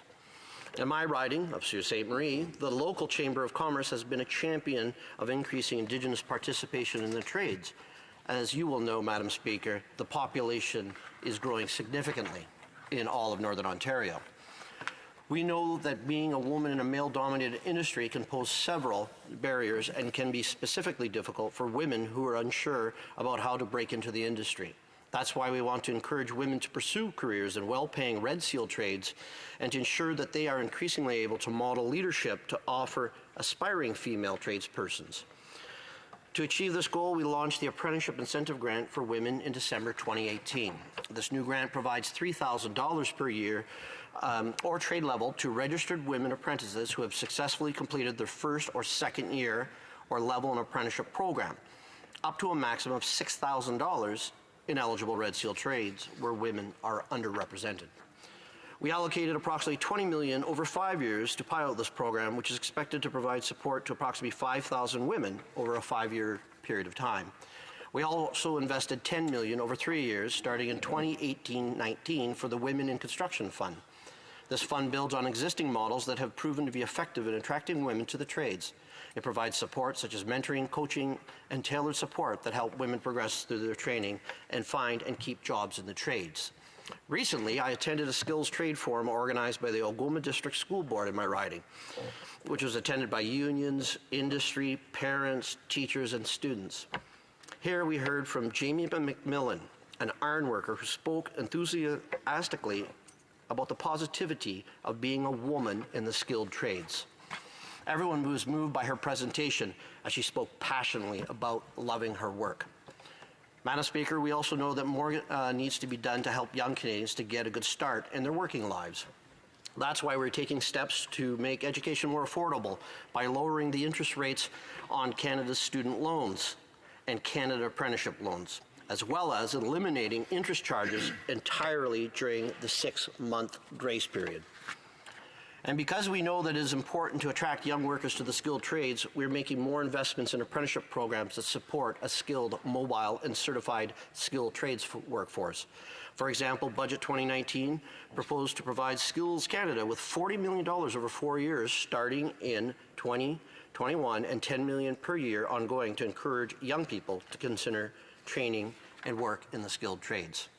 This investment will enable Skills Canada to continue to promote skilled trades and technologies to young people through skills competitions and by providing resources to better equip them for careers in the skilled trades. We also propose to invest $6 million over 2 years starting in 2019-2020 to create a national campaign to promote the skilled trades as a first choice career for young people.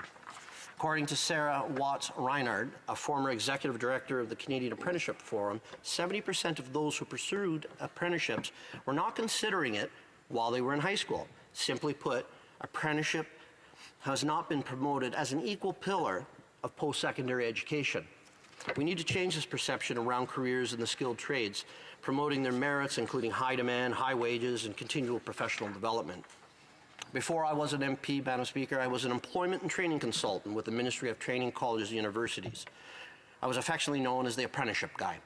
And therefore, Madam Speaker, I could not agree more that a national strategy for the skilled trades will help achieve the goals of promoting the fantastic benefits of working in the skilled trades. Finally, Budget 2019 proposes to develop an apprenticeship strategy to ensure that existing supports and programs available to apprentices will address the barriers faced by those who want to work in skilled trades and support employers who face challenges in hiring and retaining apprentices. Another great tool to increase our skills tradespeople in Canada, which I have been strongly advocating for, is a Northern and Rural Immigration Program. Since 2015, we have made it a priority to help people get the education and training they need to find good jobs and build better lives for themselves and their families.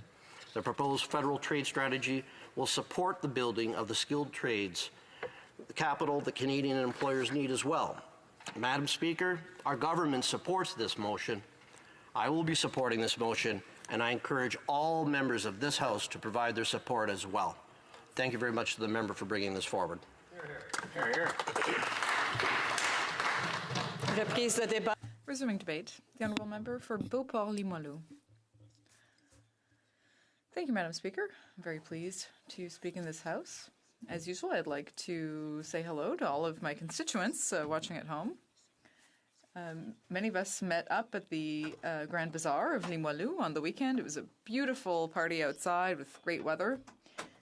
And just before we talk about the motion that's on the floor today, I want to tell those citizens who are watching that throughout the summer, as usual, there will be all sorts of activities planned, festivals in both Beauport and Limoilou. And as every year, I will be having my Member of Parliament's festival, and we'll be able to eat hot dogs and chips, corn on the cob, and we'll have the opportunity to talk about issues that face the riding and to hear about some of the services that my office offers.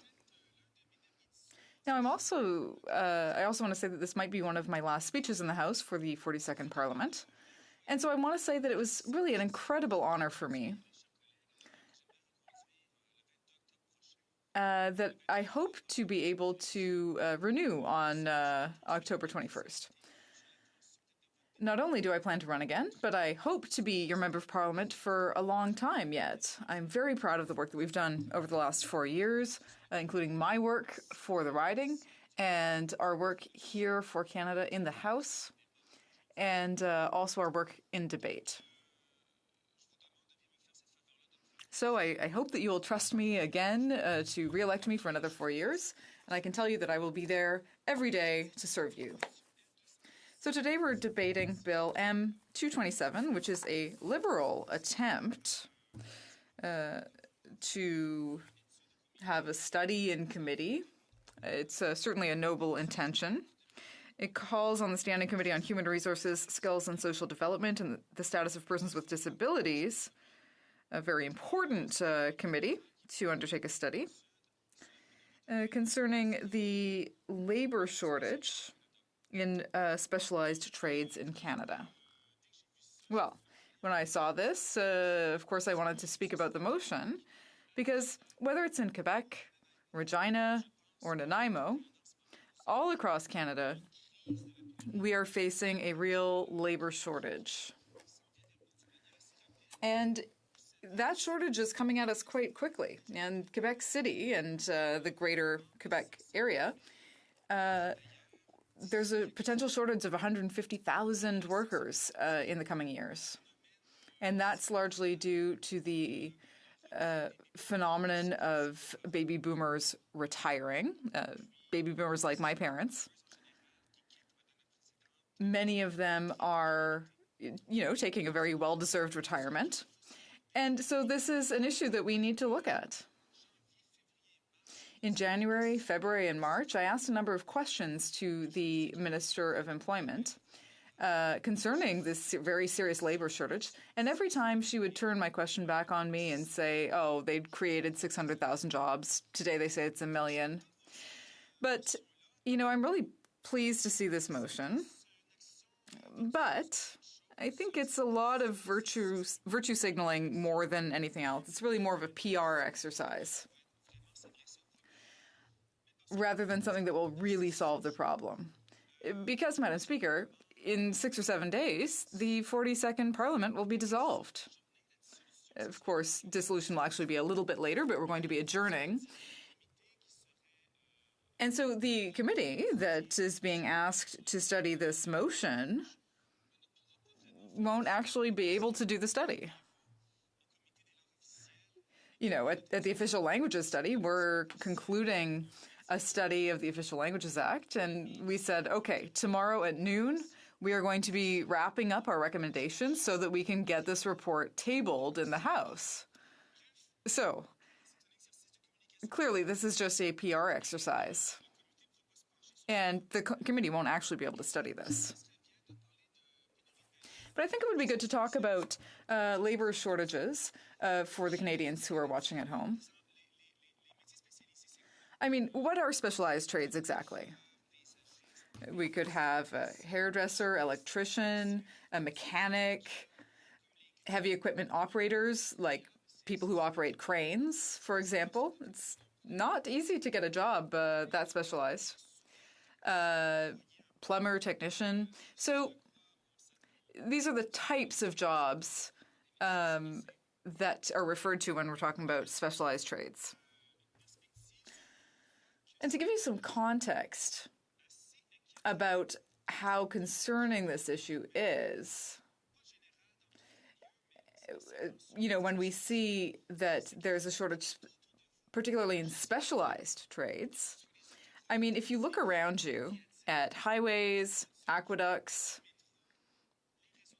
metros, the tramway system like the one that will exist in Quebec, railways that cross the country, and so on, skyscrapers in big cities like Montreal, Toronto, and Vancouver, factories in rural areas, tractors, all this kind of stuff, even canals, Madam Speaker,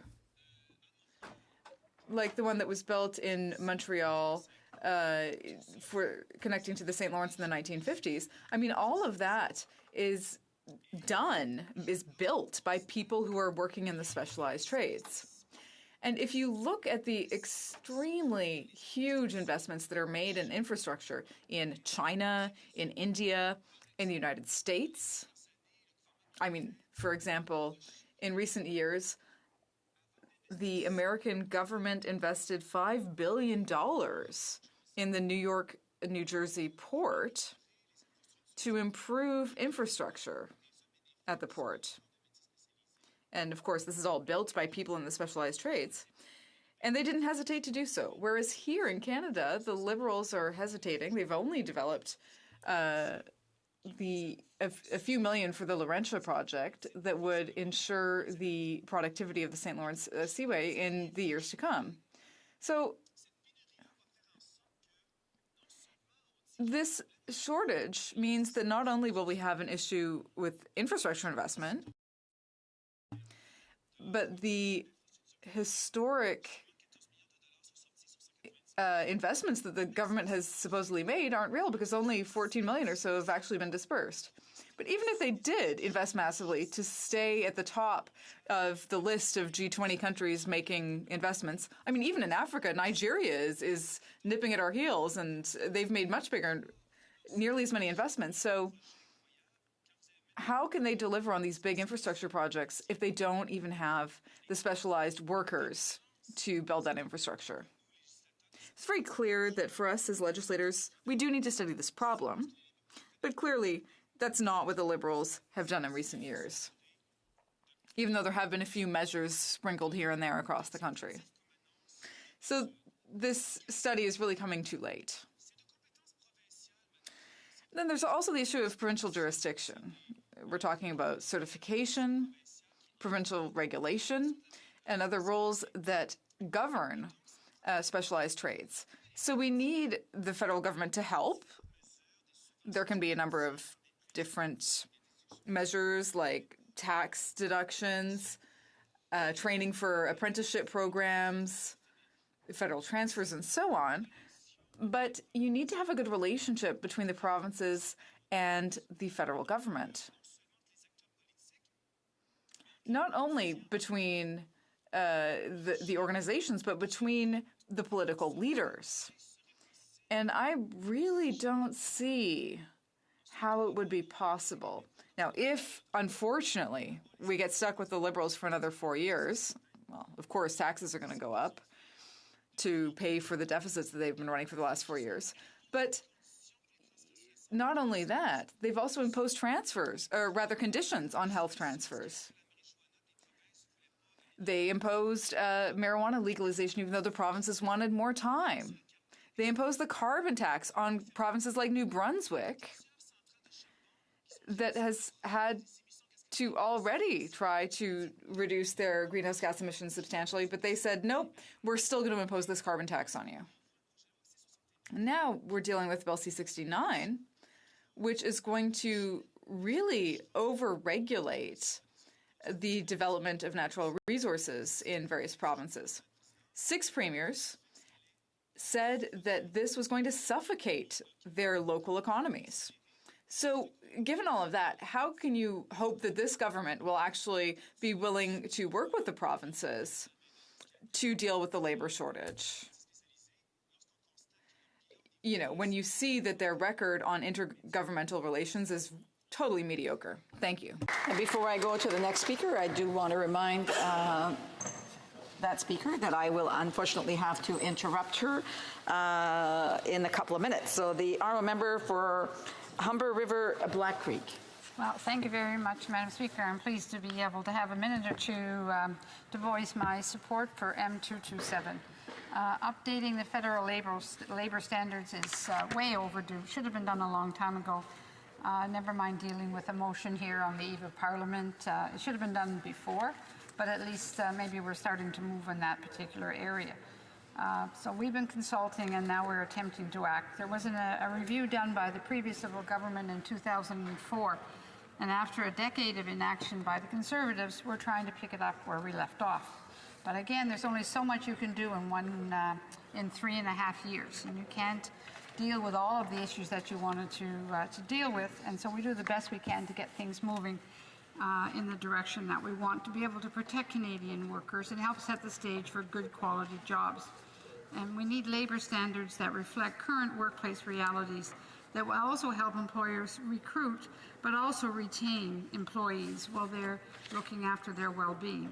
And I think it's a win for everything. That's why the member from Niagara Centre's motion that the Standing Committee on Human Resources, Skills and Social Development and the Status of Persons with Disabilities be required to undertake a study of the creation of a federal trade strategy to consider the labor shortages in the skilled trades, which we know are a high priority for our government, but are a high priority for the country. And we have already moved forward with some changes, and here's just a few examples. One of the first priorities our government did was to pass C4, restoring fairness, balance, and stability to labor relations, which is an important thing that we were doing. Also to restore a culture of respect for and within the service, and I can see, Madam Speaker, that you're standing. Thank you very much to allow me to have 1 minute to make a point, and I look forward to seeing this motion move forward. Thank you. The honourable member will have 8 minutes the next time that this matter is before the House. It being 6:32, the time provided for the consideration of private members' business has now expired, and the order is dropped to the bottom of the order of precedence on the order paper. Orders of the day, ordre du jour. Ordre éminent du gouvernement, projet de loi éminent du gouvernement comme une reprise. Government orders, government bills, commons, resuming debate on Bill C-98. An act to amend the Royal Canadian Mounted Police Act and the Canada Border Services Agency Act and to make consequential amendments to other acts. Resuming debate, the honourable member for Medicine Hat, Cardston Warner.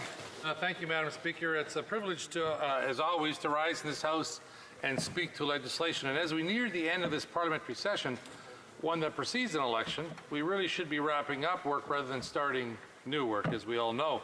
Now, Bill C-98 proposes to repurpose and rename the RCMP Civilian Complaints Commission to the Public Complaints and Review Commission, and expand their mandate to review both the RCMP and Canadian Border Services Agency.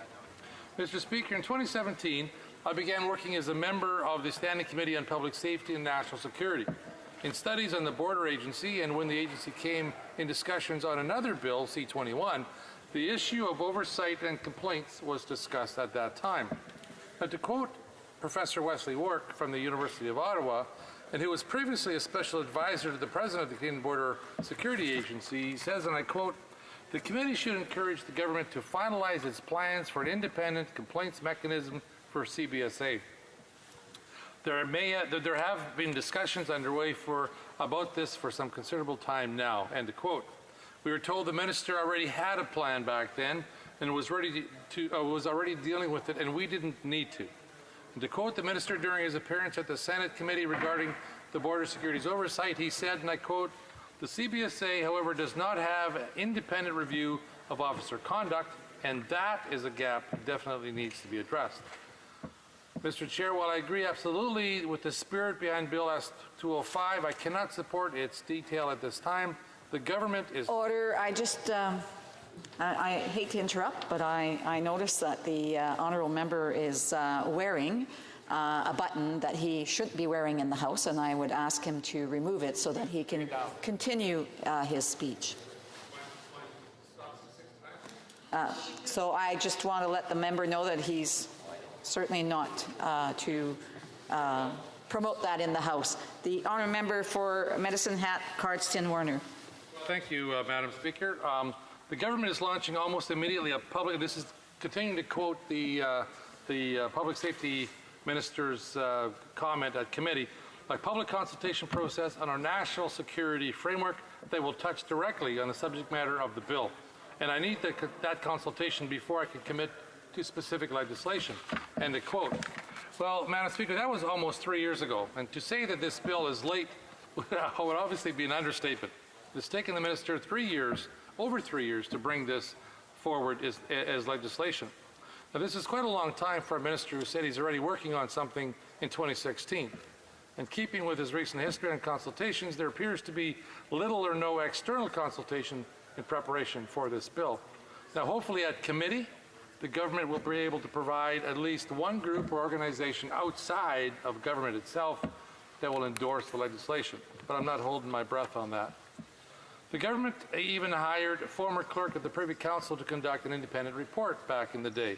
Mel Capé conducted a review and provided his recommendations in June of 2017. It was only because of an access to information request by CBC News that Parliament even knows of this report. To quote from that article, The June 2017 report by former Privy Council Office Chief Mel Cap, now a professor at the University of Toronto, was obtained by the Canadian press through access to information. A spokesman for Public Safety Minister Ralph Goodale would not comment directly on CAP's recommendations, but said the government is working on legislation to create an appropriate mechanism to review CBSA officer conduct and handle complaints. The proposed body would roll into existing powers of the Civilian Review and Complaints Commission, or the RCMP, end of quote. So the government and the minister had the recommendations 2 years ago, and yet they bring this forward at the last minute. Can anyone say it appears to be a forgotten or an afterthought? Again, in February of this year, Madam Speaker, the minister said, and I quote, "We continue to work as fast as we can to bring forward legislation on oversight for the CBSA," end of quote. Perhaps the Liberal government was just distracted by their many self-inflicted wounds, Madam Speaker. They created many challenges for Canadians, and now we are tabling legislation at the 11th hour, dealing with real issues and asking parliamentarians to make up for their distraction and lack of focus on things that matter to Canada and to Canadians and our democracy.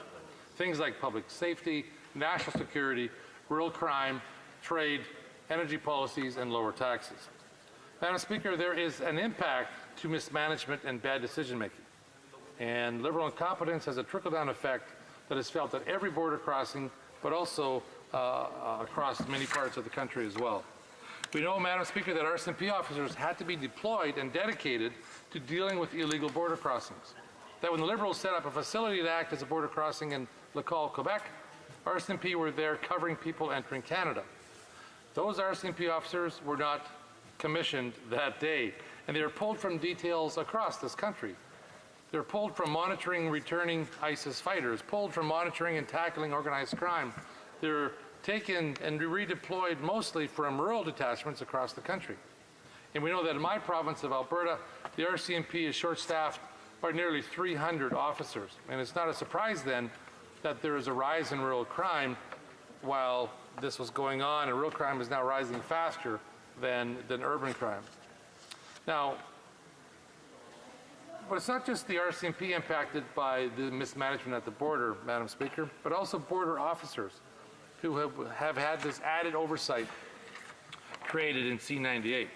CBSA officers told me, and many other MPs, about more shifts, workers transferred to Manitoba and Quebec. The media reported about students taking the place of full-time trained border officers at Pearson Airport. Madam Speaker, this is the largest airport in Canada, and the impacts of having untrained and inexperienced officers monitoring potentially the top spot for smuggling and transfer of goods is actually staggering. We have a serious issue in Canada at our borders, one that is getting worse, and we know from testimony on the study at the Committee on C-71 that the vast majority of illegal firearms comes from the United States. They are smuggled in. At the Guns and Gang Summit, the RCMP showed all of Canada pictures of firearms being smuggled in as part of other packages. The minister's own department is saying there is a problem with smuggled goods, contraband tobacco, with drugs coming across our border. And rather than action to protect Canadians, we're looking into oversight. And oversight is good, don't get me wrong, but it's not the most pressing issue of our day. Media is now reporting that because of the Liberals' decision to lift visas, there are many harmful and potentially dangerous criminals now operating in our country. Madam Speaker, this comes on the heels of reports that there are record high numbers of ordered deportations of people who are a security threat. There's 25 in 2017. Also, there was record lows in removals. 4. Deportations were about or above 12 to 15,000 per year from 2010 to 2015. And that is not what we're seeing now. The Liberals, even with tens of thousands of people entering Canada illegally, were averaging half of that. And we know that CBSA wasn't ignoring these issues and security threats. They just lacked the resources that are now dedicated to maintaining an illegal border crossing and monitoring tens of thousands of more people. These failures, in my opinion, not just my opinion, but the opinion of many Canadians, is impacting. The Calgary Herald headline read, "Confidence in Trudeau's handling of immigration is gone from last August. The AG report shows federal asylum processing is a mess. It reads the Toronto Sun in May of this year. The Auditor General calls out the Liberal failures, and the news headlines go on and on and on. So this is something that the minister did when he implemented reforms into C-59, the national security reforms. Under that bill, there will be 3 oversight agencies for our national security and intelligence teams. Actually 4. The new Commissioner of Intelligence with expanded oversight of CSIS and CSE, the new National Security Intelligence Review Agency, and with C-22, the new Parliamentary Committee.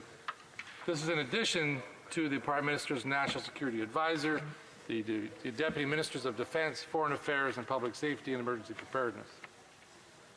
Oversight can be a good thing, Madam Speaker. Often, it is with human nature. Knowing it's there acts as a deterrent. For my career, knowing that police are nearby or ready to respond can deter criminals. And knowing that someone will review claims of misconduct will add credibility to an already reputable agency, the CBSA. It's probably too bad this couldn't get done sooner, as this could have been through the House and through the Senate quite easily, and could have been a law for a year or two already, perhaps even more. Sadly, the late tabling of the bill seems to make it clear that if it reaches the Senate, it might be caught in the backlog of legislation there. The House and the committee can and should give this bill a great deal of scrutiny. While the idea seems sound and the model better than than they have taken in other legislation, I'm very wary of anything that this government does on borders. They have not managed our borders well, and they have not been upfront with the House or Canadians about that. In 2017, the Liberals told us there was nothing to worry about with tens of thousands of people crossing our borders illegally, and they did not need any new resources, security was going well, and everything was fine. Well, the reality was that security was being cut down to deal with the volumes. Provinces and cities were drowning in costs and overflowed shelters. The border and RCMP agencies were stretched. Refugee screenings were backing up. And according to the ministers, nothing to see here, everything is fine. Then, in the budget, came new funding. And in the next budget, and in the one after that. Billions in spending now in the books, including the RCMP, CBSA, and the Immigration and Refugee Board. So, what should we scrutinize, Mr. Speaker? For one, I think we should make sure to hear from those people impacted by this decision.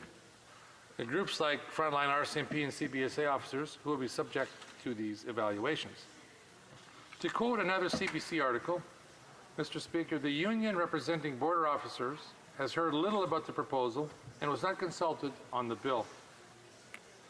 Jean-Pierre Fortin, the national president of the Customs and Immigration Union, said the president of the CBSA also was left in the dark and could not inform the union of the details of the legislation, end of quote. How reliable is legislation that the agency it actually impacts and involves was left out of the loop? It seems odd, Madam Speaker, that the Liberals would appoint one union, Unifor, to administer a $600 million media bailout just after they announced a campaign against Conservatives, and yet the Border Officers Union aren't even consulted about legislation that impacts them. And I would hope that consultations aren't dependent on political donations and participation. That is why Parliament should be careful about who sits on the new agency. We don't need more activists. We need experienced professionals. We need subject matter experts. We need people with management expertise. And we need to make sure that the people who work in this review organizations or all our review organizations are appropriately skilled and resourced to do their work. We need to make sure that frivolous cases do not tie up resources and that officers do not have frivolous and vexatious claims hanging over their heads. We need to make sure that Canadians don't need to hire lawyers to get access to the Complaints Commission and its process. We need to make sure that the minister and his staff and other staffing leaders across the public safety spectrum can get their hands inside the process and decisions of these bodies. Excuse me. We need the agency to have transparent, clear processes and systems that are fair to applicants and defendants alike. And we need to make sure that these processes don't eat away resources from two agencies that are already strapped for bodies. I hope there is time to do this right Madam Speaker, and I hope there is the appropriate time to hear from all the relevant witnesses. The legal advice is obtained, and we have the appropriate time to draft changes. Changes that, based on the Minister's track record, are almost certainly going to be needed. So as this House begins its work on this legislation, I trust the Minister and staff won't be directing the Chair of Public Safety Committee to meet their strapped timeline, which seems a little difficult to do now with only a week remaining. Knowing that the Chair is a scrupulous and honourable individual, he certainly won't suggest the legislation needs to be finished before we can hear the appropriate testimony. There is a lot of trust and faith needed, Madam Speaker, for the House to work well on legislation like this and many others.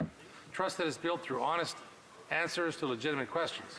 Trust reinforced by following integrity and the need to get it right, rather than just to be right. I hope, Madam Speaker, perhaps just once in this legislative session, we can see the government try to broker such trust on C-98, but I won't hold my breath. Thank you very much, Madam Speaker, for your time tonight. Questions and comments? Questions et commentaires? Questions and comments? Resuming debate. Reprise de débat.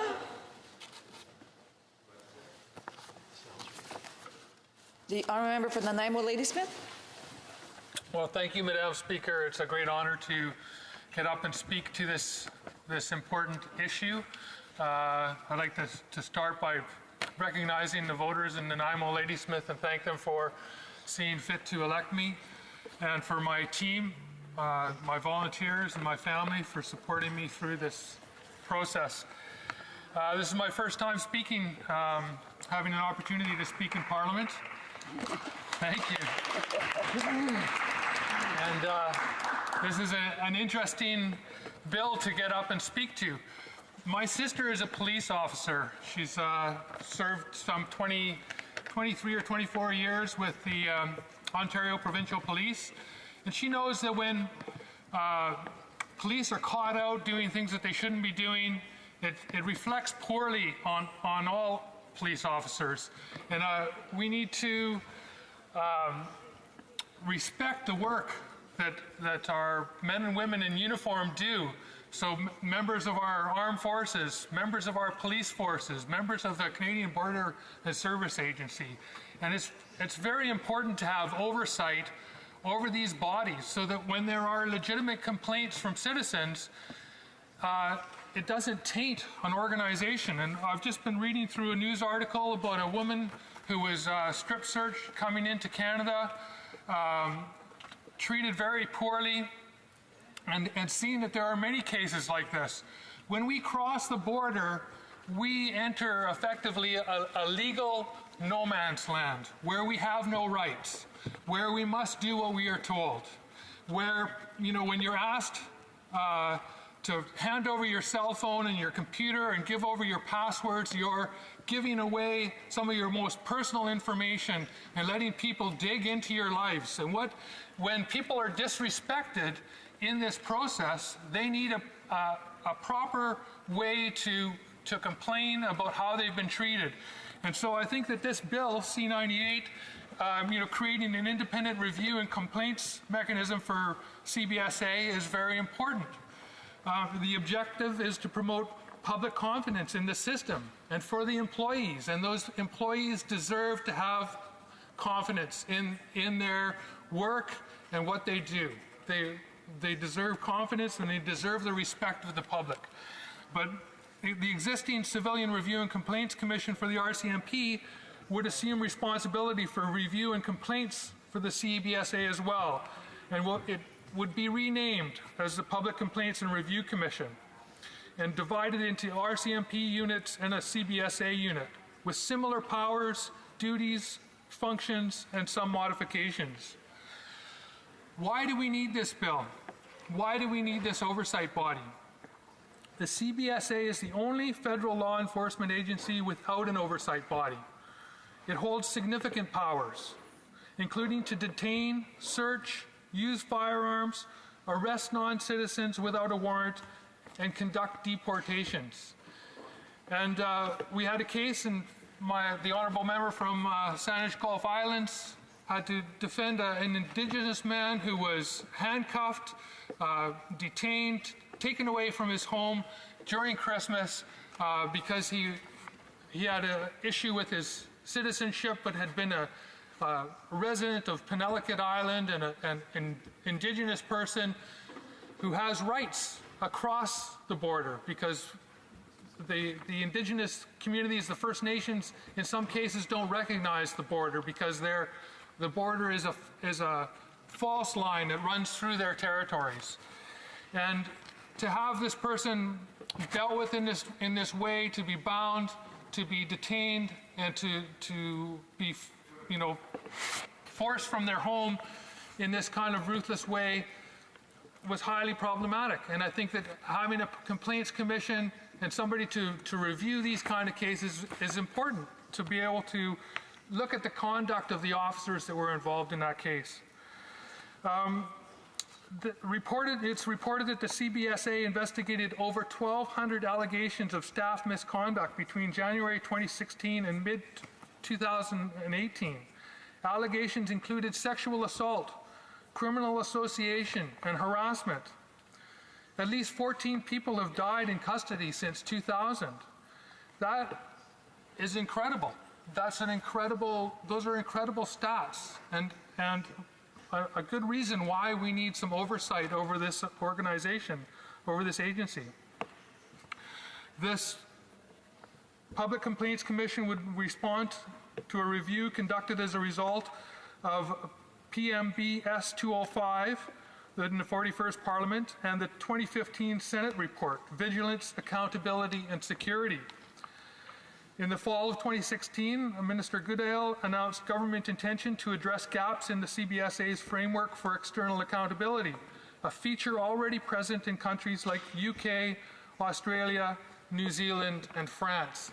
And I know we're getting late in this Parliament, that we're early in the stages of this bill, but I think it's very important that we work on getting this through so that we can pass this before the House rises, and so that we can have proper oversight of the Canadian Border Services agencies, and people have a process to go through where they have confidence, and other members of the CBSA will know that there is a way for people who are bad apples in the system to have proper oversight over the kind of actions that they've taken, and the citizens of this country and people traveling to this country can have the full confidence that they will be treated with respect and dignity at our borders. Thank you. Thank you. Well done. Questions and comments? Questions et commentaires? The honourable member for Saanich Gulf Islands. Thank you. Well, I do want to congratulate my colleague and the other half of the Green Party caucus in this place for his first speech. I also thank the voters of Nanaimo Ladysmith for doing us as a party, as well as the individual efforts of this particular community leader to be in this place and speak out as he has. I just wanted to add to the context around the story that he relayed. Richard Germain in December 2013 was, for members of this place listening to this shocking story, taken from his home just before Christmas. His wife was a survivor of residential schools, and for uniformed men with no warning, showed up at his door, took him from his home, put him in leg irons to transport him to a holding cell. And we were able to mobilize because, thankfully, he had some contacts with academics, University of Victoria, anthropologists, and those working on I'm not saying the right word. Anthrobiology is not the right term. It's escaping me for a moment. In terms of developing community gardens based on traditional knowledge of the Indigenous people of Penelakut Island, where we were able to mobilize. And we got a lawyer, and we paid for the lawyer, and we got Richard Germain out of a holding cell where he was about to be deported. And the previous Minister of Global Affairs, or actually it was at that time Minister of Immigration, former Minister Chris Alexander, was helpful, and we regularized his citizenship because he was Indigenous from the United States. That was a horror story. And I'll never forget it because it made me realize, as my honourable colleague from Nanaimo Ladysmith says, most of the people working in uniform in this country are fine and upstanding. But that story shook me to my core, especially when Richard Germain told me that all the other people in that holding cell were deported within 24 hours, and the guards there said, "Who do you know?" How did this happen? Nobody gets out of here.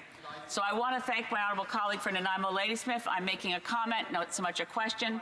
I have a feeling there are other events this evening of a less weighty nature. So I'll thank you and end there unless my honourable colleague wants to add anything.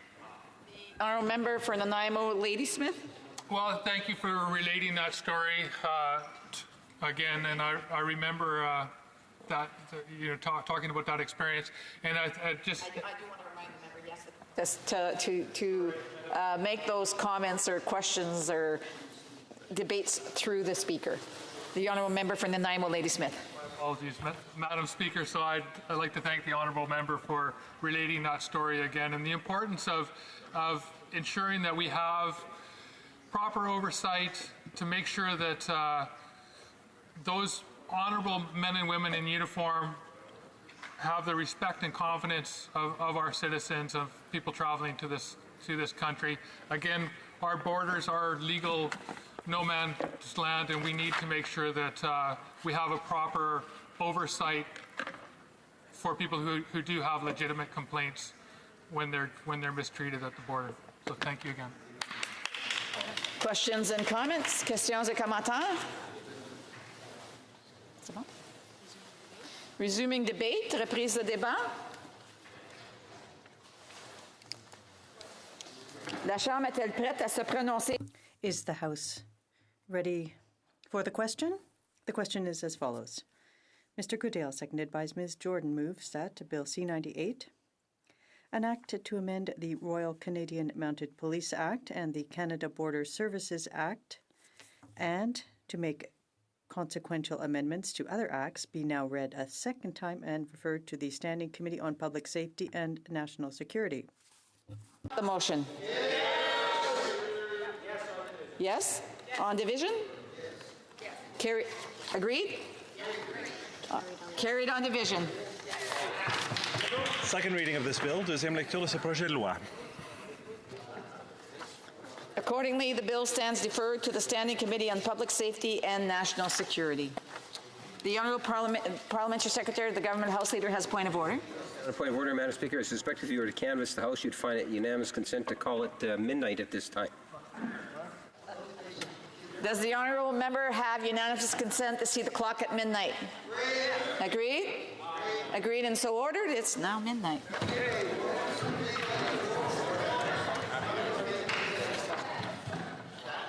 I do want to remind members that we still have a little bit of work, so if individuals who are leaving the chamber can leave quietly. Wait, c'est bon. Okay, merci. Alors, à ce moment-ci, conformément à la... Pursuant to Standing Order 38, the motion to adjourn the House is deemed to have been moved at this time. Accordingly, the question is as follows. That this House do now adjourn. Silence. Thank you, Madam Speaker. I'm rising tonight at this late hour, just after midnight, to raise a question I initially asked on May 30th, not long ago. And I have to say that while the procedures for adjournment proceedings call for being allowed to ask for such a debate when the answer received isn't sufficient, I think I'm within the rubric of our rules in asking for this further debate on the issue. But I do want to say on the record that the Minister for Public Safety and Emergency Preparedness answered my question fully, capably, and responsibly. My concern was that we learn from this experience. So let me repeat what it was I asked back on May 30th. There was a remains a terrifying episode for the community of Pikanchicum First Nation, which is all the way west in Ontario. So far on the map, it's almost in Manitoba. It's a fly-in remote community with approximately 4,000 people who live there in this First Nations community. They were surrounded by fire. So when I rose to ask the question that day, I had just heard it relayed to me that the chief in the community had called out for help. She actually called out for my seatmate, the honourable member who used to be the Minister of Indigenous Services, and through her I heard that the planes hadn't been able to land. The Hercules was coming in to rescue people, couldn't land because of the smoke. It was clearly an emergency situation that was terrifying. My question to the minister was, what is the federal government doing? Now, the mobilization of resources to help that community was impressive. With the fire less than 1 or 2 kilometers from the community, thousands of people were removed to safety, with the Hercules aircraft coming in and out over a period of days. So my question is this: what do we learn from this? One of the things that struck me about it when I read the newspaper reports was that from the community we were being informed that they'd lost power in the community, they lost landlines in the community, they lost cell service in the community, and they were surrounded in smoke. So there was an immediate health issue. This is exactly what happened summer before last in Ashcroft, British Columbia, where my husband is from, and where I talked to the deputy fire chief. They were on evacuation alert. Everybody had to be ready to be evacuated because of the fire, and they were, at that moment, without electricity, without cell phones, without landlines, and with only one road out of town, and they also had an acute health issue because people couldn't breathe. The deputy fire chief said to me, to be prepared for these events in the future, we're talking about what we should do when you lose power and cell phone and landlines. And she concluded that what Ashcroft, BC needed was to get a really big bell and put it at the fire station to warn people of evacuations. It so resonated with me because when I did my town hall meetings in the Gulf Islands, just in January, we had December 20th of last year, a windstorm so severe that trees were down on the roads, and the power, this was December 20th, and for 10 days through Christmas, no power, no landlines, no cell phones. And just like in Ashcroft, the community self-organized, got chainsaws out and removed the trees on the road, which we know is illegal, but since there was no power, they figured we were safe. They took the trees out of the road, and they went self-organized and went to check on their neighbors and their friends. My point is this: we're in a climate emergency. The things we think we can count on, our devices, our electricity, will be gone. We'll be dealing with tornadoes, floods, and fires. And what is the Department of Public Safety and Emergency Preparedness doing to prepare for what's happening now? The Honourable Parliamentary Secretary to the Minister of Public Safety and Emergency Preparedness. Thank you, Madam Speaker. And before I get to the answer for my honourable colleague from Saanich Gulf Islands, I want to begin by offering our heartfelt condolences to the family, friends, and community of Kelsey Strang, who had been evacuated from Pikangikam. The Minister of Indigenous Services has reached out to the community leadership at this difficult time. While no words really are adequate to respond, my heart aches for those who knew and loved her. Madam Speaker, we will always help Canadians affected by wildfires and other disasters. We know that climate change is making natural disasters more severe, more frequent, more damaging, and more expensive. Our government always stands ready to help. The Government Ops Centre engages with federal and provincial territorial partners concerning fires and flooding across the country in order to be ready to respond should federal assistance be required. Emergency response is handled first at the local level. If local first responders need assistance, they can request it from neighboring municipalities or from their province or territory. However, if an emergency escalates beyond their response capabilities, provinces or territories can request assistance from the federal government. There is a well-established process in place for managing requests for federal assistance, which is facilitated by the Public Safety Canada regional offices through the Government Operations Centre and includes interdepartmental consultation as it pertains to resources. This process ensures that municipal, provincial, and territorial jurisdictions are respected, that emergency response is well coordinated, and that the provision of assets and resources can be expedited at the national level when needed. Regarding the situation of the Pikangikam First Nation, let me share with you some information about the events that took place recently. On May 29th, Indigenous Services Canada informed the Government Ops Centre through the Ontario Provincial Emergency Operations Centre that a fire was affecting the community of Pikangikum. As you may be aware, Pikangikum First Nation is a fly-in community of about 4,000 residents located in Ontario, about 70 kilometers from the Manitoba border. That same day, on May 29th, a state of local emergency was declared due to the impact of smoke and fire. A request for aircraft and evacuation assistance from the Canadian Rangers and the Canadian Armed Forces was issued by the province of Ontario to the federal government. On May 30, in concurrence with the Acting Minister of National Defence, we accepted a request for the affected communities. Evacuation of the community began on the same day, on May 30th. Airspace around Pikangikum was restricted to ensure the safety of Canadian Armed Forces operations and fire suppression. Ontario was not able to accommodate all the evacuees on such short notice and requested assistance from the province of Manitoba, and that was graciously provided. Madam Speaker, the evacuation has been suspended. The evacuation order was cancelled by the Chief of Pikangikum on June 9th due to improving conditions. Madam Speaker, I just want to reassure Canadians that we remain committed to community safety. Thank you. The honourable member for Saanich Gulf Islands. I'm looking at the screen. Thank you so much, and to the Honourable Parliamentary Secretary, thank you for the update. And thank God, I mean, it was really, the loss of life is tragic. It could have been so much worse. 4,000 people were surrounded by fire.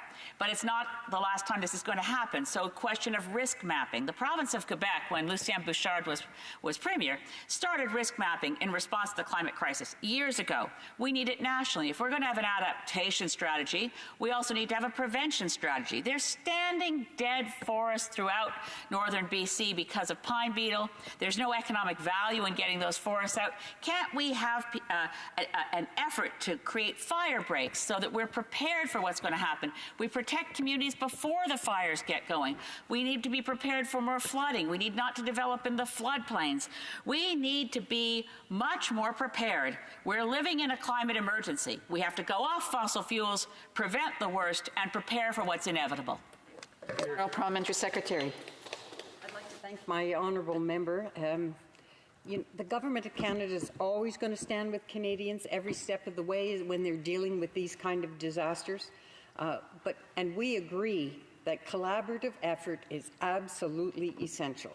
We work shoulder to shoulder with all levels of government in Canada, first responders, volunteers, other NGOs, government departments, provinces and territories, municipalities and industry, to identify collaborative actions in support of disaster prevention, mitigation, preparedness, response and recovery. Through Public Safety Canada's newly developed emergency management strategy, Canada will be in a better position to predict, prepare for, respond to and recover from weather-related emergencies and natural disasters. The honourable member for Kootenay-Columbia. Madam Speaker, again I rise in this House to speak about the perpetual nightmare that is the Phoenix pay system, which continues to impact Parks Canada employees in my riding of Kootenay-Columbia. It has now been over 3 years since this disaster was forced upon the public service. Despite never working from the beginning, those who implemented the system received performance bonuses. Meanwhile, thousands of hardworking public servants have not been paid what they have earned when it is owed to them. This pay system was ill-conceived from the beginning.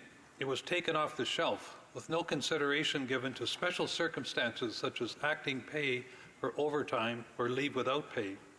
Parks Canada employees were especially impacted because many of them work under different pay statuses throughout the year, going from full-time in the summer to part-time or casual in the shoulder seasons. And every change in status brings concern to the staff person. Will they get paid next week? Will Phoenix issue a seemingly random payment amount? My colleague from Berthier-Masquinonge brought up a Parks Canada Phoenix case from her riding yesterday during question period. ex-Parks Canada worker has not been paid since March. This week, and it is only Wednesday evening, Madam Speaker, I received 2 new Phoenix casework files to my office, both from Parks employees. The NDP has raised this issue many times, both in and out of the House, since the problem started cropping up. We have proposed solutions, like paying employees the amounts owed directly to them while keeping records. That way, hardworking Canadians are accurately paid the funds that they are owed by their employer. It is starting to feel like these suggestions, these pleas, are falling on deaf ears. How many more times will constituents have to contact their MP when they are at the end of their rope, both financially and emotionally? The previous Conservative government touted that the Phoenix pay system would save millions of dollars per year. Instead, it's estimated that the government has spent more than $1.1 billion dealing with this broken system, and that number continues to grow. That is money that could have been spent to improve the lives of Canadians or deal with the climate crisis. If the Liberals had not rushed to roll out the Phoenix pay system despite warnings that it wasn't ready. Conservative and Liberal governments both own a piece of this failed system. The Treasury Board President was quoted in a CBC article this morning saying, "We may have to have the old system in parallel with the new pay experiments as we go forward." Pay experiments, Madam Speaker? Meanwhile, we still do not know how long it will take to replace Phoenix or how much this debacle will cost. When a new system is implemented, the government must ensure employee files are 100% accurate before they are transferred to the new system. Otherwise, errors will persist. Madam Speaker, I don't want this to be a totally negative speech, so I want to take a minute to say thank you to the Parks Canada employees and other federal public servants who have continued to provide excellent public service to Canadians while suffering under what at times must have seemed like a horror system. Your loyalty to Canada and your commitment to serving our country must be recognized and should be rewarded in collective agreements. It is shameful that the government of a developed G7 country cannot pay its own employees properly and that it has let this problem persist for more than 3 years. So my question is, how will the government ensure that Phoenix's replacement is delivered in a timely way and won't be another failed, expensive experiment? Thank you, Madam Speaker. The Honourable Parliamentary Secretary to the Minister of Public Service Safety and Emergency Preparedness. Thank you, Madam Speaker, and I'd like to thank the Honourable Member from Kootenay, Columbia for his question and also for his concern for to make sure that our public servants have the kind of pay system that they deserve. I'm pleased to be able to highlight some of the things that Parks Canada has tried to do to mitigate the pay issues created by the implementation of the Phoenix pay system. We cannot underestimate these challenges, which is why ensuring that employee files are handled properly and accurately, it's a high priority for Parks Canada, and I can assure you that this work is being done to identify and address pay issues as efficiently as possible. Given the special nature of Parks Canada operating model, the agency, in collaboration with Public Services and Procurement Canada, has been at the forefront of the search for solutions that work for Parks Canada employees, including seasonal employees, students, and other types of employment.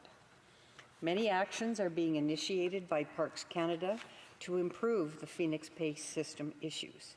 The agency has worked diligently to simplify its business processes, including establishing a special team dedicated to data management and integrity.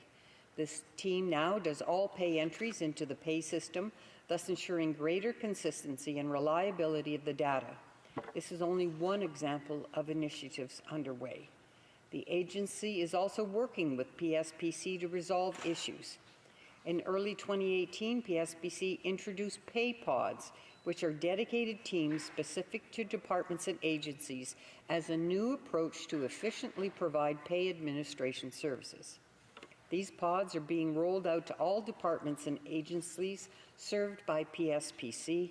Parks Canada has been served by a full pay pod since February the 21st, 2019. Backlog pay issues in February 2019 decreased by 30% from then to now. Also, the Minister of Environment remains actively involved in the working group of ministers on achieving steady state for the pay system, which is taking a whole-of-government approach to address these pay issues. And by all working together, we can make the kind of progress the members of Parks Canada deserve. Thank you, Madam Speaker. The honourable member for Kootenay-Columbia. I'd like to thank you for the information and a bit of an update there. You know, the first call I had on this was August of 2016. It was a young woman working for Parks Canada who was going back to university. It was August. She had been employed since April, and she still hadn't received a paycheck. She was concerned she was going to have to drop out of university because she did not have the money for her tuition, and we were able to intervene successfully on her behalf. I mean, there were other issues like people getting overpaid, and the problem is you might get overpaid by $1,000, and the government wants that $1,000 back, but you only get $700 on your paycheck, which leaves $300 that you have to go and try and get back from EI, from Canada Pension and other organizations. So that's really not fair. Other people got paid on an additional amount the next year, which put them into a different tax bracket for that year unfairly. And so these are very serious issues affecting people. I've talked to Parks Canada and other employees that won't take assignments because of this. So is there a time limit in mind here for this to end?